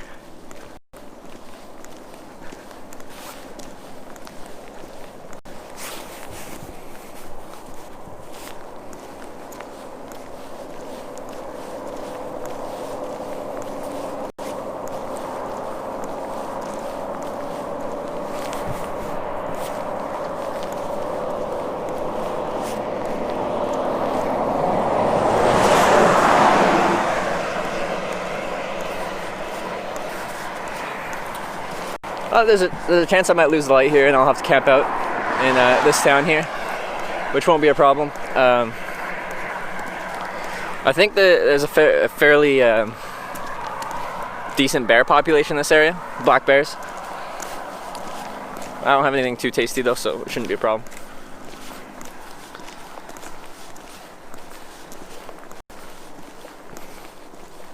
Right to the EU, and temperatures as low as -10 Celsius. If you have the right gear, the right equipment, you can be outside in like any kind of conditions. More insulation, and as someone was saying, they've got active heating, so they've got heated vests, heated gloves, heated handlebars. If you have the right equipment, you can make it happen.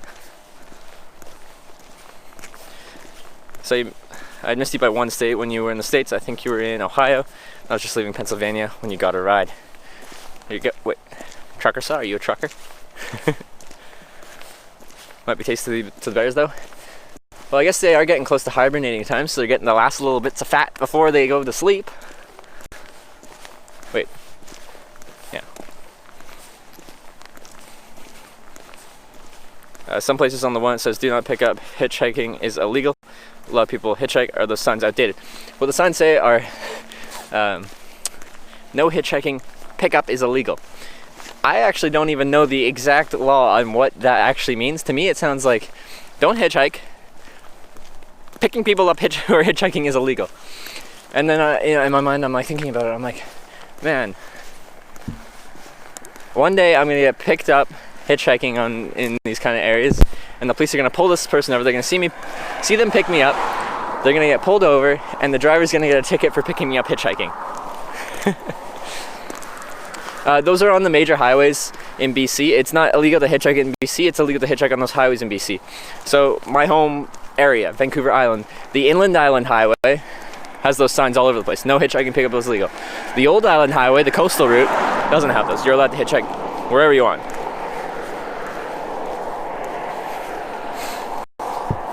Your anatomy teacher ran across the entire US without any assisted help except for Mountain Dew. Thanks, Mountain Dew. Did he get sponsored by Mountain Dew? Because he should have.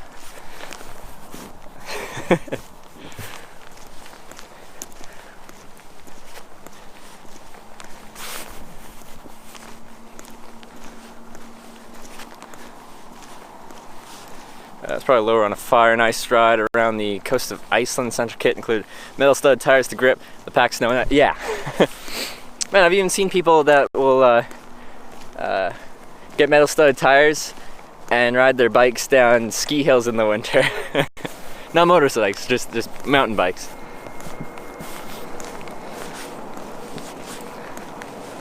It's raining. Why is it raining?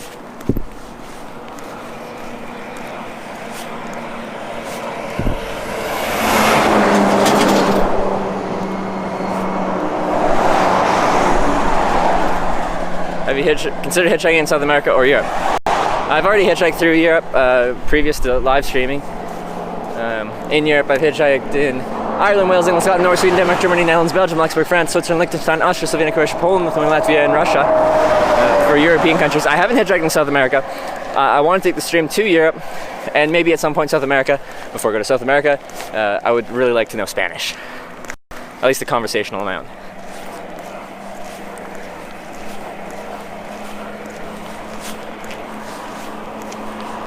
People stud motorcycle doesn't ride on the frozen lakes is crazy.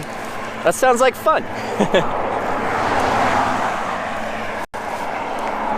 Up north,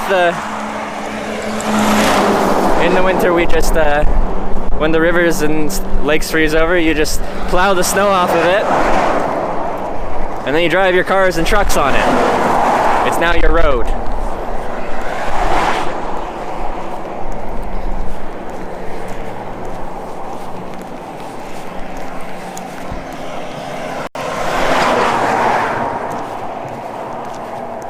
I guess I'll start throwing my thumb. The shoulder's pretty wide here.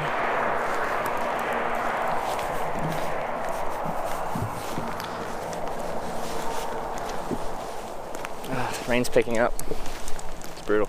There's a truck stop up here. If it's raining good, then I might have to stop in there and get a rain equipment kind of setup thing going on.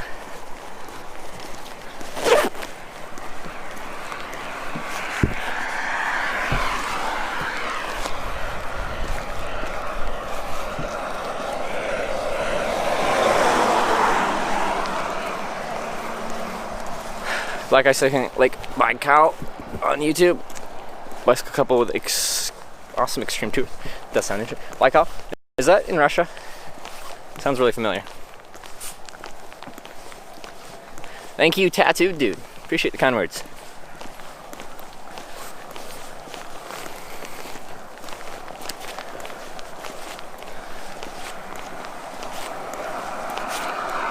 YouTube check. Elephant rally. Yeah, you were explaining that to me the other day. That was the German motorcycle riding and in rough weather. Rain!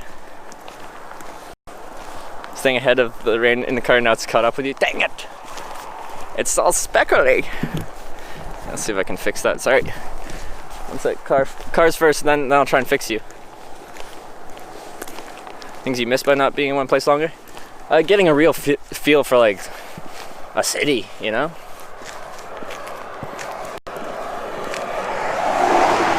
I'll get a feel for like some of the locals. They'll pick me up and then get to talk to them. Sometimes I'll get to stay at their place. But you need more than a day to like really give a place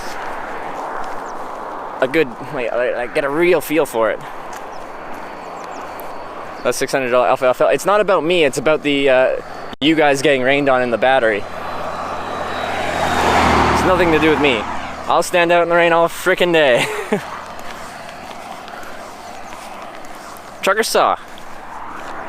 Thanks for the tier 2 subscription. I do really appreciate that. Thank you. Welcome to the tier 2 Twitch hikers.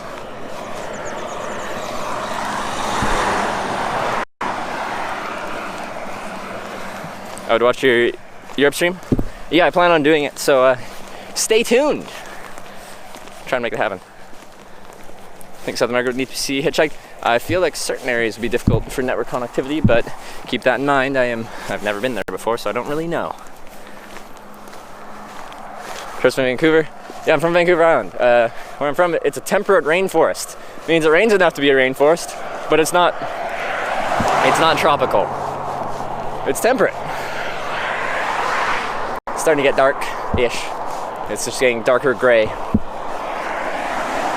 Some of that's probably this rain cloud above me. Sorry about the rain on the lens. Don't hate me too much.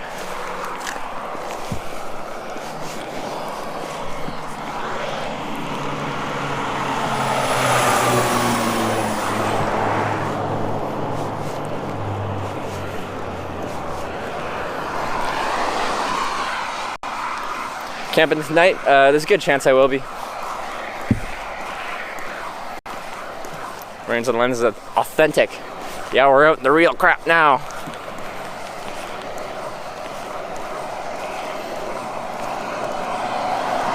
Getting shot at by accident was pretty dangerous. I didn't say it was safe. That's the most yeah. That's the most I feared for my life while on a hitchhiking trip. I wasn't actively hitchhiking. I was just setting up my tent by a riverbank. If I have visibility vest, I should at some point. I still won't be hitchhiking at night anyway. This jacket is pretty bright though. Any tips for hitchhiking? Have the confidence to be able to turn down a ride if someone pulls over for you, and you talk to them as you should before you just hop in the car. You shouldn't just hop in the car without talking to them.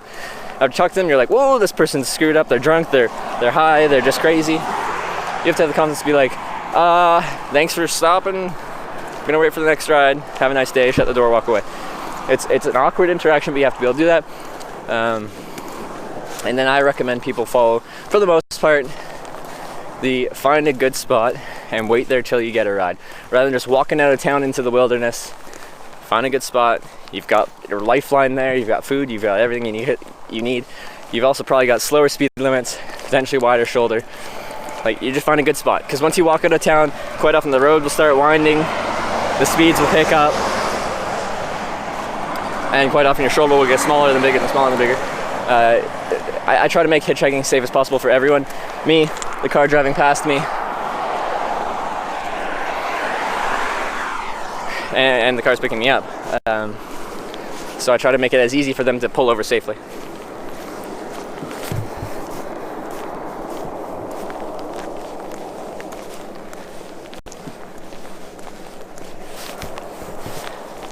don't know why you're so salty.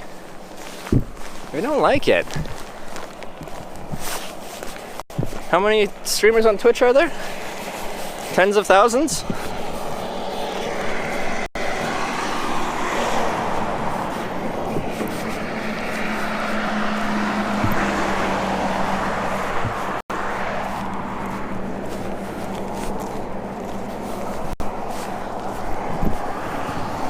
You gonna pass by Montreal? Yeah, I will be. Yeah, let's see if I can.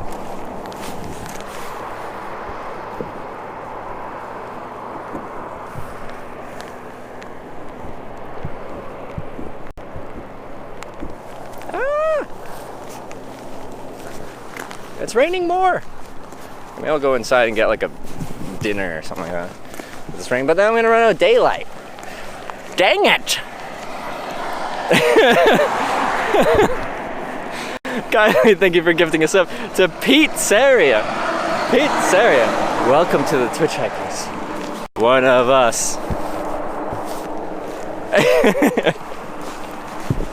I like it.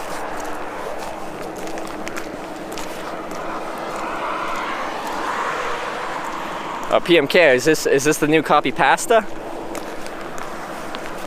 We're using the stream. I'm streaming on a OnePlus 6 cell phone. On the Bell network in Canada using AT&T's global roaming network, using a wide-angle lens and a directional microphone.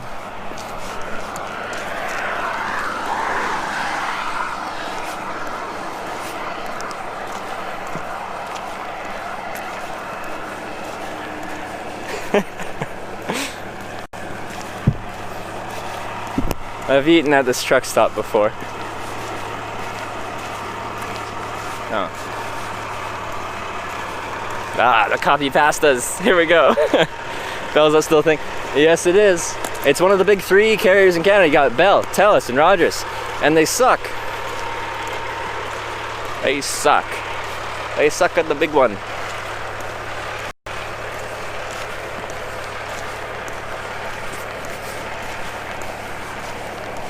Essentially an oligopoly with anti-competitive pricing schemes. Well, they don't compete on price because it's in their best interest to not compete on price. Because why would you compete on price? It's a race to the bottom and then your profits are... Yeah, anyway. Ah! Okay. Rain.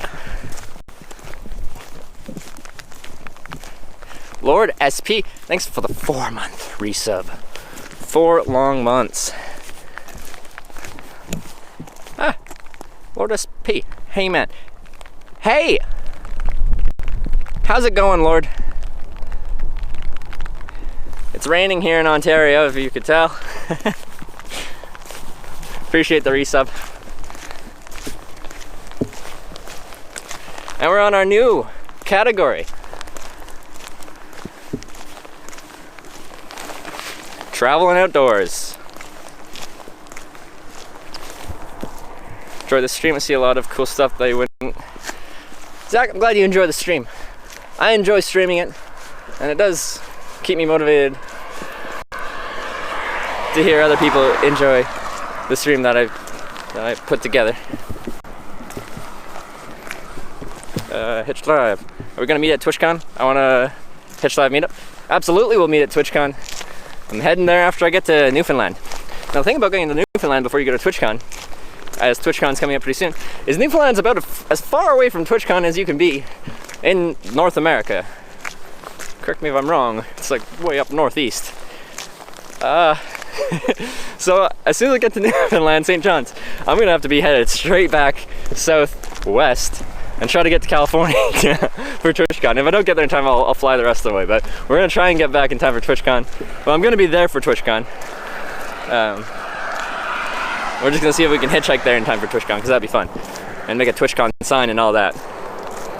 But yes, definitely Hitch Live meetup.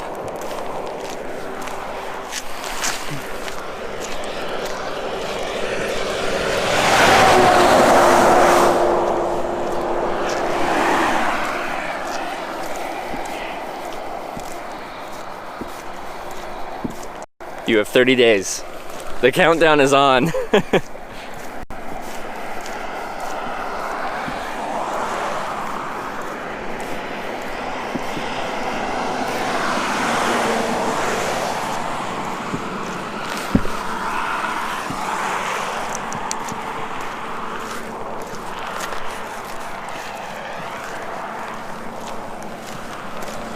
swear somewhere here was a truck stop. Isn't it up there? Is that closed?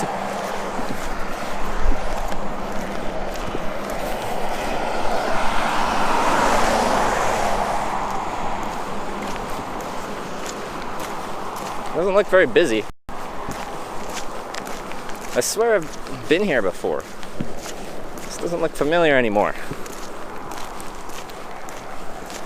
I'm on social media, I'm just go, go, go. I'm going! I'm hitchhiking as I'm walking. Just kind of multitasking.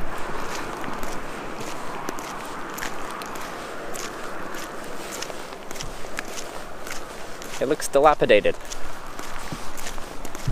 Why are you dilapidated? Have you considered being not dilapidated?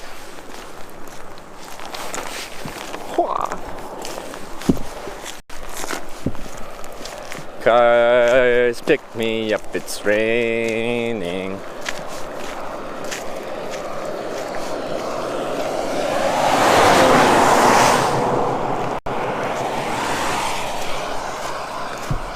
Yeah, it looks very not open.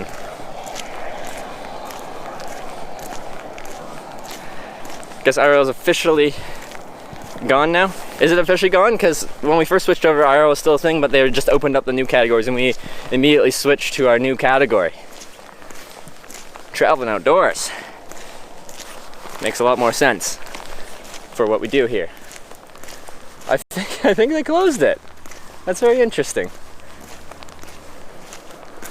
I was just here a year ago and it was open. That's rude.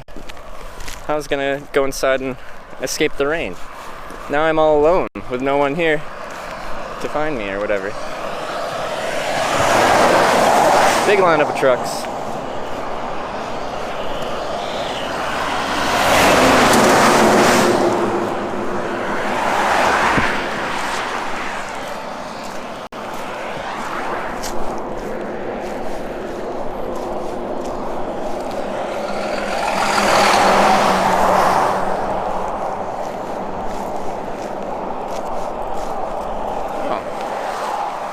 Looks like we got one, guys. That's good timing. Just got to the end of town.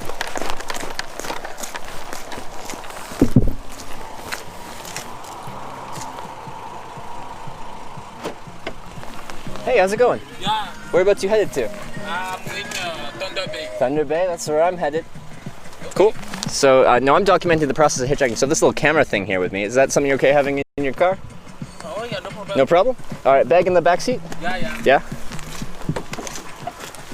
Alrighty.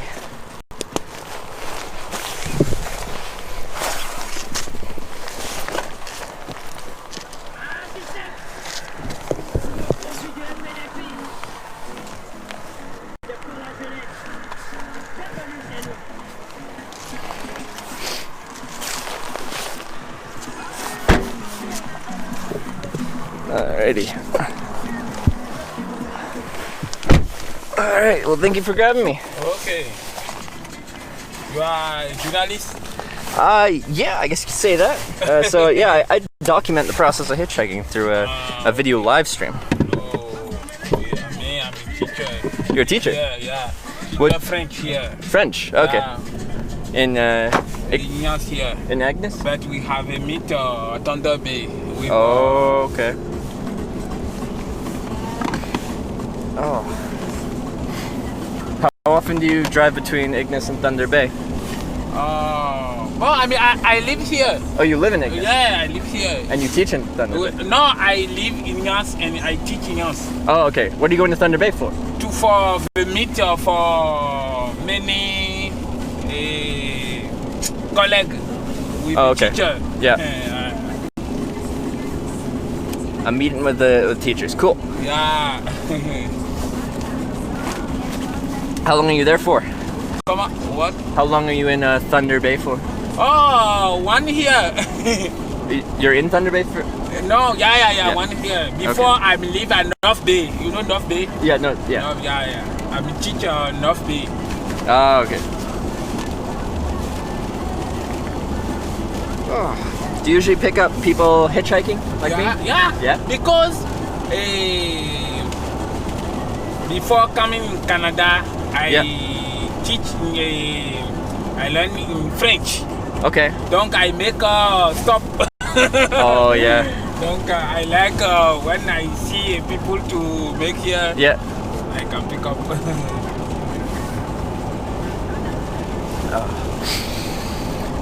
And how far is it from here to Thunder Bay? How long? Two here. No, like in hours or. Hours to yeah is. Oh yeah. Yeah. 2.5 hours. Yeah. 2.5 hours. Okay. Probably two now. Probably two. When you go slow, two. Okay. Yeah.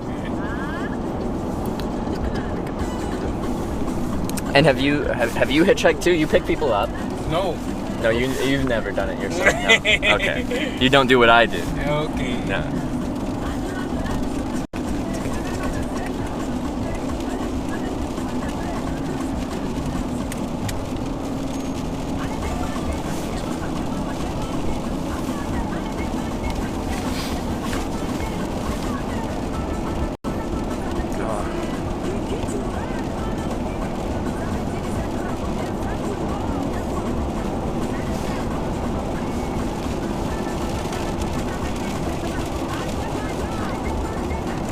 Where are you from originally? Oh, from West Africa. West Benin. Africa. My country is Benin. Benin. Benino? Benin. Okay. Benin. Benino. Benin. Okay. But you know Nigeria? Yeah. Well, we have near Nigeria. Oh, near Nigeria. Okay. All right. And how long have you been in Canada for? Oh, I'm living Canada is 8 years. 8 years. Yeah. 8 years. And do you like it here in Canada? Oh, Yeah. because I'm working. I'm working. Oh yeah.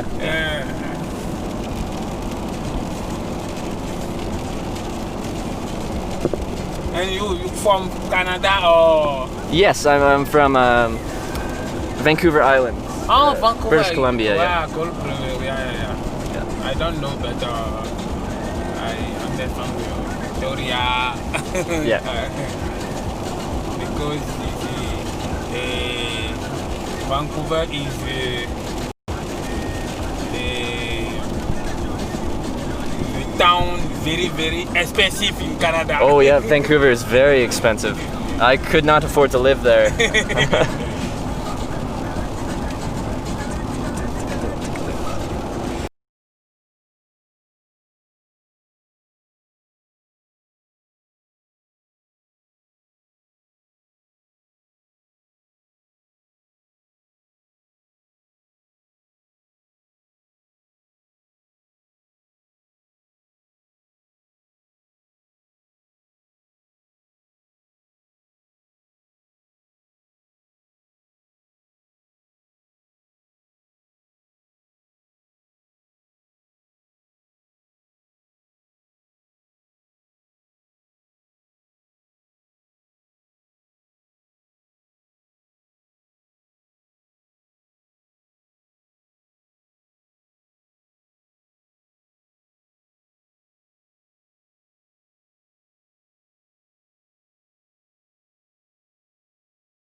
before you moved to Canada, or did you learn No, it once you came? I learned here.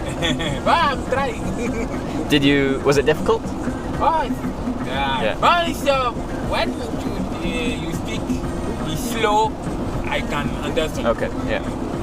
But it's When I talk quickly, when you're talking yeah. slow, I understand. I can understand. Yeah. Because I learn English when I'm going to school Yeah. in my country. I understand. Okay.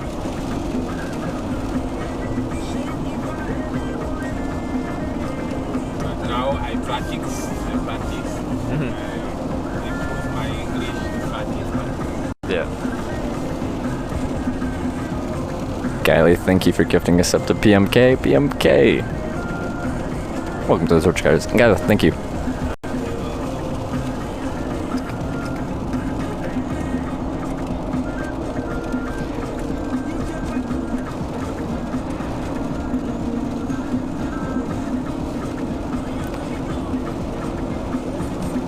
Have you been back to your home since you've moved to Canada in your 8 years? Yeah. For holiday vacation for here. 2 years past. 2 years ago? Yeah, 2 You years went ago. home? Yeah, Yeah. I'm going my country, Benin, French, yeah. and Germany. Because my father, my father lived in Germany. Oh, your father lives in Germany. Okay. Yeah. With my family. Yeah. Now my family, I'm only here in Inyas. Okay. Because my wife, she learned to become teacher Uh-huh. again. Your wife is becoming a teacher. A teacher Yeah. in Salisbury.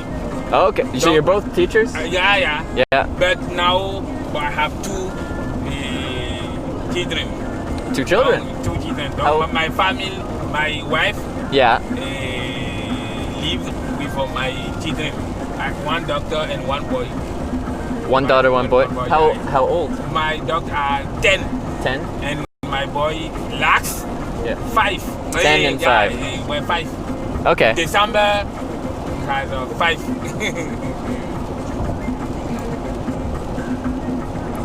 But she finished April. She finishes in April. Yeah. And is she But going to yes, teach April. French as well? Yeah. Yeah. But she want to teach in immersion because she speak more English than me. Yeah. Donc she can Oh, okay. and she live the Yeah. or Dryden Mhm. because it's small country. Mhm. Did your wife come here with you 8 years ago, or did you meet her here? No, my wife, we live in French In before, and my wife, when she finished, she first came Canada. Oh, okay. And when I'm finished, Yeah. I would represent my mom, Okay. my wife. Yeah. Because when she come, she going in Calgary. She came to Calgary. Calgary. Yeah. And when I'm finished, I can go Montreal, and after we can go okay. to Salisbury. When I'm finished, I'm supply teacher in North Bay. Yeah. Now I have a job permanent here. Permanent job. Yeah. That's awesome. Now, you have been to a lot of places in Canada. I've met plenty of people that have lived Canada their whole life and never left their province. And you've been like Calgary, Edmonton, Ontario, Quebec, Me, I all like over. I'm like Yeah. because I'm like travel. I love the holiday. I know Winnipeg, Saskatchewan. Yeah. I like. What's your favorite? Oh, bomb! My favorite is comment il s'appelle ça? Nouveau-Brunswick. New Brunswick. Yeah. Yeah. Which city? Fredericton, Moncton. Moncton. Yeah. Moncton, yeah. I like very because I like the people Acadian. You know, Acadian, like, yeah. Acadian. Yeah. For me, New Brunswick is province is very bilingual. It's very bilingual. She speak English. Okay. He speak French. Yeah, the bilingual. Bilingual. Yeah. New Brunswick is very bilingual. Yeah, I've heard that, yeah. They claim to be a bilingual province, like the most bilingual, yeah. So I'll be going through New Brunswick fairly soon. I'll be going through Ontario, Quebec, New Brunswick, Nova Scotia, Newfoundland. Yeah. Have you been to Nova Scotia? No, I don't.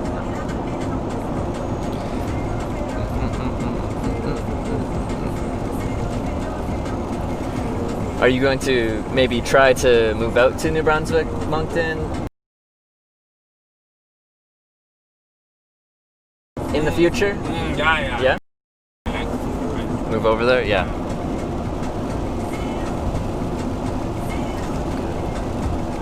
New Brunswick is a province in Canada.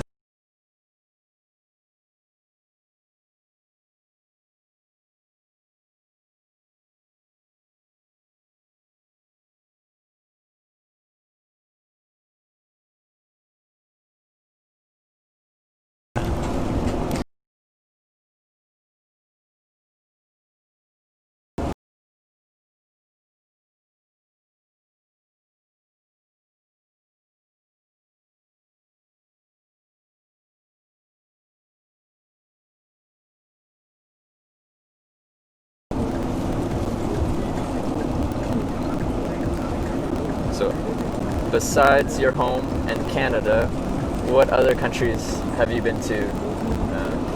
If you have been to any other?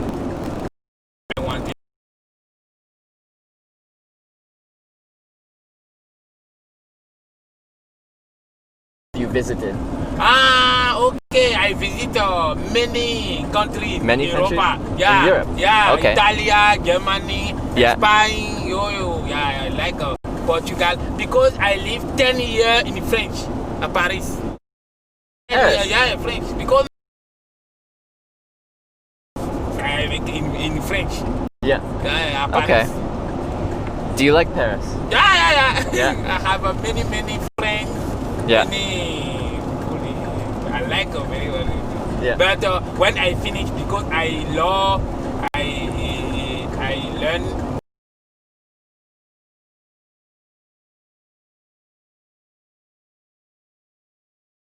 the law in French.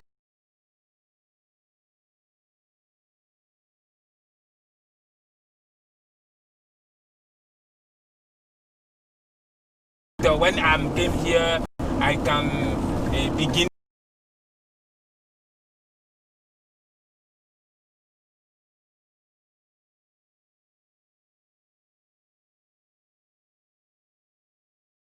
in all.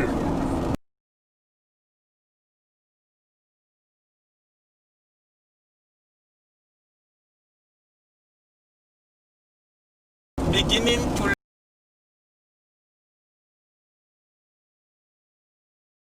learn all.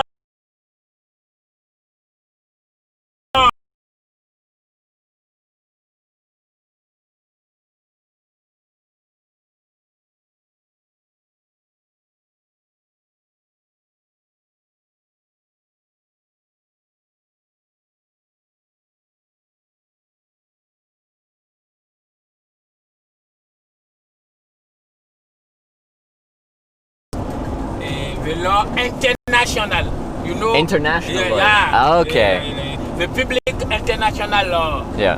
Like when you have a problem with Canada, because now we have a big problem with USA and Canada with trade. We trade, okay. We trade with Mexico, Yeah. Canada, and USA. Yeah. I like from them. So yeah, international law for trade between international countries. Yeah. That would be interesting.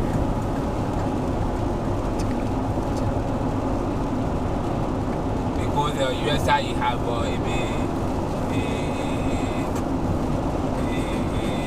one president, he's a stupid president, Donald Trump. Yeah, yeah. You don't know, we make all time to tweet. Yeah.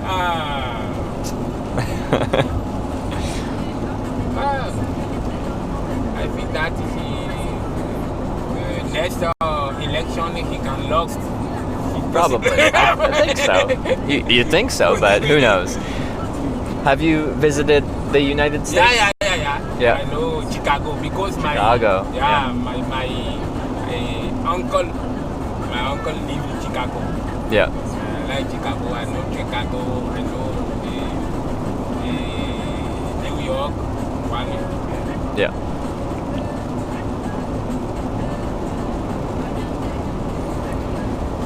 I like to teach because we have 2 months of vacation. Yeah. Me, I like to travel. I can tell, yeah. Yeah, when I'm on holiday, take my car and go. Yeah. I think I like.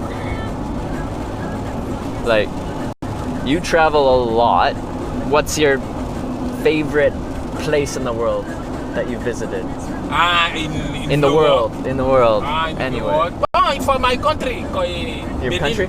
I like Benin. I like Benin. But now my children here, my family here, because I suppose when I talk with my friend in here, I say, Benin is the best country for me. And he said, but why you can't go live here? I said, because the job. Yeah. Can you tell me just some stuff about your home country? My home country? Yeah, like, okay. I don't know anything about it. Okay. Could you tell me? Benin is the country the first country, you know, the trade of, comment on appelle ça, esclavage, the trade of the woman, when he take a man and he send. Benin is the first country, Yeah. he sent many people for Brasilia, for Wait, that they took people? yeah. Oh, like slave? Yeah. Oh, slave trade. Yeah. Okay, yeah. It's Yeah. And you have, you know, IT. IT? The country has the name is IT. Power press. You know IT. No. IT is the country have a big problem with comment on appelle ça? Haiti? IT, yeah. Okay, yeah. Okay. Many people for IT Yeah. came from Benin. Yeah. Because Benin, you can say Vodou, the traditional culture, Yeah. Brasilia, it came from Benin. Okay. So Benin is the whole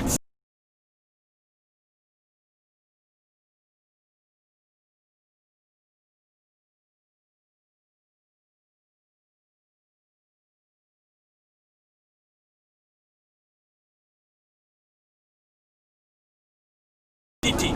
Okay.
Japanese people is a bit bigger. It's strong. Okay. Because with the war is logs. But 10 or 15 years after he beginning the second power country in the war. Mm-hmm. Donc I say, Japanese people, I'm respect the Japanese people. Yeah. Respect is Okay. people fantastic. The people very, very fantastic. Yeah.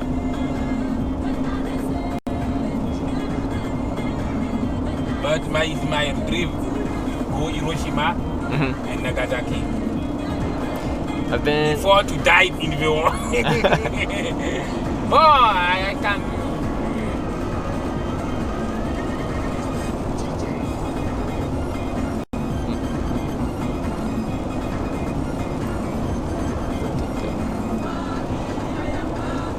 If you see in the world, the best car The best car?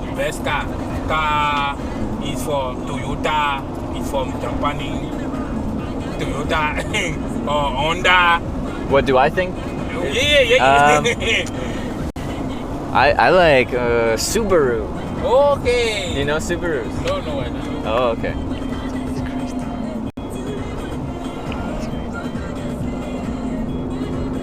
I don't see very well because Oh, you gotta put your.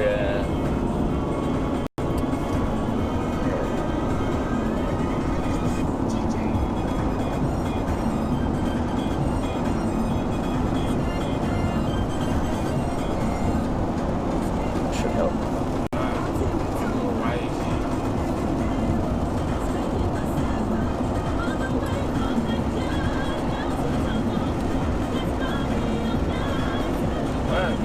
Better? Yeah. Better now.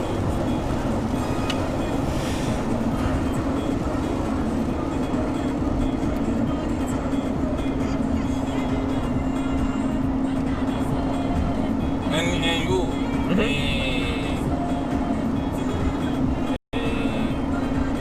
like to travel Canada, you go USA, you don't know Africa, country in No. Africa, no. I have not been to Africa, not visited Africa. I've been to a lot of Europe. Europe. Yeah. Oh, okay.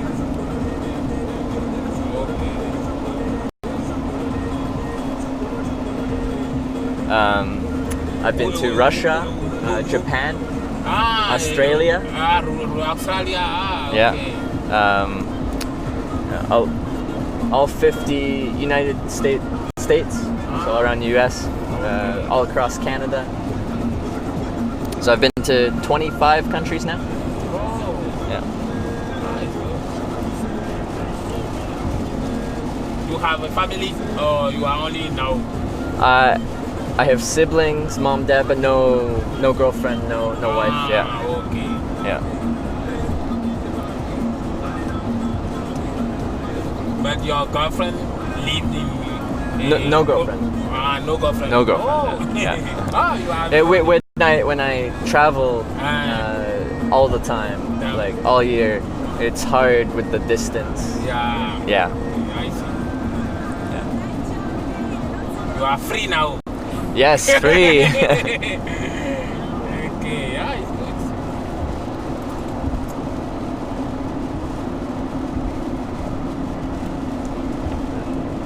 But you can hope make a family one day. Yes, I hope to. I hope to. Once I'm kind of finished doing all this hitchhiking, traveling, travel, where I can okay. actually stay put, stay still, Okay. then I would like to. Yes. Yeah. Well, you see, family is important. It is. Very, very important. It is. But I don't think I'm good for anyone when I'm never there. Okay. Yeah. Yeah, I can see. It's my children. That's your kids? Yeah. Oh yeah. Very nice.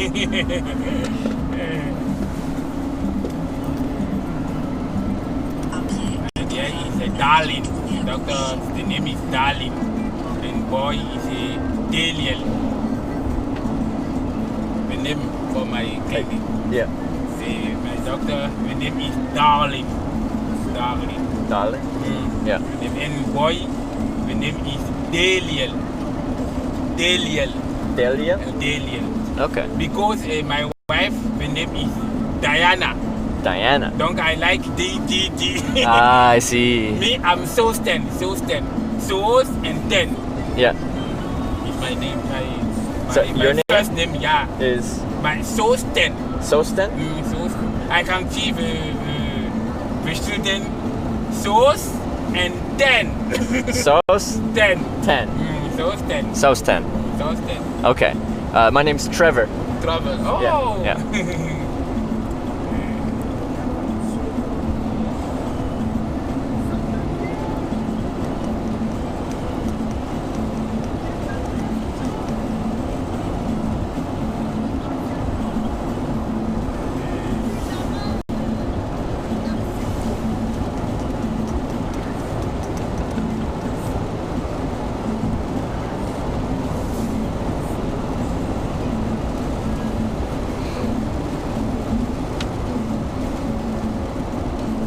Do you usually fly? Like when you go, if you went to New Brunswick, Edmonton, Calgary, do you fly or do you drive? No, I drive. You drive, okay. Because I like drive. You like driving? Yeah. Yeah. I like driving.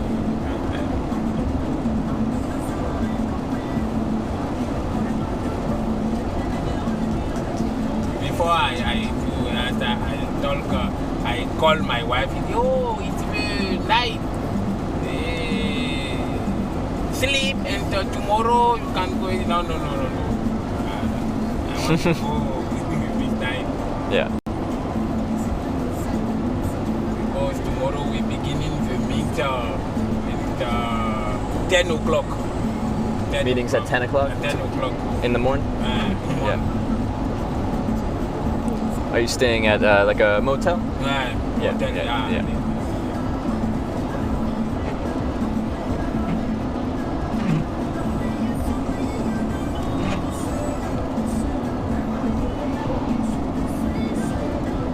Donc this night you sleep in Thunder Bay or you return I'll probably sleep in Thunder Bay. Thunder Bay. Yeah. Okay, probably. Yeah. Oh, it's good. Yeah.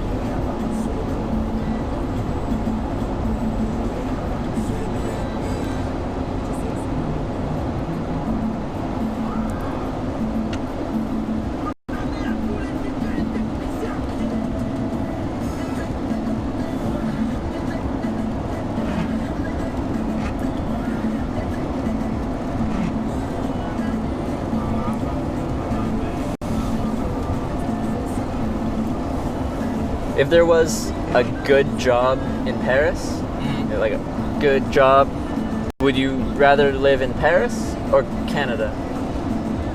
Oh, it depends. Depends? Yeah. Yeah.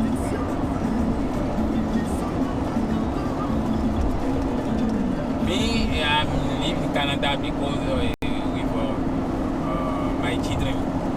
And my wife like here. Yeah. She like Canada. She likes it, yeah. I know, okay. Yeah.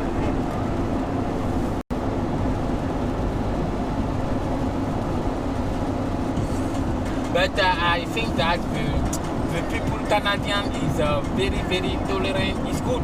Tolerant, yes. But the people accept all things for political, no romantic. When you begin with that, accept. When we did, accept. You know, the people is very, very pacific. You know,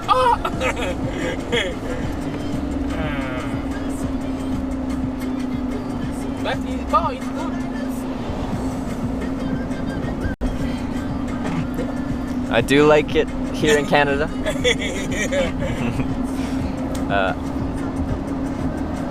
My home will always be British Columbia, Western Canada. I love traveling. I love seeing the world. Okay. but I'll always go back home to British Columbia, the West Coast. It's my home.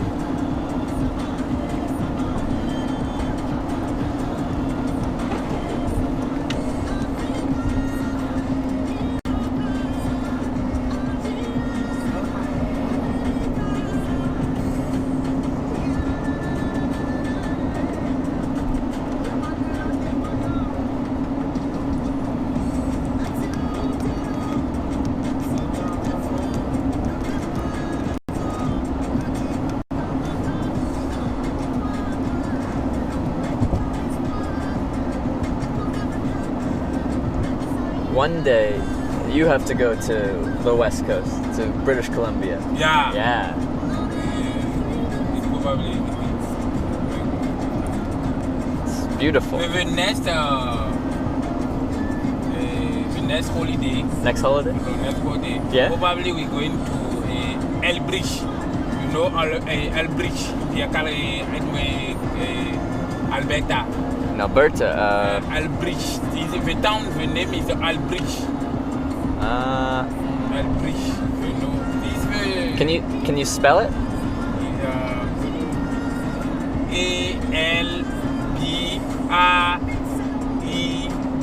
Elbridge. I don't know too. I don't know that one.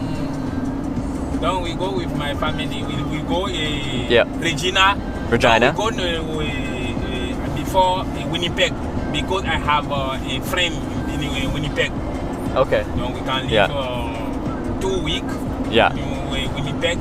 After we go to Regina. Regina. Yeah. I know the people. I know a few. You know people Regina, there, yeah. And with Regina, go Edmonton. Edmonton from Regina. Edmonton, Yeah. And after Edmonton, we go to Elbridge. Okay. Is that in the mountains? Yeah. Yeah. Okay. Yeah. Yeah. Is it near like Jasper? Do you know Jasper National Park? No. Okay. Jasper is Calgary. Jasper's just west of Edmonton. West Edmonton. Oh. Yeah. Or like in the Is it mountains. nice? Beautiful Rocky Mountains, beautiful ski hills. It's very, very, very nice. Jasper. Okay. Yeah, I can Google it when Jasper. Yeah, Jasper, Banff, Jasper. Lake Louise. Lake Louise. Yeah, you know that. Yeah. We big Lake Louise. Big fire. Oh yeah. Okay. Yeah. Information. Yeah.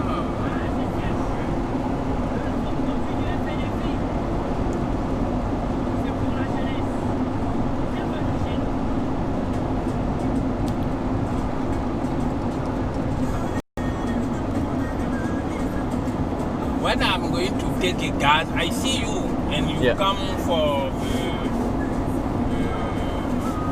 come and I say, oh, why the people take a camera with Yeah. because I go to the school and Yeah. I'm going to take a gas. Yeah.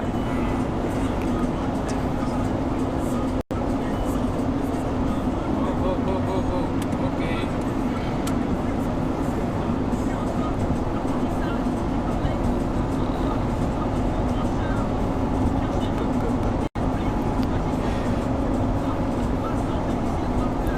Yep. Documentary on hitchhiking.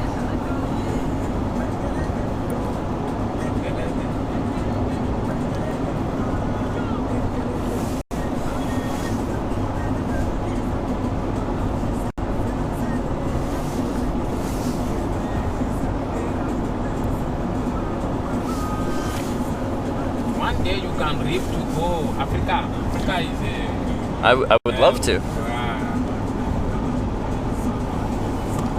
Would love to go to Africa one day. Where do you think I should go? In Africa. Oh! Well, you can come in my country, Benin or Johannesburg. Johannesburg. Yeah. Johannesburg is beautiful.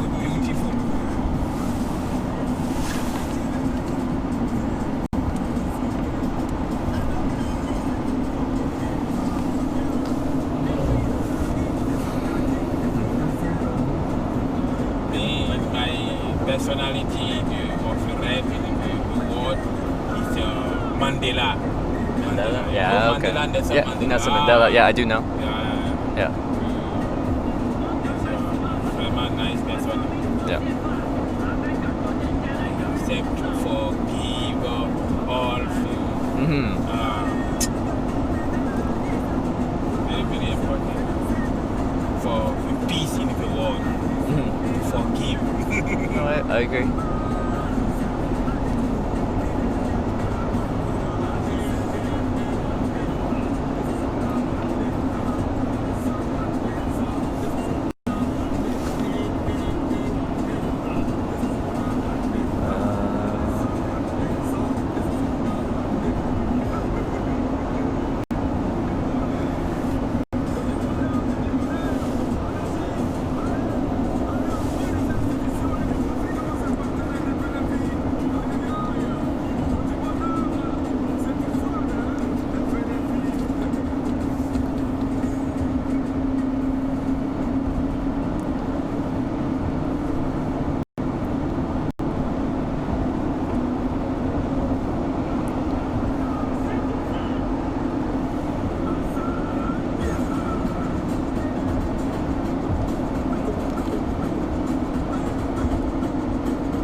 What's the biggest difference between Benin, your home country, and Canada, from your experience? Wow. Different.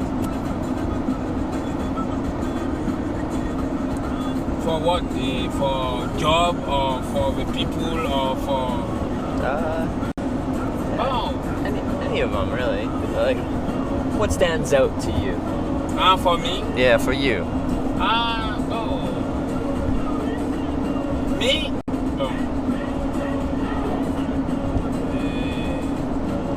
Canada is bigger. Bigger. It is very big. bigger Yeah. country. Yeah. And it's very, very no snow. Yeah. I don't know. Me, I like snow. You like the snow? Yeah. Yeah. I like snow. I have Yeah. no problem with snow. But in Canada, before when I'm in French, people say, "Oh, Canada is good, Canada is good, Canada is good." But me, when I came, I sit down. Comment on appelle? You can say Calgary. Many people for Canada no meat. He had separate Oh. for the people for Saskatchewan, live in Saskatchewan. He want to see a job in Saskatchewan.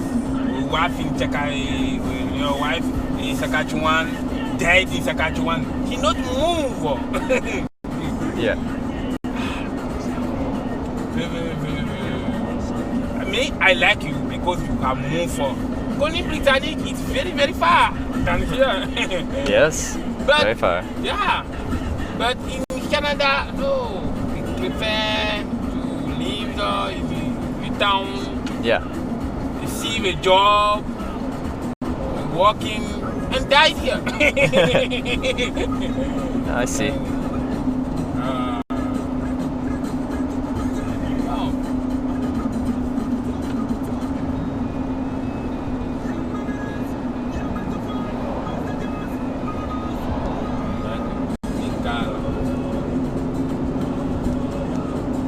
And the people is separate. The people, the problem of Montreal. Montreal, Quebec Yeah. is French. Yeah. That he want to separate with Canada. Yeah. Yeah. They want to separate. Yeah. Yeah. He say, oh, we have very, very different for the people English. Yeah. But because the message, I think that the political, because I think that we say in the constitution, we say English and French. Uh huh. But each province English here, province English. Yeah. It's French. But in Yeah. the constitution we say French and English. Yeah. Donc, for me, many people for Canada, you can become a bilingualist. But no. No, it's not like in It's British no. Columbia. Very little French. Very Yeah. little French. And then But if you go to university, you can try to speak English and speak French if you want. yeah, That is the shit.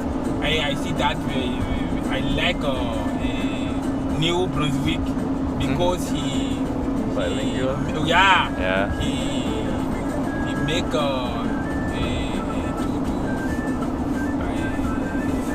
to learn and Yeah. it's good because in the constitution for Canada we say French and English. You can also say, we have English country.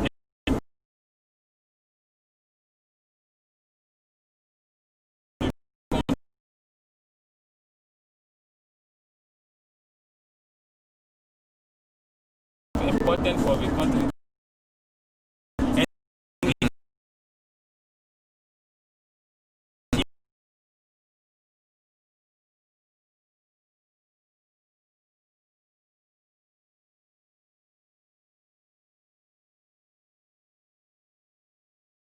A good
Outsider because they just switch back and forth. forth.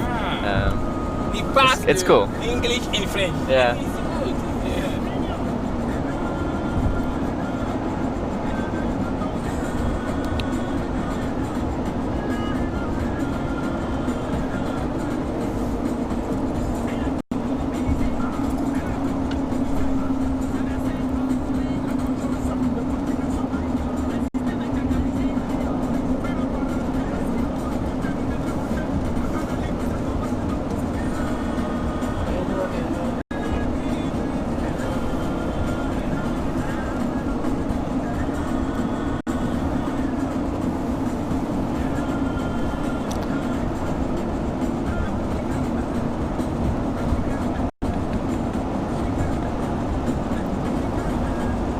So you know English, French, and did you say German? German. German. Anything else or? No, I think the English, the language for my country. What is that called? They say Fon Gun Yoruba. It's many the small language. Oh, okay, I see.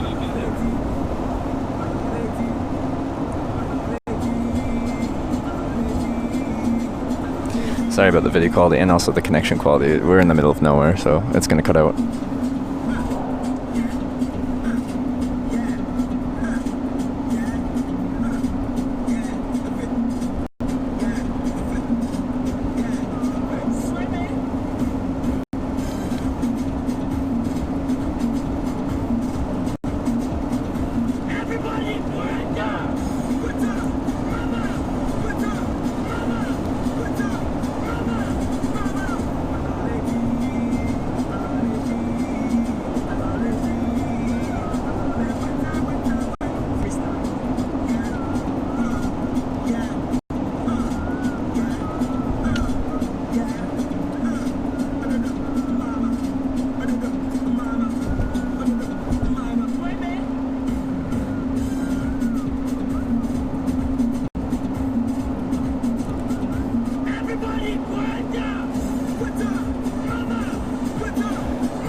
I think we've gone just over 500 kilometers today so far. 700 if we get when we get to Thunder Bay.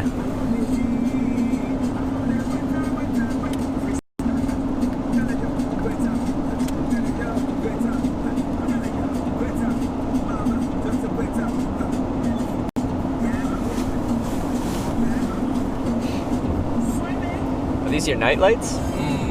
Not very bright. The headlights? I see now.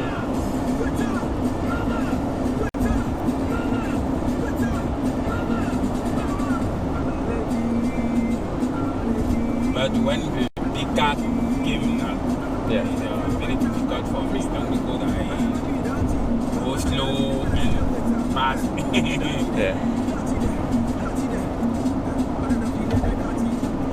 We say in my country, the big car is the king for the road.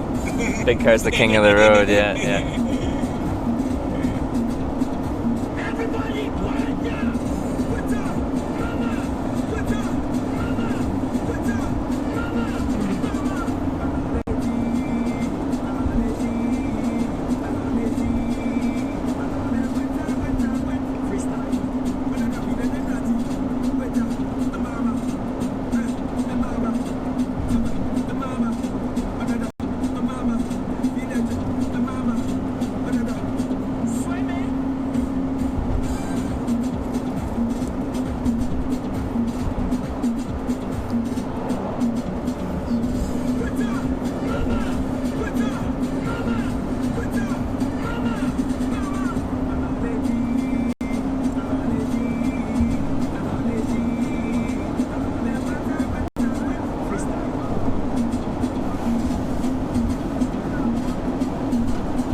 It's 311 miles. This is Canada. We speak in kilometers. No, but it is good to speak in miles and kilometers so everyone kind of gets a grasp of what that means. It's too dark for face cam, unfortunately.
your car? Yeah. Do you like it? Yeah. But yeah, sorry, it doesn't look very good, I know.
The people that watch my documentary are saying hello to you.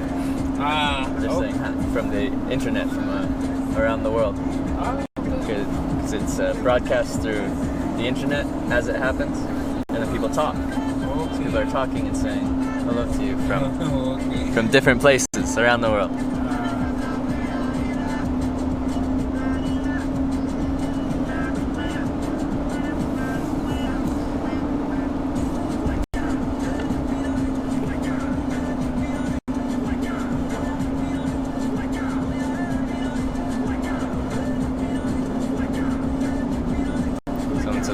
Hello from British Columbia. A driver dude. Hello from Chicago.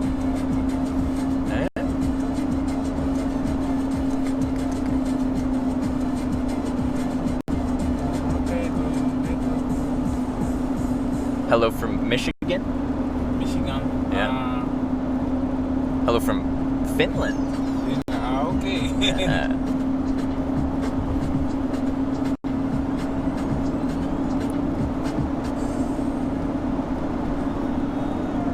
Don't you have all-time internet? Sorry? You have all-time internet? Pretty much, but through this area, very poor reception. Okay. Poor signal. I see.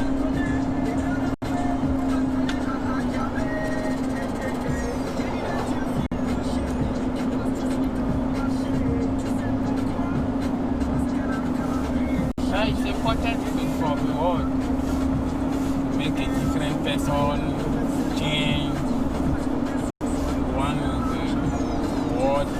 We think that it's very, very important. Yeah. I think For the peace of the world. I think hitchhiking shows people just how kind humans can be. Because you picking up me, Yeah. I'm a stranger to you, but you helped me out anyway. That's very kind. It's generous. Yeah. So I think it. Because I think that you don't choose to become white person.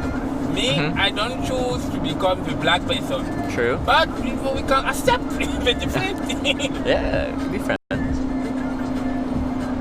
But the stupid person, no, I don't like it. No. Yeah. If you don't know, you can try to ask questions to learn and understand.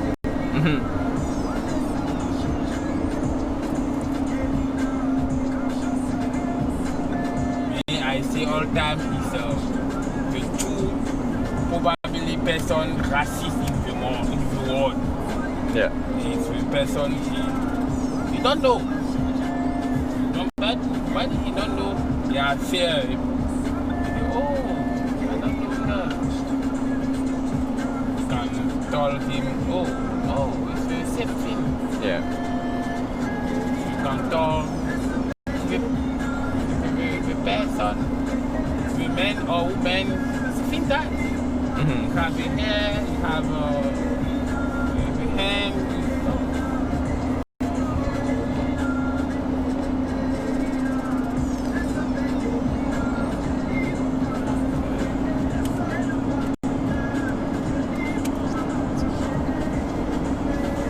I think that all time probably animals world, the animal, lion, elephant, he accepts him Yeah. probably than the woman person. Because the lion accepts, here is a dog, here is a cat. And he accepts it. But no, we have,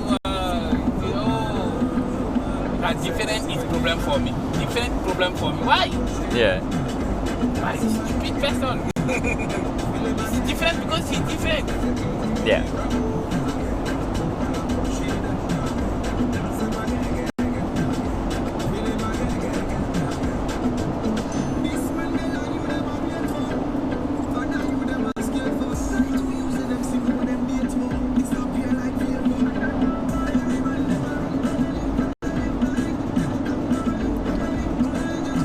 But we have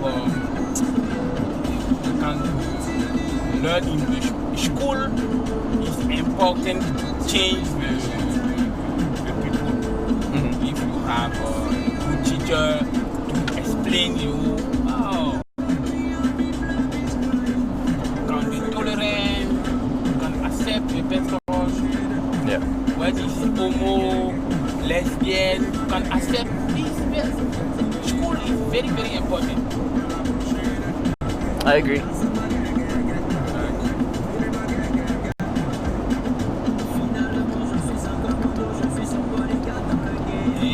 When I teach, I have many all time my children, my student is a white person. Right? They like me, sister is the best teacher. It's all time smile, Yeah. no problem. Yeah. Teach. When we meet with the parents, it's very, very glad. Mm-hmm.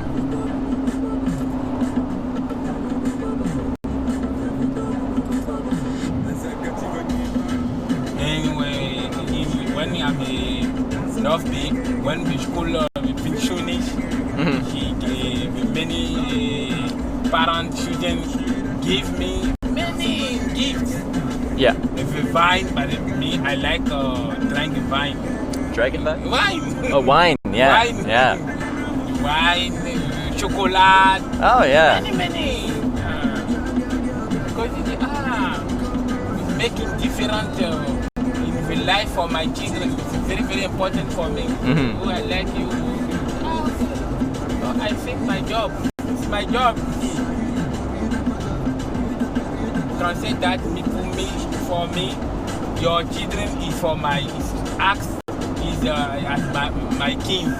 Yeah. So don't.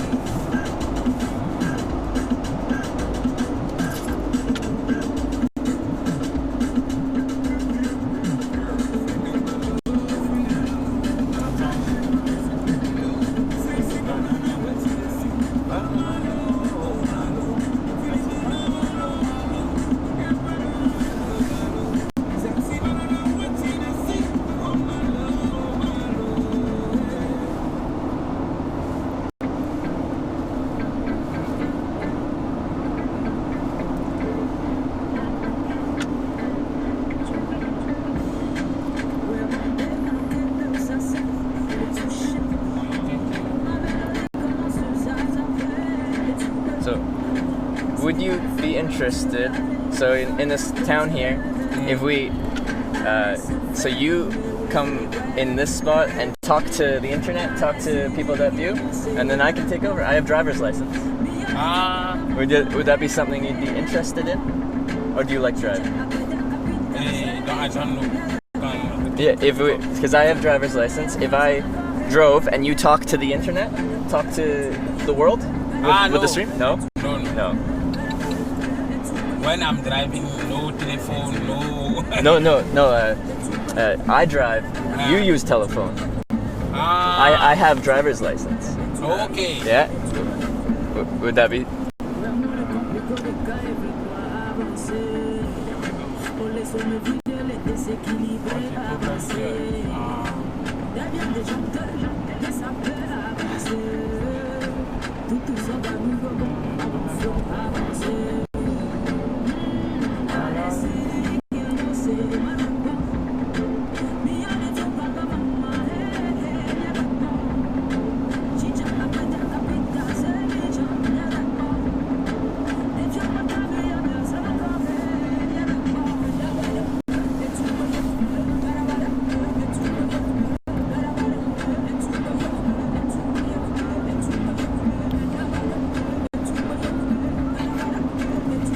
Dang.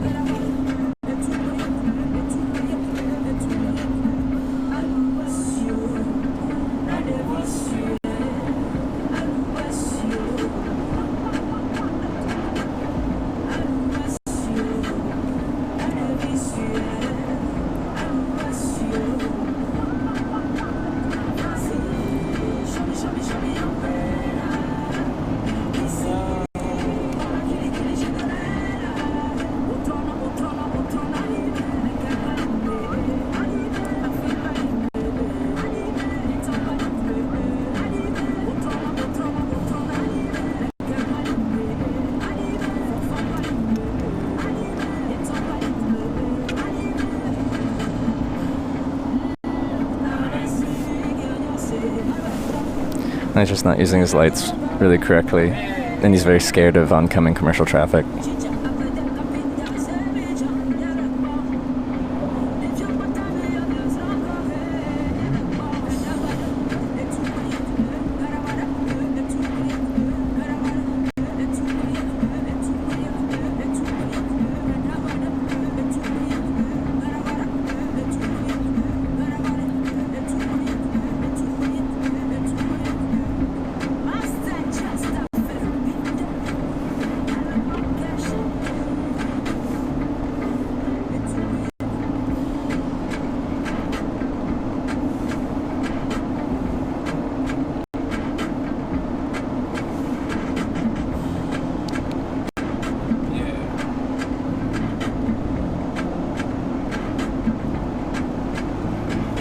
No, it's just not just giving them room. It's braking hard, going to the right to give them more room, and then if there's people behind us, they're going like, "What is he doing?"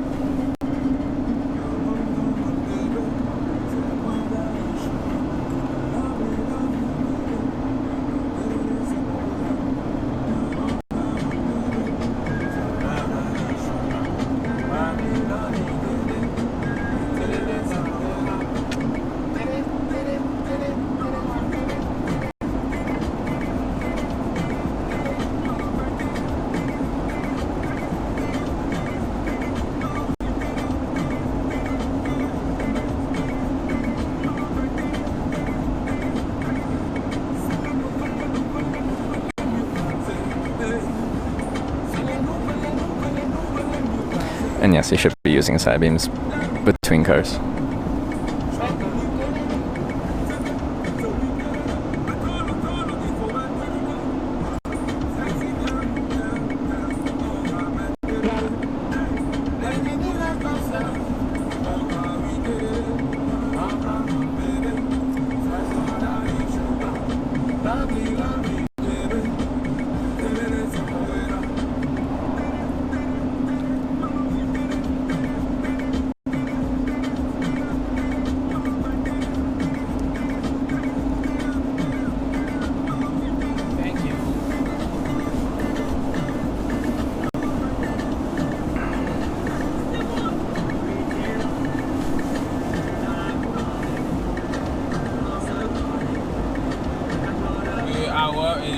what change when you go Thunder Bay? Sorry? If you want, if you are 9 here, it's 10 in Thunder Bay. When we have 1 year different with Ians and Thunder Bay. No? No. If it's 10 o'clock in Ians, Oh, 10. Oh, okay. Ians is 11 in Thunder Bay. Time zone change. Yeah, time Eastern zone. Central. Yeah. Yeah, okay.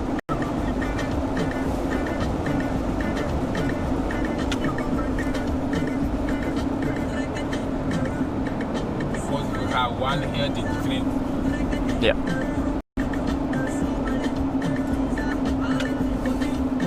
We have the same time with Winnipeg. Ah, okay. In Ians. Yeah, yeah.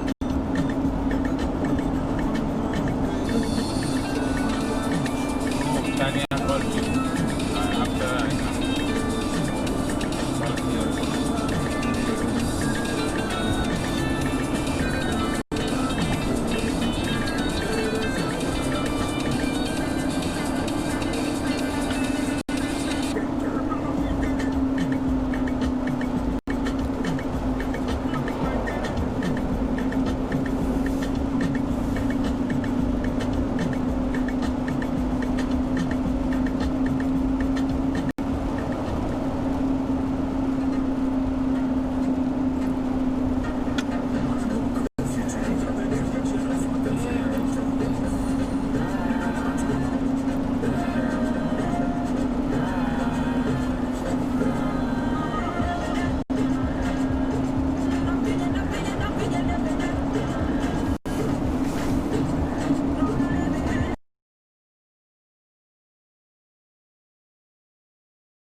Excuse me, I don't change. Thank you very much. Yeah. Because when the police see me, Yeah, they want the lights on, yeah.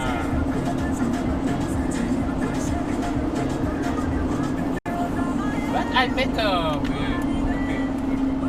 Yeah, but it's been nice now. yeah, now you can see.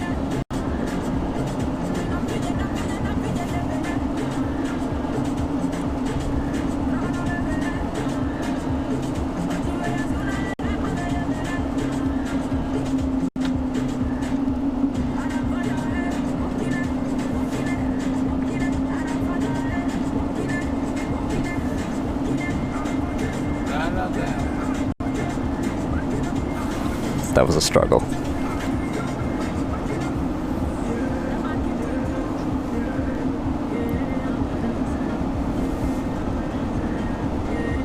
are a good person. Thank you. I like the person. If you have one problem, you can talk to the problem. Yeah. Explain, this is no good. You can take care. You can. Yeah, yeah. It's very, very important. If you a person, but it's my no problem. It's your car. Come, no.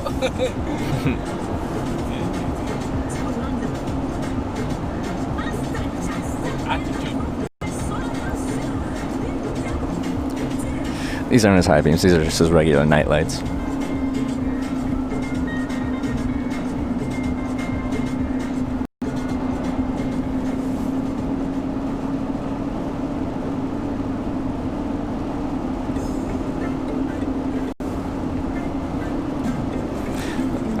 These aren't his high beams.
In French?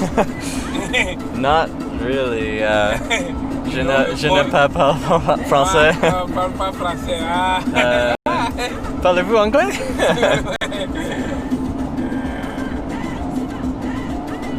Oh, French is difficult.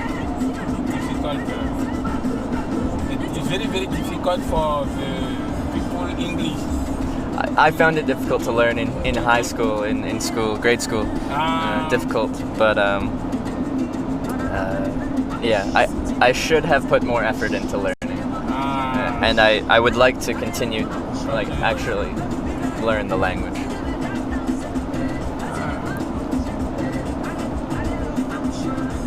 But when you learn French, you don't practice. No, I was lazy in in grade school. Yeah. I think that is when I make a supply teacher. I have to learn French for the high students. They say, oh, French is boring. Yeah. French is boring. It's important for you. One day you can say, oh, comment tu what do you talk here? Yeah, now you come. Mr. Sultan, French is boring. No, I would like to learn French and Spanish.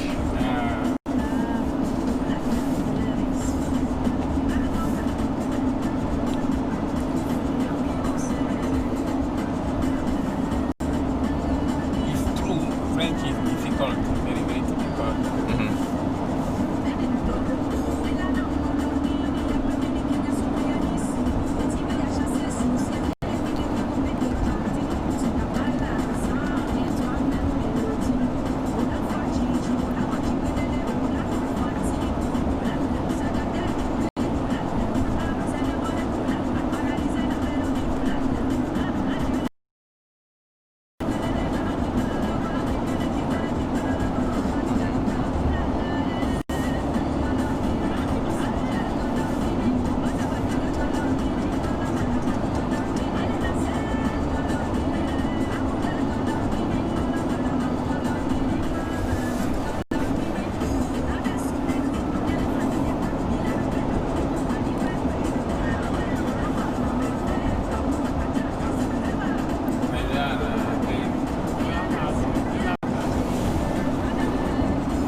To be honest, people telling me to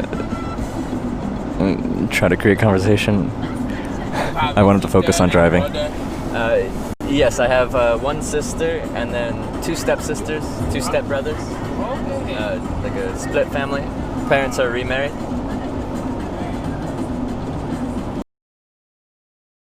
So, and then we're all very close in age. So youngest is like 22, oldest is like 27. So there's 6 kids, all within like 5 years. Yeah.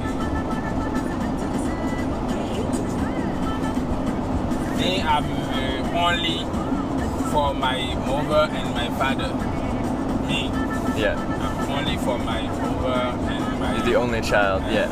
Okay. But when my father went to Germany, he take a wife Germany. Then we have half brother. He's asked comment il est demi-frère. He's you know Obama, métis. You know métis? Métis, yeah. Yeah, for Obama. Yeah. I have a half brother and a half sister. Okay, I understand. He lives in Germany. Yeah. With my family. Okay, half brother and sister in Germany. Yeah. Where in Germany? Düsseldorf. Düsseldorf? Düsseldorf. Okay. Düsseldorf. My half brother, but he lives Bonn. Yeah. And you see, my sister is Düsseldorf with my father.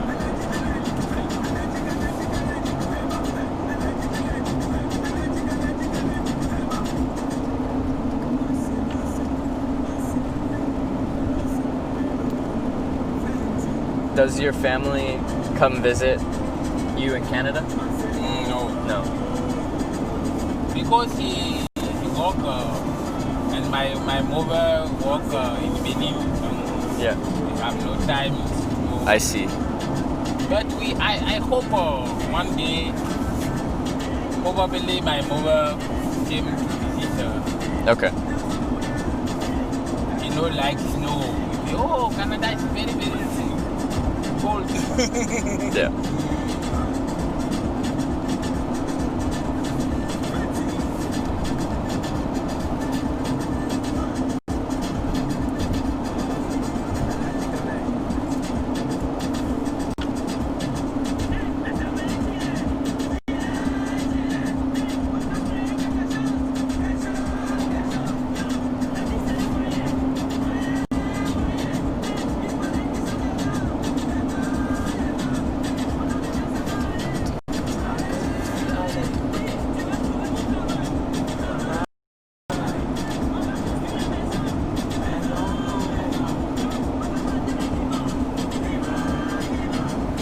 That sign right there is why he needs to have his lights on. It was a moose danger sign.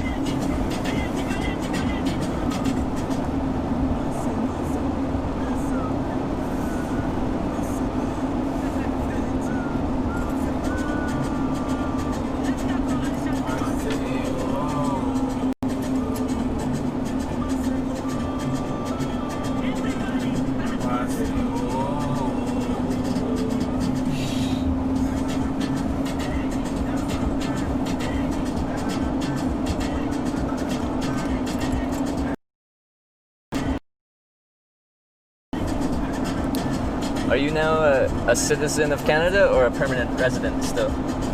I'm a citoyen Canada. Citizen? Yeah. Yeah.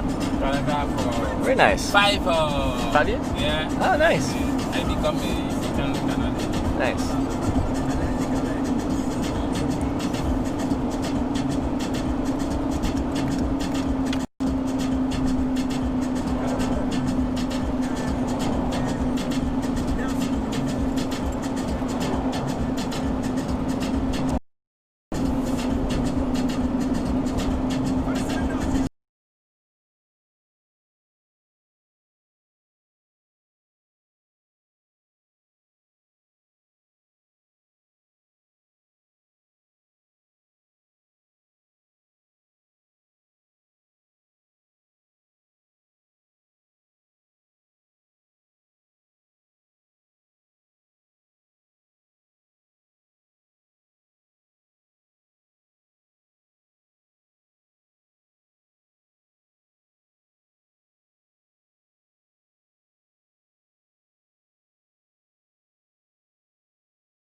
Usually won't.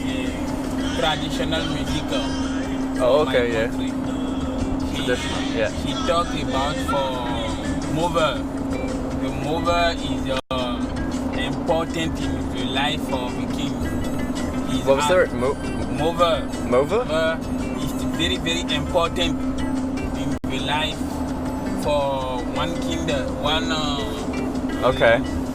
chieftain. Yeah. He is as the god for the chieftain. The mover. And come on, the trumpet.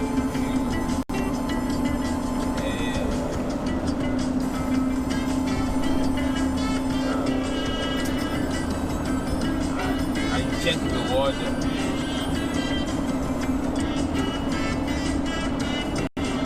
Explaining.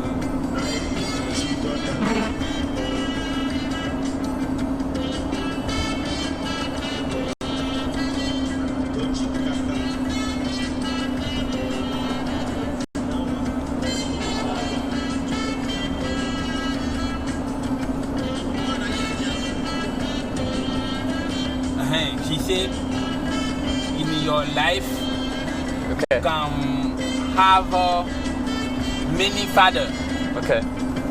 but you can one mother. Oh, okay. Yeah, I see. You can have many fathers, but one mother. you can have in your life one mother. Okay.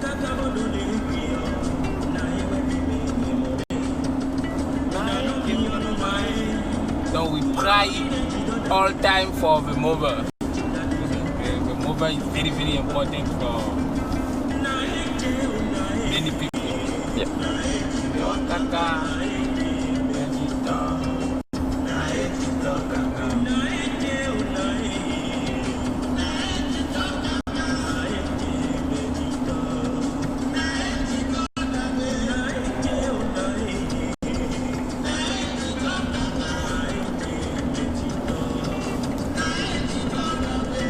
Yeah. The movement on the world, feminist, you know feminist? Yes. Yeah.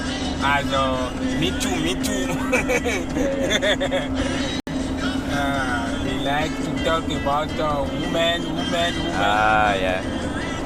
Are there many immigrants from your country in Canada? Is there many people from your country in Canada? Yeah. In my country, if you have a problem with women, you are lost all time. Since there's people from your country here, do they ever do like traditional little songs and stuff, like play music in Canada? Like this type of music in Canada? Do they play it? Here? In Canada, do they play this type of music? Yeah. Yeah? From here. Yeah.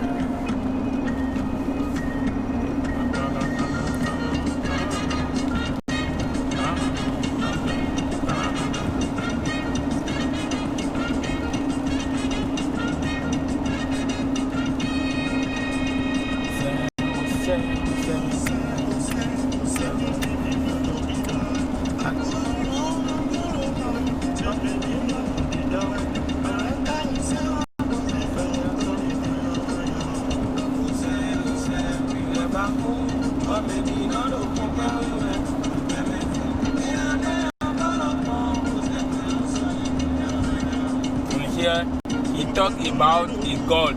A god? He said, God, what you make and you have the poor people and the rich people. Why? Why you make what the poor people make for you? Okay, yeah. He talked, and the person have many money and the person have any. What? Why?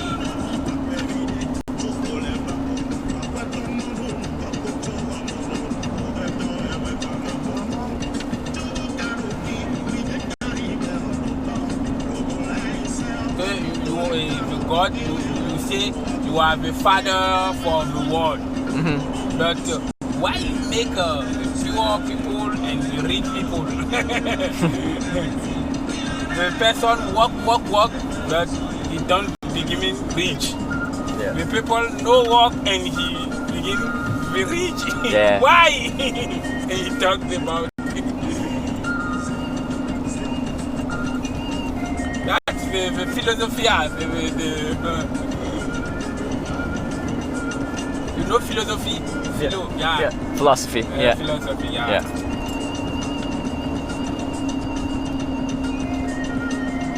Me, I like That's what the song's about.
talk about for girl and men. Yeah. And he said, in your life, don't check the best man or best girl. Mm-hmm. If you have a girl, accept it. You don't need a best in the world. If it's your one love, accept. Don't be, oh, here is good, no, here is good. It's the same thing.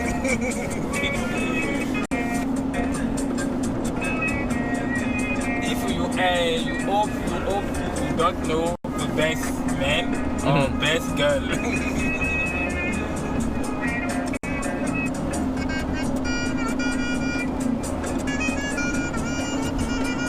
Where did you meet your wife? Hmm? Where did you meet your wife? Or how? My wife in French. In France? Yeah.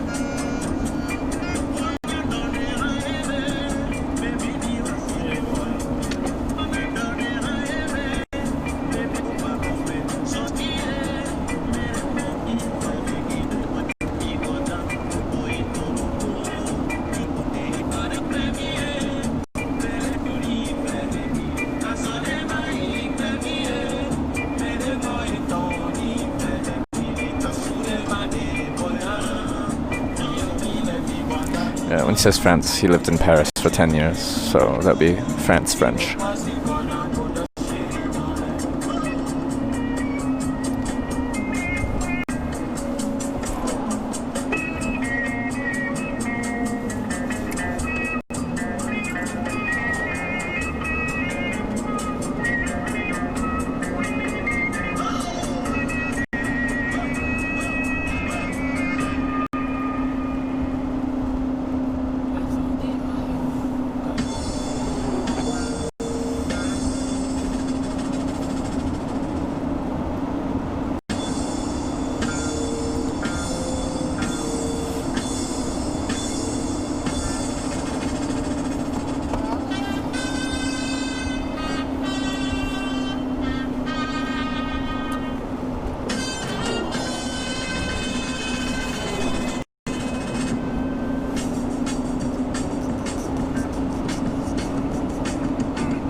It's 8:16 p.m. here,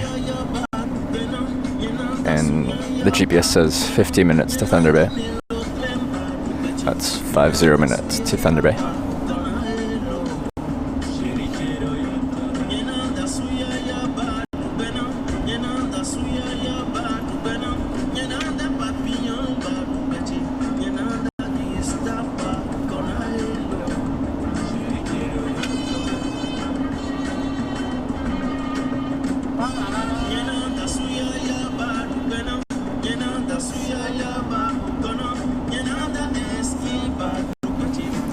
It's 8:16 p.m. here. We cross into the Eastern Time Zone, so go an hour ahead after Thunder Bay, I think.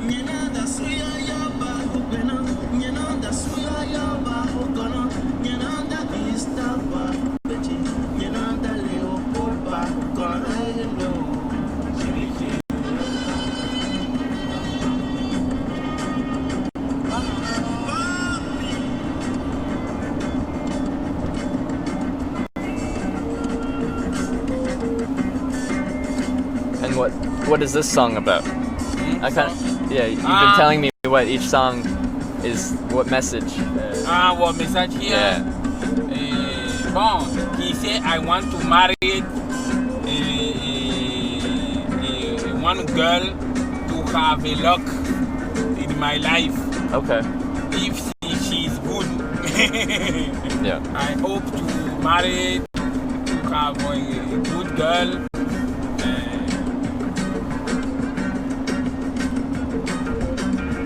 If she's good for me, it's good for her. Okay. Okay.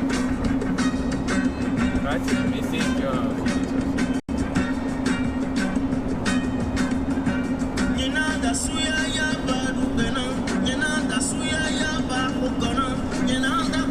Okay, when is the time zone change? When does it change from Central to Eastern? I've heard several different things.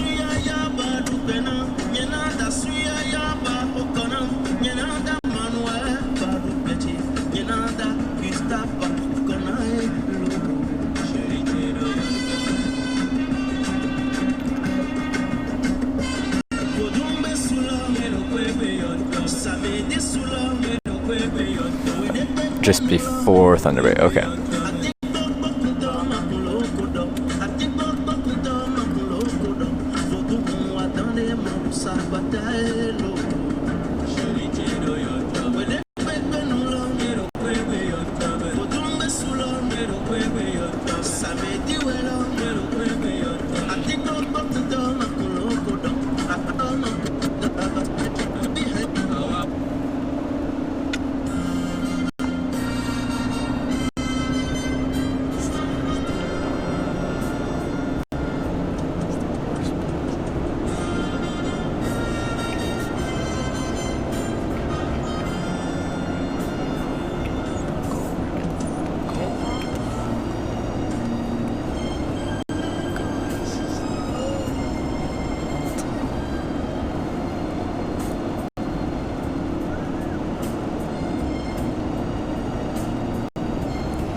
Kenora's in Ontario, and it was definitely Central Time Zone.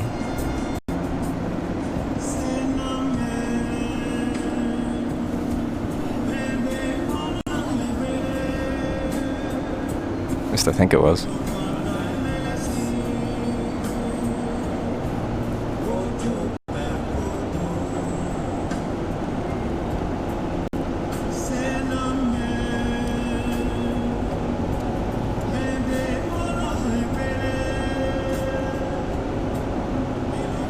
Kenora's in Ontario, but it's nearish. It's near the border to Manitoba.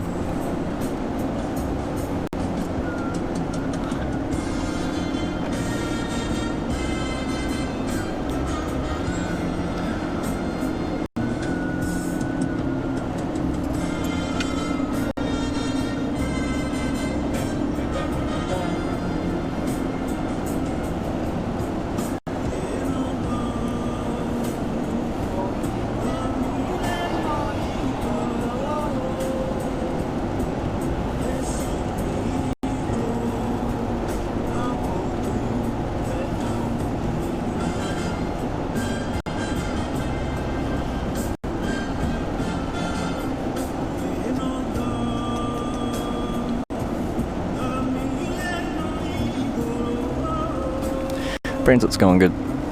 Gone through 5 provinces: British Columbia, Alberta, Saskatchewan, Manitoba, now Ontario. We're probably just over the halfway point. All time, many people say that the men or women have equality. Inequality between men and women. Okay. And we come in the world free. Okay. But it's not true. She said it's not true because that person have many things. Mm-hmm. It's free. They have luck. Yeah. But don't have nothing, no lucky, no. Donc, when you say, oh, the men come free, and it's not true. Okay.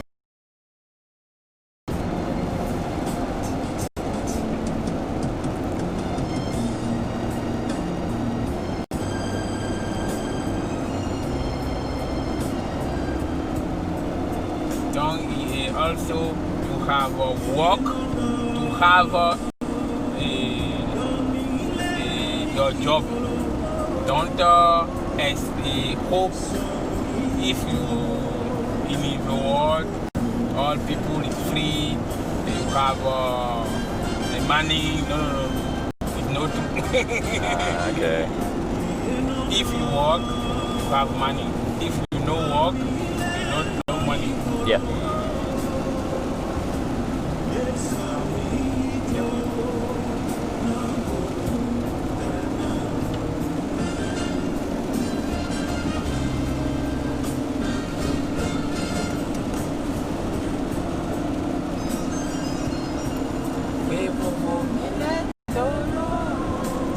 Is life difficult in Benin? Difficult, hard to sustain, to be happy? Yeah. Because it's a small country. Yeah. But you have many people who go to school and have doctorate, decent, but no job. No jobs? Okay. Because you have no like industry, no industry, no manufacturing, no natural resources? No, No? We can no gas, no petrol, no. Yeah.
we'll ship. Unfortunately, there's no set stream schedule. I just stream my whole travel day. Sometimes that starts a little later than other days. Sometimes it starts pretty early. Today it started at about 7. But it varies. And then my time zone changes as well.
It's just very real.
I think these are heading east, as far east as east goes.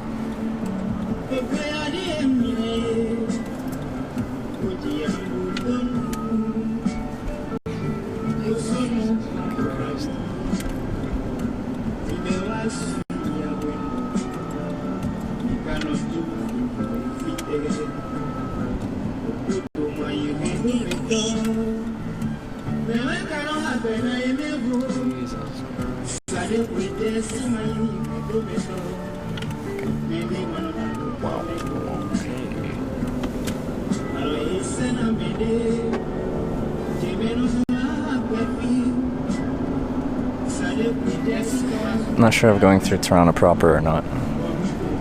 It depends on several factors.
driver's French, from Africa.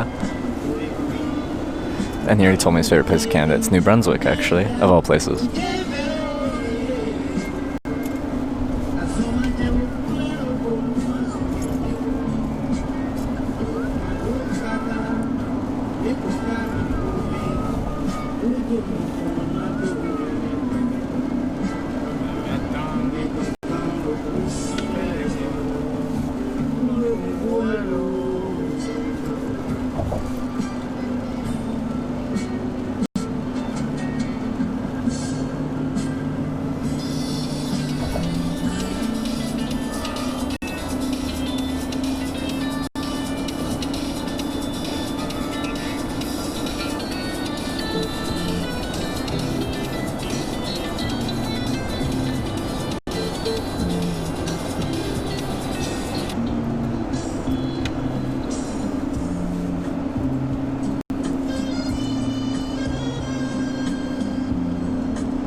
Advice when you get lonely? If you get lonely while you're hitchhiking and language barriers, go to a hostel if you have the finances. You meet other travelers.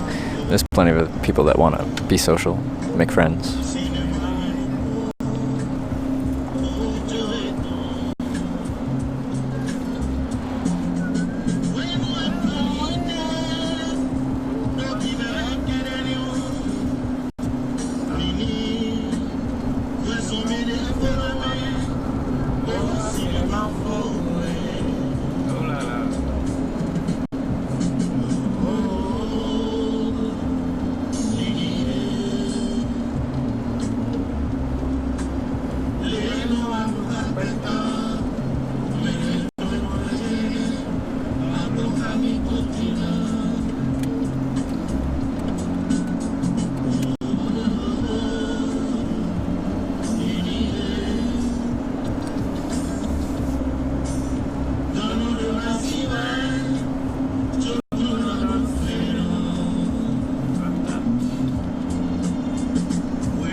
Hey, Worship. Appreciate the kind words. Welcome to this stream. And I appreciate the support. Hope to see you soon.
We're almost to Thunder Bay now.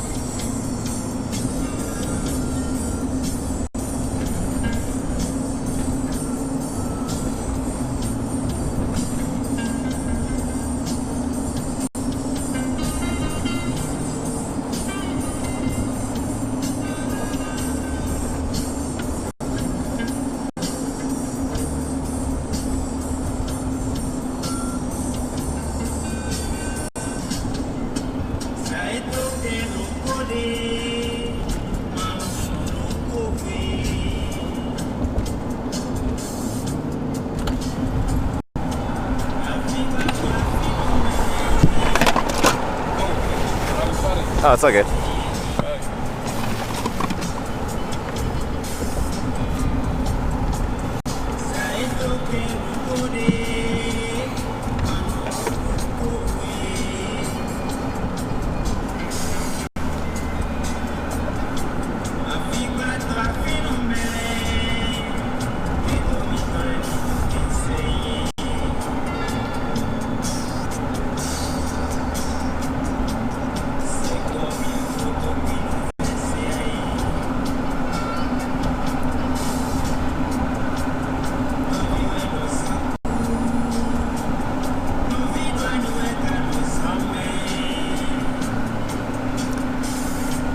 He teaches French.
we're in the outskirts of Thunder Bay right now, so just pulling up now. I don't know where he's going in Thunder Bay, but we'll see. This will be my final for today.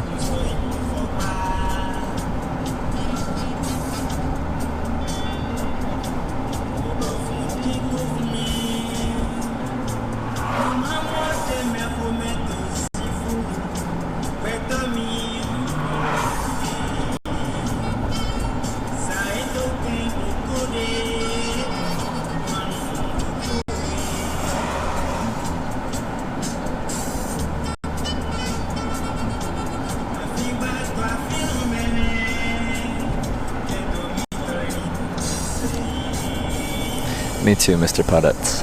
Me too.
Auto scene switching ready for tomorrow. That's exciting. That'd be cool to try out. And auto desync correction. Oh baby. You're getting me excited.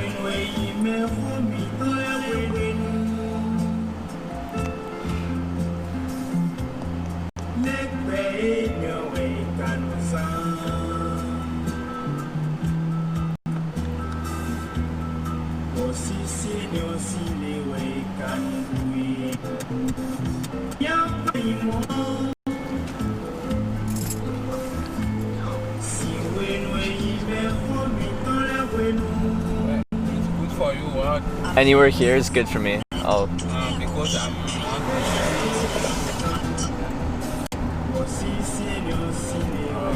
yeah, you can drop me anywhere. Here's fine.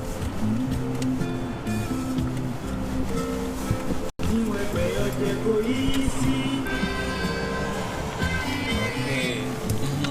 Alright, well thank you very much for the ride. No problem. Alright, just give me 1 second.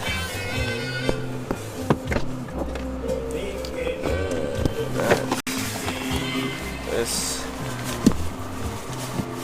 Okay. Good night and take care. Yeah. Thank you, thank you. You're welcome. Just take 1 sec to get my bag out of the back and I'll be out of here. Yeah.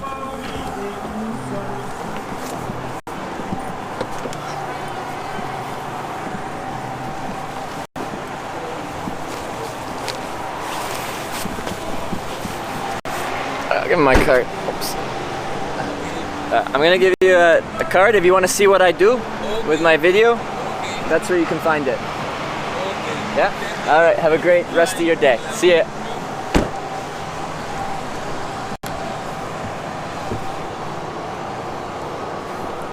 Alright, where am I? Well, Thunder Bay, clearly. But, where am I in Thunder Bay? Let's just find a place to sit down for a moment.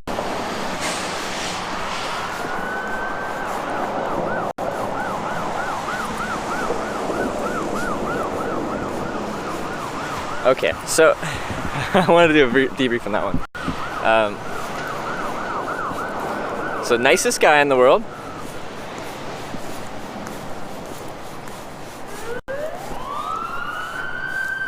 He's a scary driver. He's a scary driver.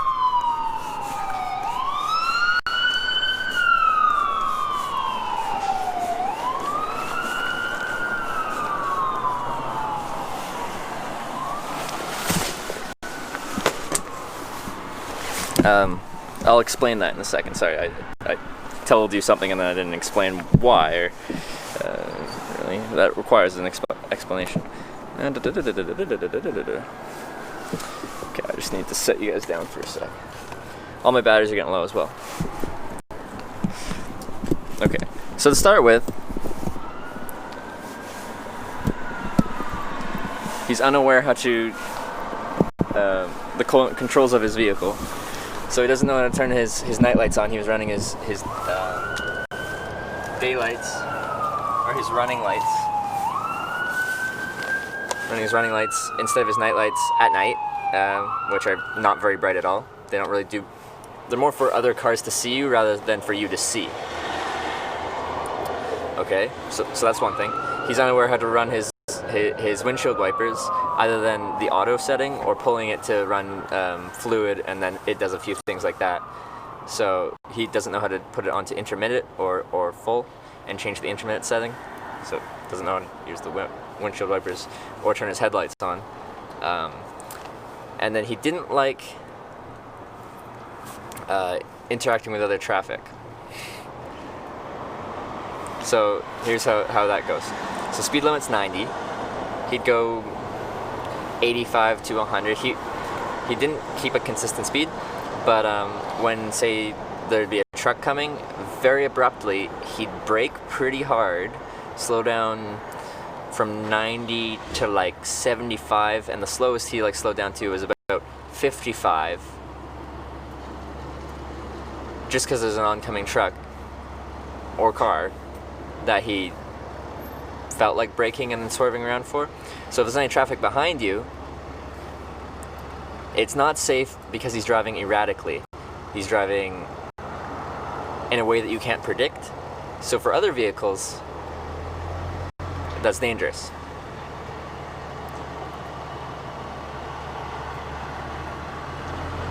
So he'd brake, kind of give him a lot of room. I can understand wanting to give a big commercial truck room, but you don't brake, swerve around, and come back in, especially when there's other cars around you.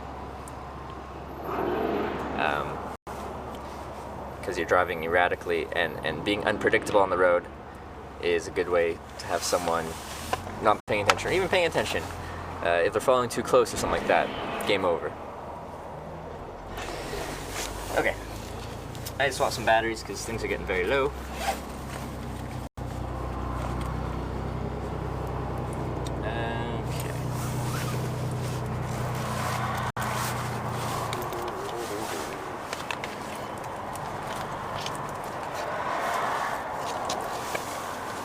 And why did I stop talking so much? Because when I get stressed out about people's driving capability, I just shut up because I want them to focus on the driving.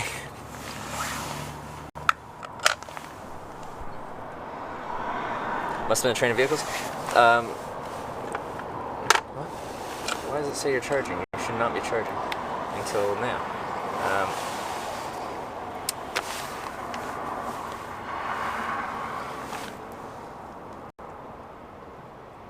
Yeah, we got flashed a couple times by people, behind us, because they're like, "What are you doing?"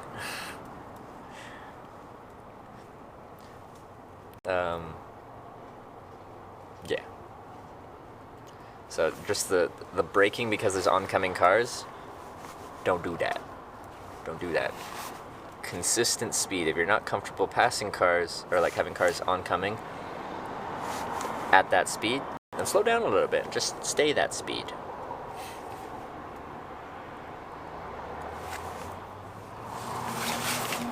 But I want to, again, say, nicest guy in the world. Would have tried to pass him, that'd be scary to drive behind. Yeah, absolutely. Absolutely. And it's really hard to drive behind because you're kind of waiting to pass, so you want to kind of, get close so you have an opportunity to pass. But then you don't want to be very close behind because all of a sudden you can go from 90 to 50.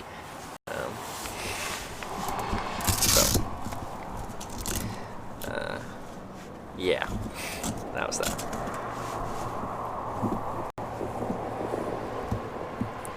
So, and that's what I mean by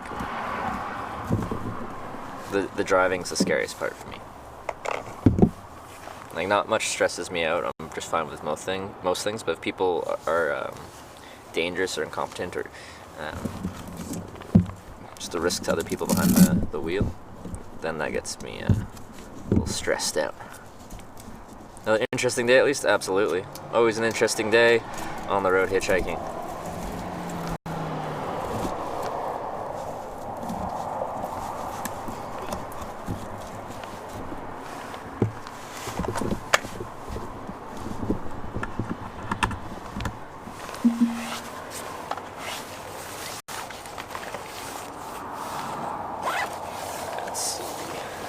Let's get you back on the bag.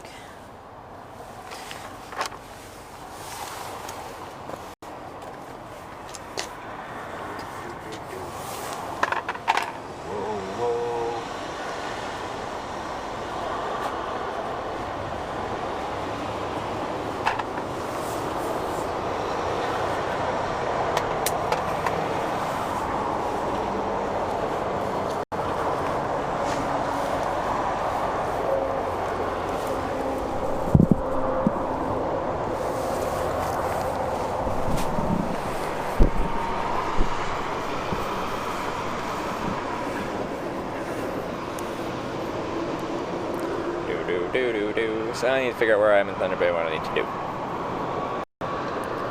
Yeah, IRL is done. We're now travel. And outdoors. Which, we're doing both right now. I am traveling outdoors. An experienced driver? It sounds like he's driven a lot. He just has weird driving habits. Weird driving habits. Because when I asked him, like, when he goes to, like, you know, these different places, Calgary and New Brunswick, Quebec, like, he's been in a lot of Canada. I'm like, do you fly there? He's like, no, we drive. Okay. Geez, how have you not? Is this Vegas? No, it's Thunder Bay.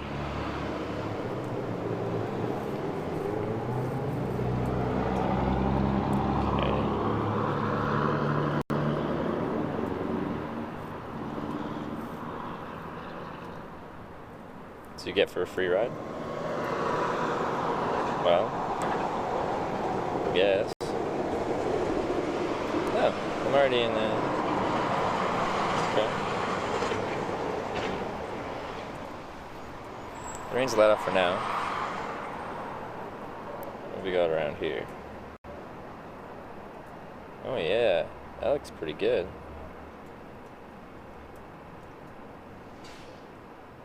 I think I can pull that.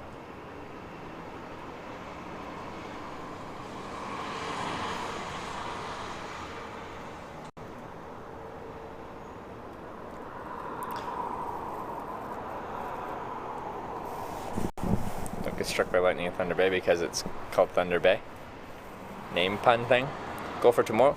Yeah, Sudbury would be a good day. Problem is, Impact's near Toronto-ish area, and he's off Friday, Saturday, and tomorrow's Thursday. I want to get as far as I can tomorrow so I can meet up with Impact on Friday. But we'll see. Whoa. There.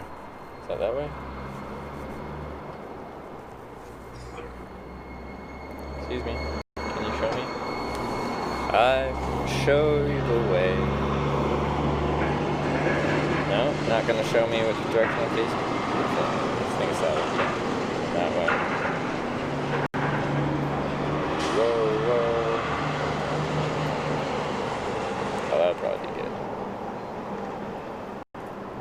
Yeah.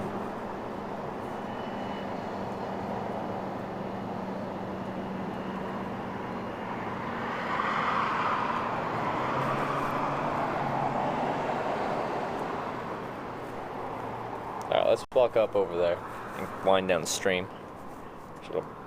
Timothy Hortons. Maybe grab a quick little bite to eat and then I'll go sleep. Rain's let up for now, hopefully it stays that way.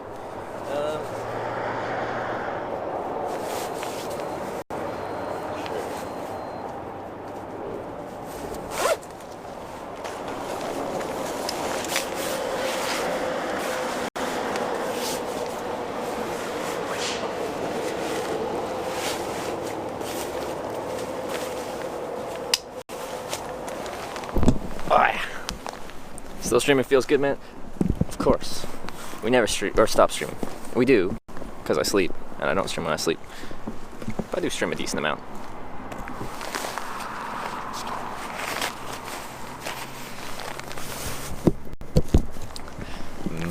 Food. Probably just a little snack. Well, I had Subway in Dryden. Yeah, I don't know. We'll see. What's your pack weight? Probably just shy of 50 pounds.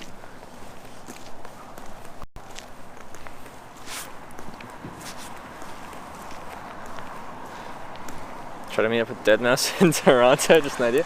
I don't feel like he's not gonna wanna meet up with me. Like, I don't think that many people are aware of my existence. I know he streams on Twitch, which is cool.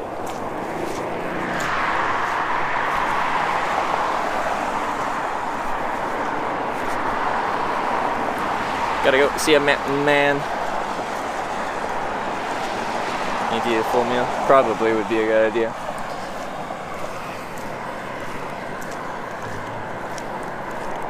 I think this is right. Alright. Should be over there. 50 is a lot for your size. The legs must be jacked. My legs are not jacked, they're just used to the weight I put onto them. It's not like I have a heavy squat or something like that. It's different, like,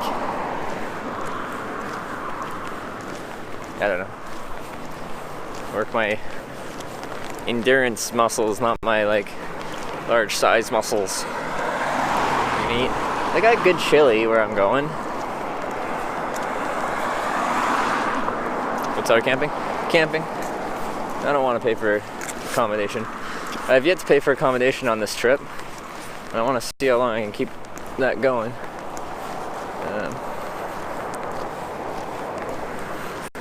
Is this Thunder Bay? Yes, it is. You have a place to sleep? My tent.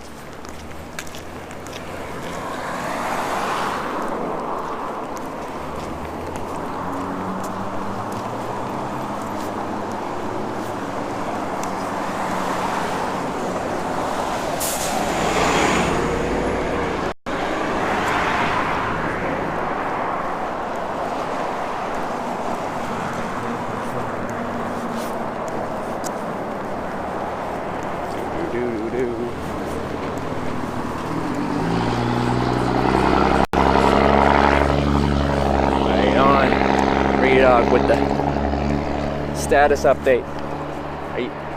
You're not giving me recognition that you recognize what I'm doing, button. Okay, but you did recognize what I'm doing. It didn't beep and the light didn't light up, you know? I just need some kind of feedback. Because it doesn't push like a button, it's just this kind of like the ones that you just put your finger on, it's like boop boop. Where are you headed? For dinner. Late dinner. And then place to sleep.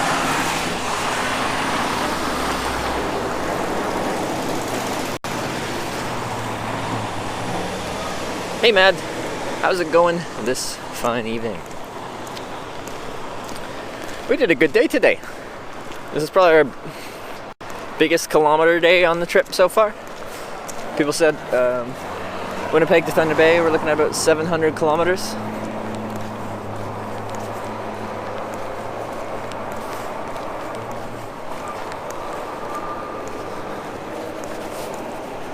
You live close around there, really? A Thunder Bay viewer.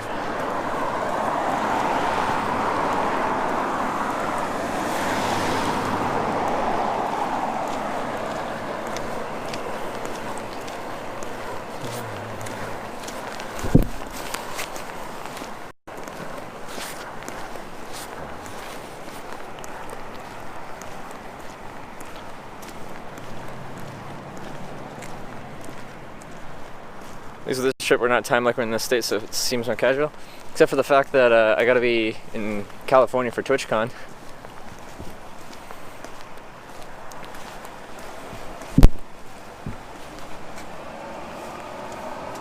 Is this an exit only? I got rid of the pull on the door.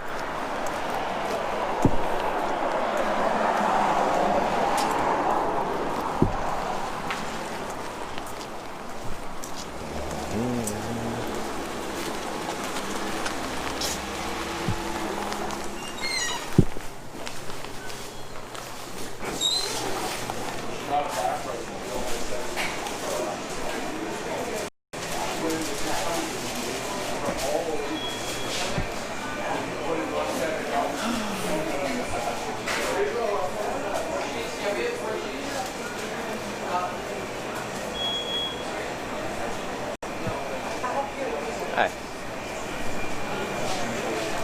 What is that? I document the process of hitchhiking. So, the process of hitchhiking. Like a documentary on it. So I'm from BC, coming here and going to St. John's. Cool. Yeah. Did you put like little pumpkins on rocks and take pictures or no? No. No? No You pumpkins should. on rock. Or get a little rock and put a smiley face on them? For like hitchhiking? Yeah, like wherever you stop, you put a little rock and say I made it to here. Well, I guess that would be cute. Vlog it. You know that you're documenting it, I am right? documenting, See, this yeah. is me and my rock in Kenora. Yeah. I want to do it with a pumpkin. With a pumpkin. But Yeah. a trailer, RV. An RV. I'm Okay. not as brave as you. I got 2 dogs too. 2 dogs. And they're RV. pretty That'd be spoiled. yeah. They're spoiled. Yeah. So they wouldn't like hitchhiking, would they? Yeah, no, they wouldn't want to. That's too much walking for them. They're kind of like princess dogs. Ah, I see. Well, one is. The other one's tough.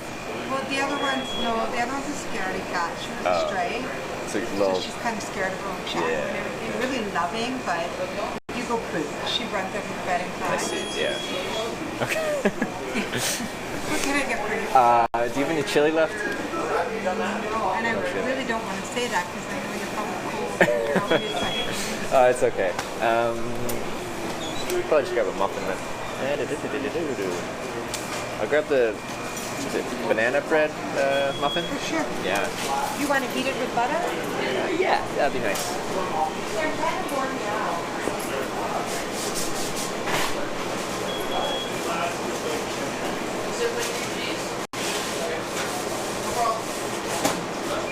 Is that everything? Yeah, I'll just grab the snack.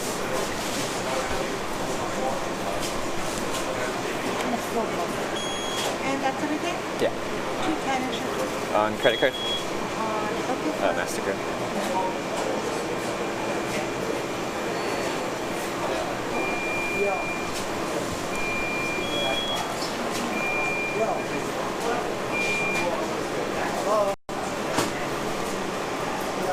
My son did that up through Alaska.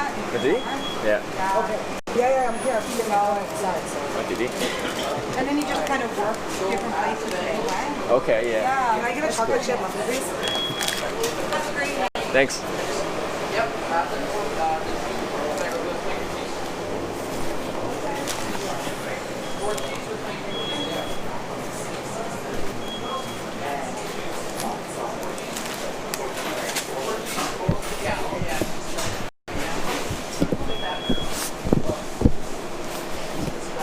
Number 1 string. What?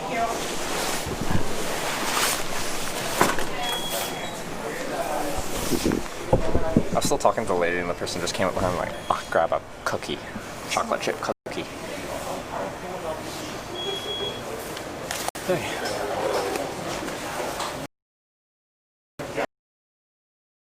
Oh, that's okay. What? What's going on? Alright. So I was gonna get a big bowl of chili. And instead I get banana bread. Because they're out of chili.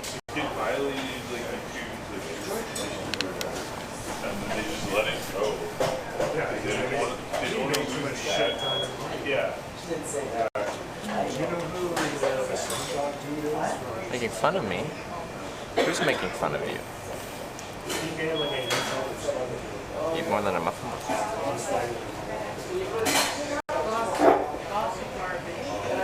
It's okay. I got butter too.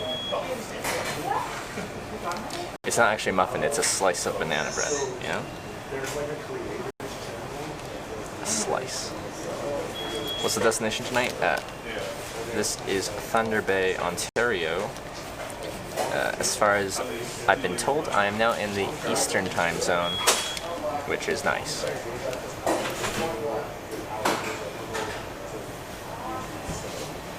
Is it warm? Yeah. Can you see? It's not showing up. It's steamy.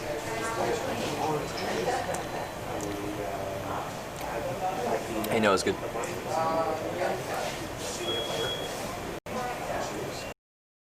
Do you need more? I'll be okay. How's impact? Impact velocity? He's good. He just started a new job.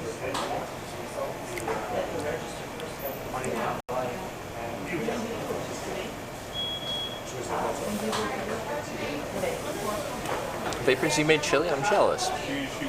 You didn't share with your favorite hitchhiker.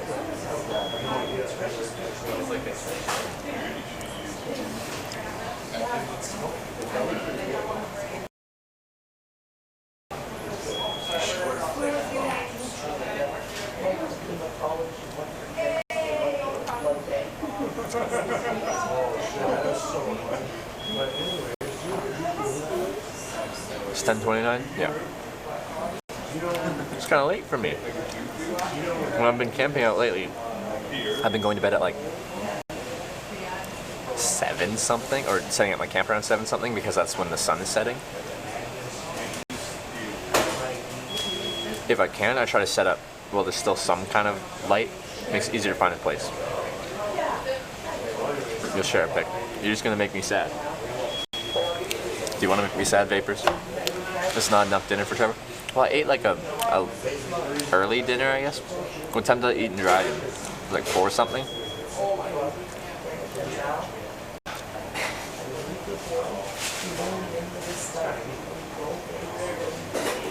I need a haircut. I need to get on that.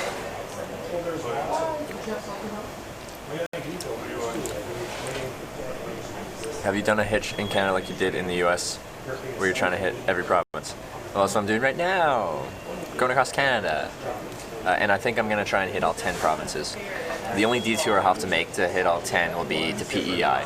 If I did it just straight Trans-Canada, I would bypass PEI. I would go, I'm in Ontario right now.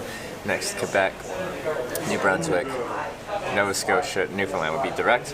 The route I'll probably take will be so Ontario, Quebec, New Brunswick, Confederation Bridge to PEI, ferry to Nova Scotia.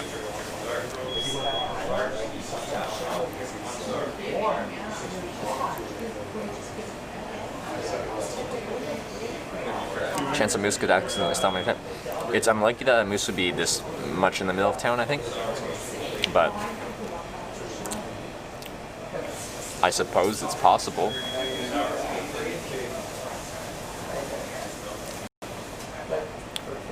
How's Thunder Bay? I just got dropped out here.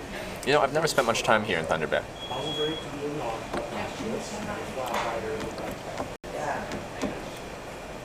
So you're just trying to get... Yeah, the nice thing about Canada is going straight across from west to east hits 9 out of 10, and if you just do a tiny detour to a little island province, Prince Edward Island, then you've just hit all 10.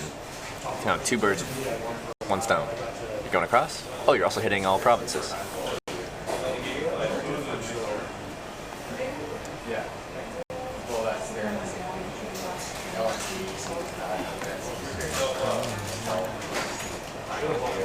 You swam in the Atlantic Ocean PEI, also the beach explorers.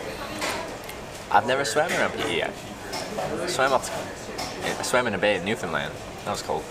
I'm sure the Atlantic on PEI was cold too. But I've heard it's beautiful in the summer. I've only been there once, and it was in November? No. On a hitchhiking trip in December. Great time to be hitchhiking.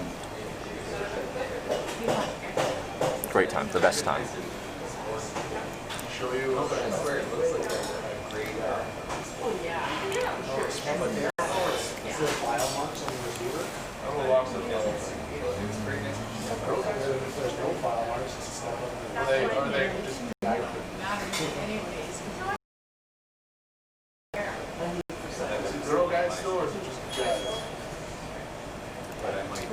such thing as scout. The sniffing lessons are quick and In Italy, is a good man that big. we had first people guys. $2,500. Whoa. Relic with the 5-month resub. 5 months. Oh, and the Relic to Hitch Live, where we are in Thunder Bay, Ontario, my favorite province, and we're hitchhiking across Canada from the west coast to the east coast. Thank you, Relic, for the raid, and thank you for the resub.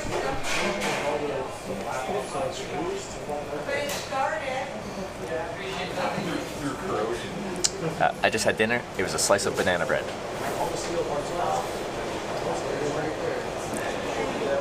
How do you pay for bandwidth? It's a strange system. Canada sucks for data.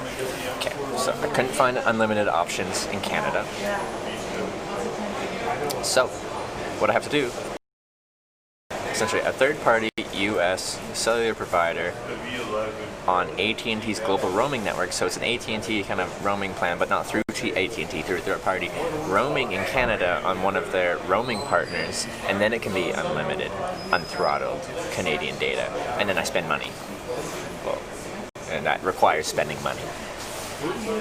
But I can run a stream. Today was actually a very good day. We did about 700 kilometers. 700 kilometers today, so that's a good day. How much money does that cost? $300 US, which is about as much as my rent costed in Calgary, Alberta when I lived there for a year. I paid $395 Canadian for rent, and $300 US is probably close to that with the conversion. You want this plan? UnlimitedIRL.com, but it's $300 US, so money. Someone was like 70 miles? Sure. Where are you at in Canada? Thunder Bay, Ontario. Your rent was $300 a month. It was $395 a month, US to Canadian conversion. I slept in essentially an office. I didn't have a closet, and it was sandwiched between the kitchen and the living room, so it's essentially the worst spot to be. Never mind, no I don't, exactly. The rent is cheap, yes. It was an very old house, and it was a very bad room. A very small room, in a very old house, with an iffy kitchen. You get unlimited in the UK for £30. Probably not unlimited unthrottled. Probably throttle you after a little bit. But I could be wrong because I don't actually know UK options for data. But most unlimited plans aren't actually unlimited, as in like full blast unlimited. They're like unlimited until we decide you've used a little bit too much, and then we'll cut you down to 3G speeds.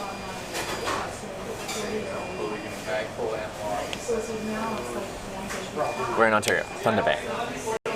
Is Canada a nice place? You've never been there? I'm from Canada. It's a very nice place. I'm very biased. I like the West Coast a lot more than, well, here. I like the East Coast as well. But I'm from the West Coast, so I'm always like, British Columbia. Cockroaches were included in rent? No. There was no bugs. There's no bugs. It's just an older place. It's just an older place. So yeah, we've been doing this for 10 days. This Hitchhiking Canada trip. Before that, we did 140-something days of Hitchhiking America. Went through all 50 states. And now we're doing all 10 provinces. And then we're going to TwitchCon. If Relic is still here, is Relic going to TwitchCon? I know it's a very busy time of the year for him. It's Halloween, kind of right there. You don't like Texas? Did I say I don't like Texas? I do like Texas. What's the Ontario count at now? You're supposed to be keeping track, Eaten Pie. Why aren't you keeping track? Thought you were Rain Manning it. I'm disappointed. Will you visit Quebec? Yes. Once I go past Ontario, I kind of got to go through Quebec. if you're going by land.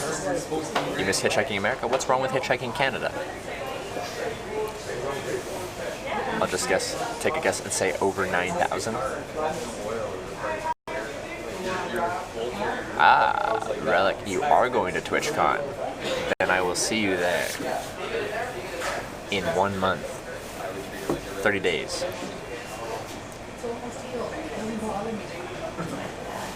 Volunteer to marry Trevor so we can get U.S. citizenship. That would actually be very convenient to have. I'll be there on Saturday. Okay, just 1 day. Saturday leaving Sunday or Saturday leaving Saturday? Because I know you're like it. You've got a tight schedule around that period. You're hitchhiking TwitchCon. I'm going to do my best, but I'm going to be in about a week in St. John's, Newfoundland, which, if you look at a map, is very far away from San Jose. It's about as far away from San Jose in North America that you can be. It's far. It's way up here northeast. San Jose is kind of like southwest. I gotta do that gap. It's a big gap. But we will do our best. I will have probably 20 days to do it. Just under 3 weeks. From the furthest point from San Jose to San Jose, and we will see if we can do that. Did I say Newfoundland correctly? Not many people do. Yeah, it's not Newfoundland. It's not found. It's fun. It's fun. Newfoundland. TwitchCon goal. Our goal for TwitchCon is to get there on time.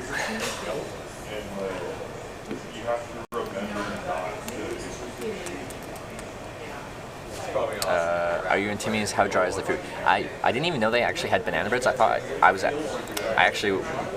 was a muffin and it was like banana something nut muffin. I'm like, sure, just grab me a muffin because they didn't have chili. And I'm like, yeah, just grab me a banana bread. And then they grabbed me an actual slice of banana bread. I didn't know they had it, but it was actually pretty decent. It was not dry. Because I'm with you, Timmy's food is not the best. I don't like the breakfast sandwiches. I don't like the regular food. The coffee's mediocre. The donuts are okay, but not as good as they used to be.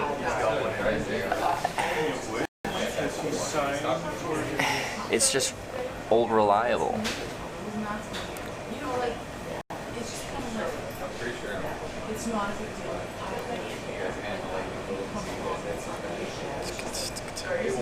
Cuckoos like to think my personality is better than a stupid diamond.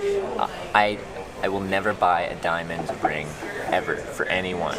I think they're stupid. It's marketing. Why do you pay so much for a diamond ring? Because De Beers told you to. Yeah, you should pay 2 months salary for your ring. De Beers told you to. It's a marketing thing. Diamonds are forever? Marketing. They told you that. There's prettier rocks for less money.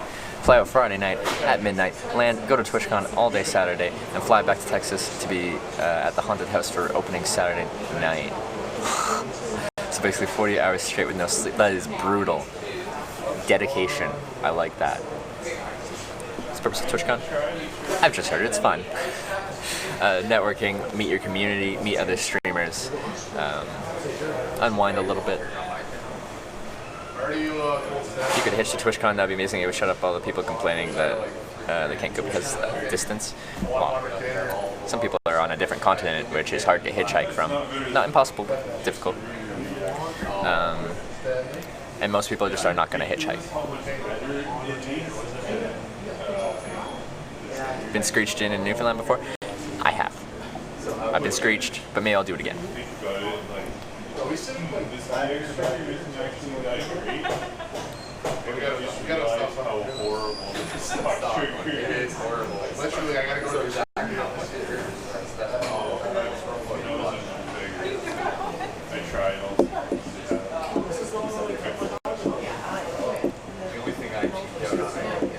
TwitchCon sounds terrible. You can only stand there about 30% of streamers. Then if you went there and you like 30% of the streamers, there's a lot of streamers going there, then there's a ton of people that you'd love to be around.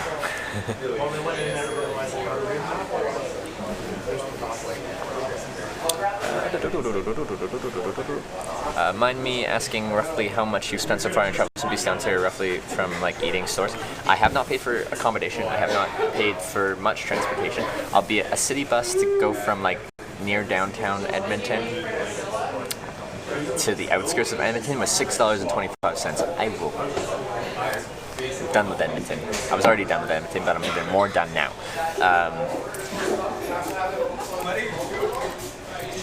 It's been 10 days. I haven't actually gone out for dinner or breakfast, like out, like a sit-down place.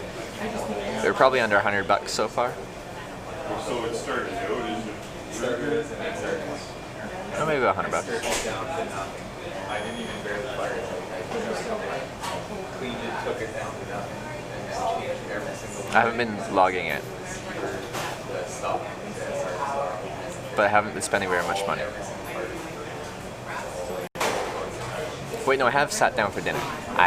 That golf course in the middle of nowhere in Saskatchewan.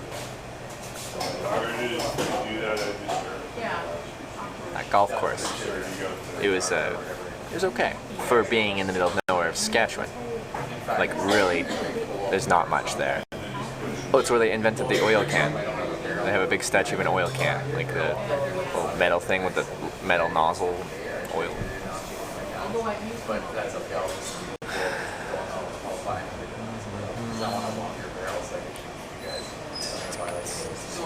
Are you camping in the cold? Yeah, that's my plan. Actually, I want to look at the forecast while I'm here and just see what we got. I do like camping outside.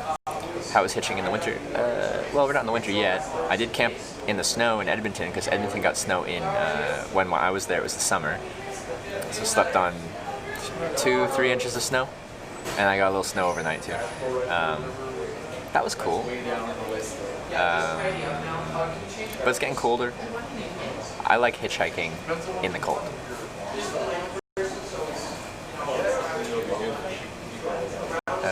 Man, new sections are so nice. Found you first off just by clicking that instead of having to scroll through the non-IRL stuff. Yeah, now that we have these different categories, I want to scroll through my category.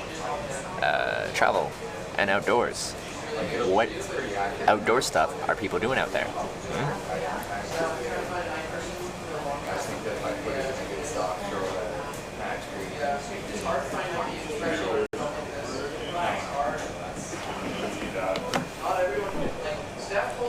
You're not ready for this, I'm not sure you're camping it. Insulate yourself from the ground, have a decent sleeping bag. Heard Thunder Day is beautiful. Thunder Bay? I don't know, I haven't really spent much time here. I've been through here several times, but you should just keep going. I don't stop. There's great content on right now, including yours actually. Now I gotta look.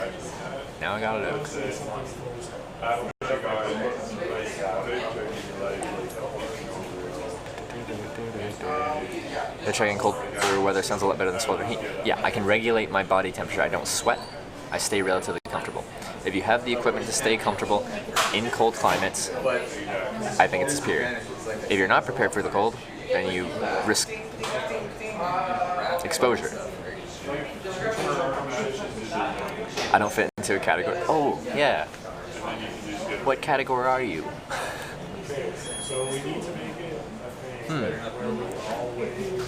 Didn't even think about that. Oh. One sec. That's fine. Always on. ASMR. Oh, it's weird. ASMR category.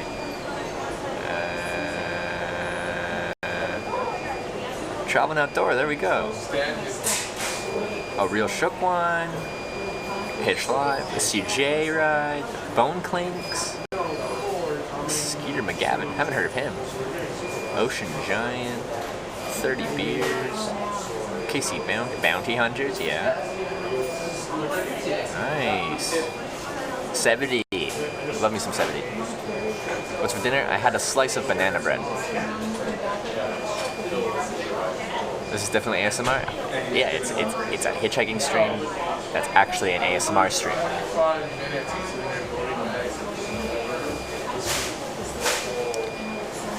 Quasi Rabbit. It's going good. We did a 700-kilometer day. That's a good day. Started at 7 a.m. just after 7 a.m. and Went from Winnipeg, Manitoba, to Thunder Bay, Ontario. It's a good day. I'm happy with that. Last ride was a scary driver though.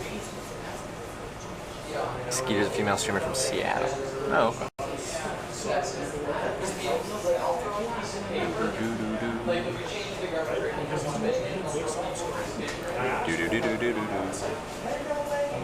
Now I have his music stuck in my head. Loud ass ASMR.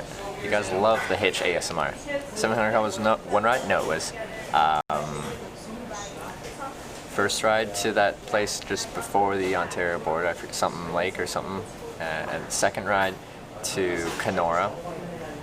Kenora to Dryden. Dryden to Ignis. Ignis to Thunder Bay. 5 rides. Did you eat dinner? I had a banana bread piece.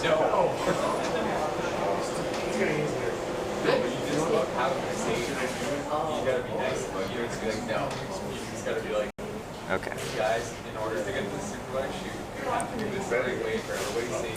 Mad. Thank you for subscribing. Welcome to the Twitch Hackers.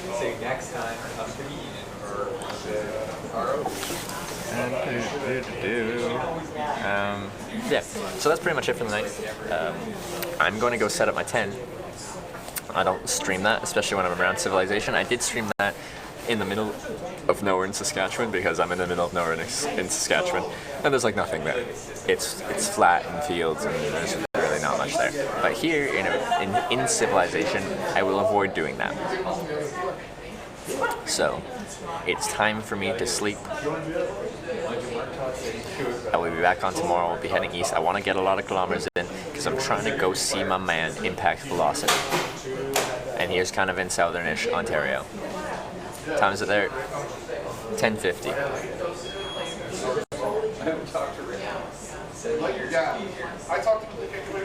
3 mini strudels sent with beverage purchase at Tim Hortons.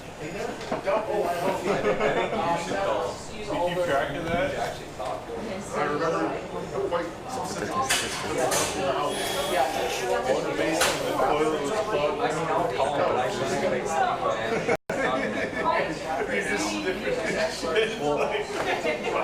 No, I will. What I'm trying to say is, all right. So, where am I going?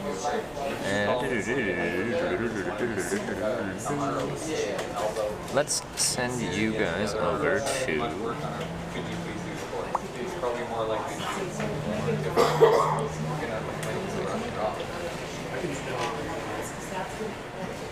like, I'm not scared. I called them out of the blue.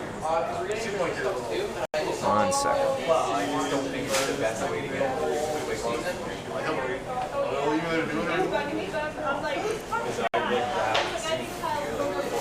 Are we passing by in Southern Ontario? I am actually not really sure yet.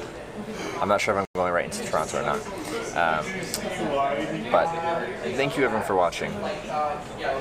It was a good day of hitchhiking. 5 rides, 700 kilometers. Met some really nice people. Had an interesting last ride as far as driving goes. But that's okay. We'll see you tomorrow morning. We'll be hitchhiking east of Thunder Bay, continuing this hitch across Canada, and then to TwitchCon. 1 month to TwitchCon. It's the final countdown. We got to get there in time. Hopefully that works. What does that mean? This channel has follower or subscriber only chat.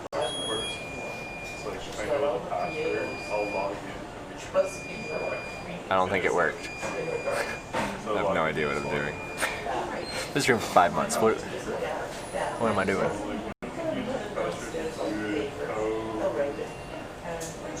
Why didn't? Okay. How about host? So, takes a picture.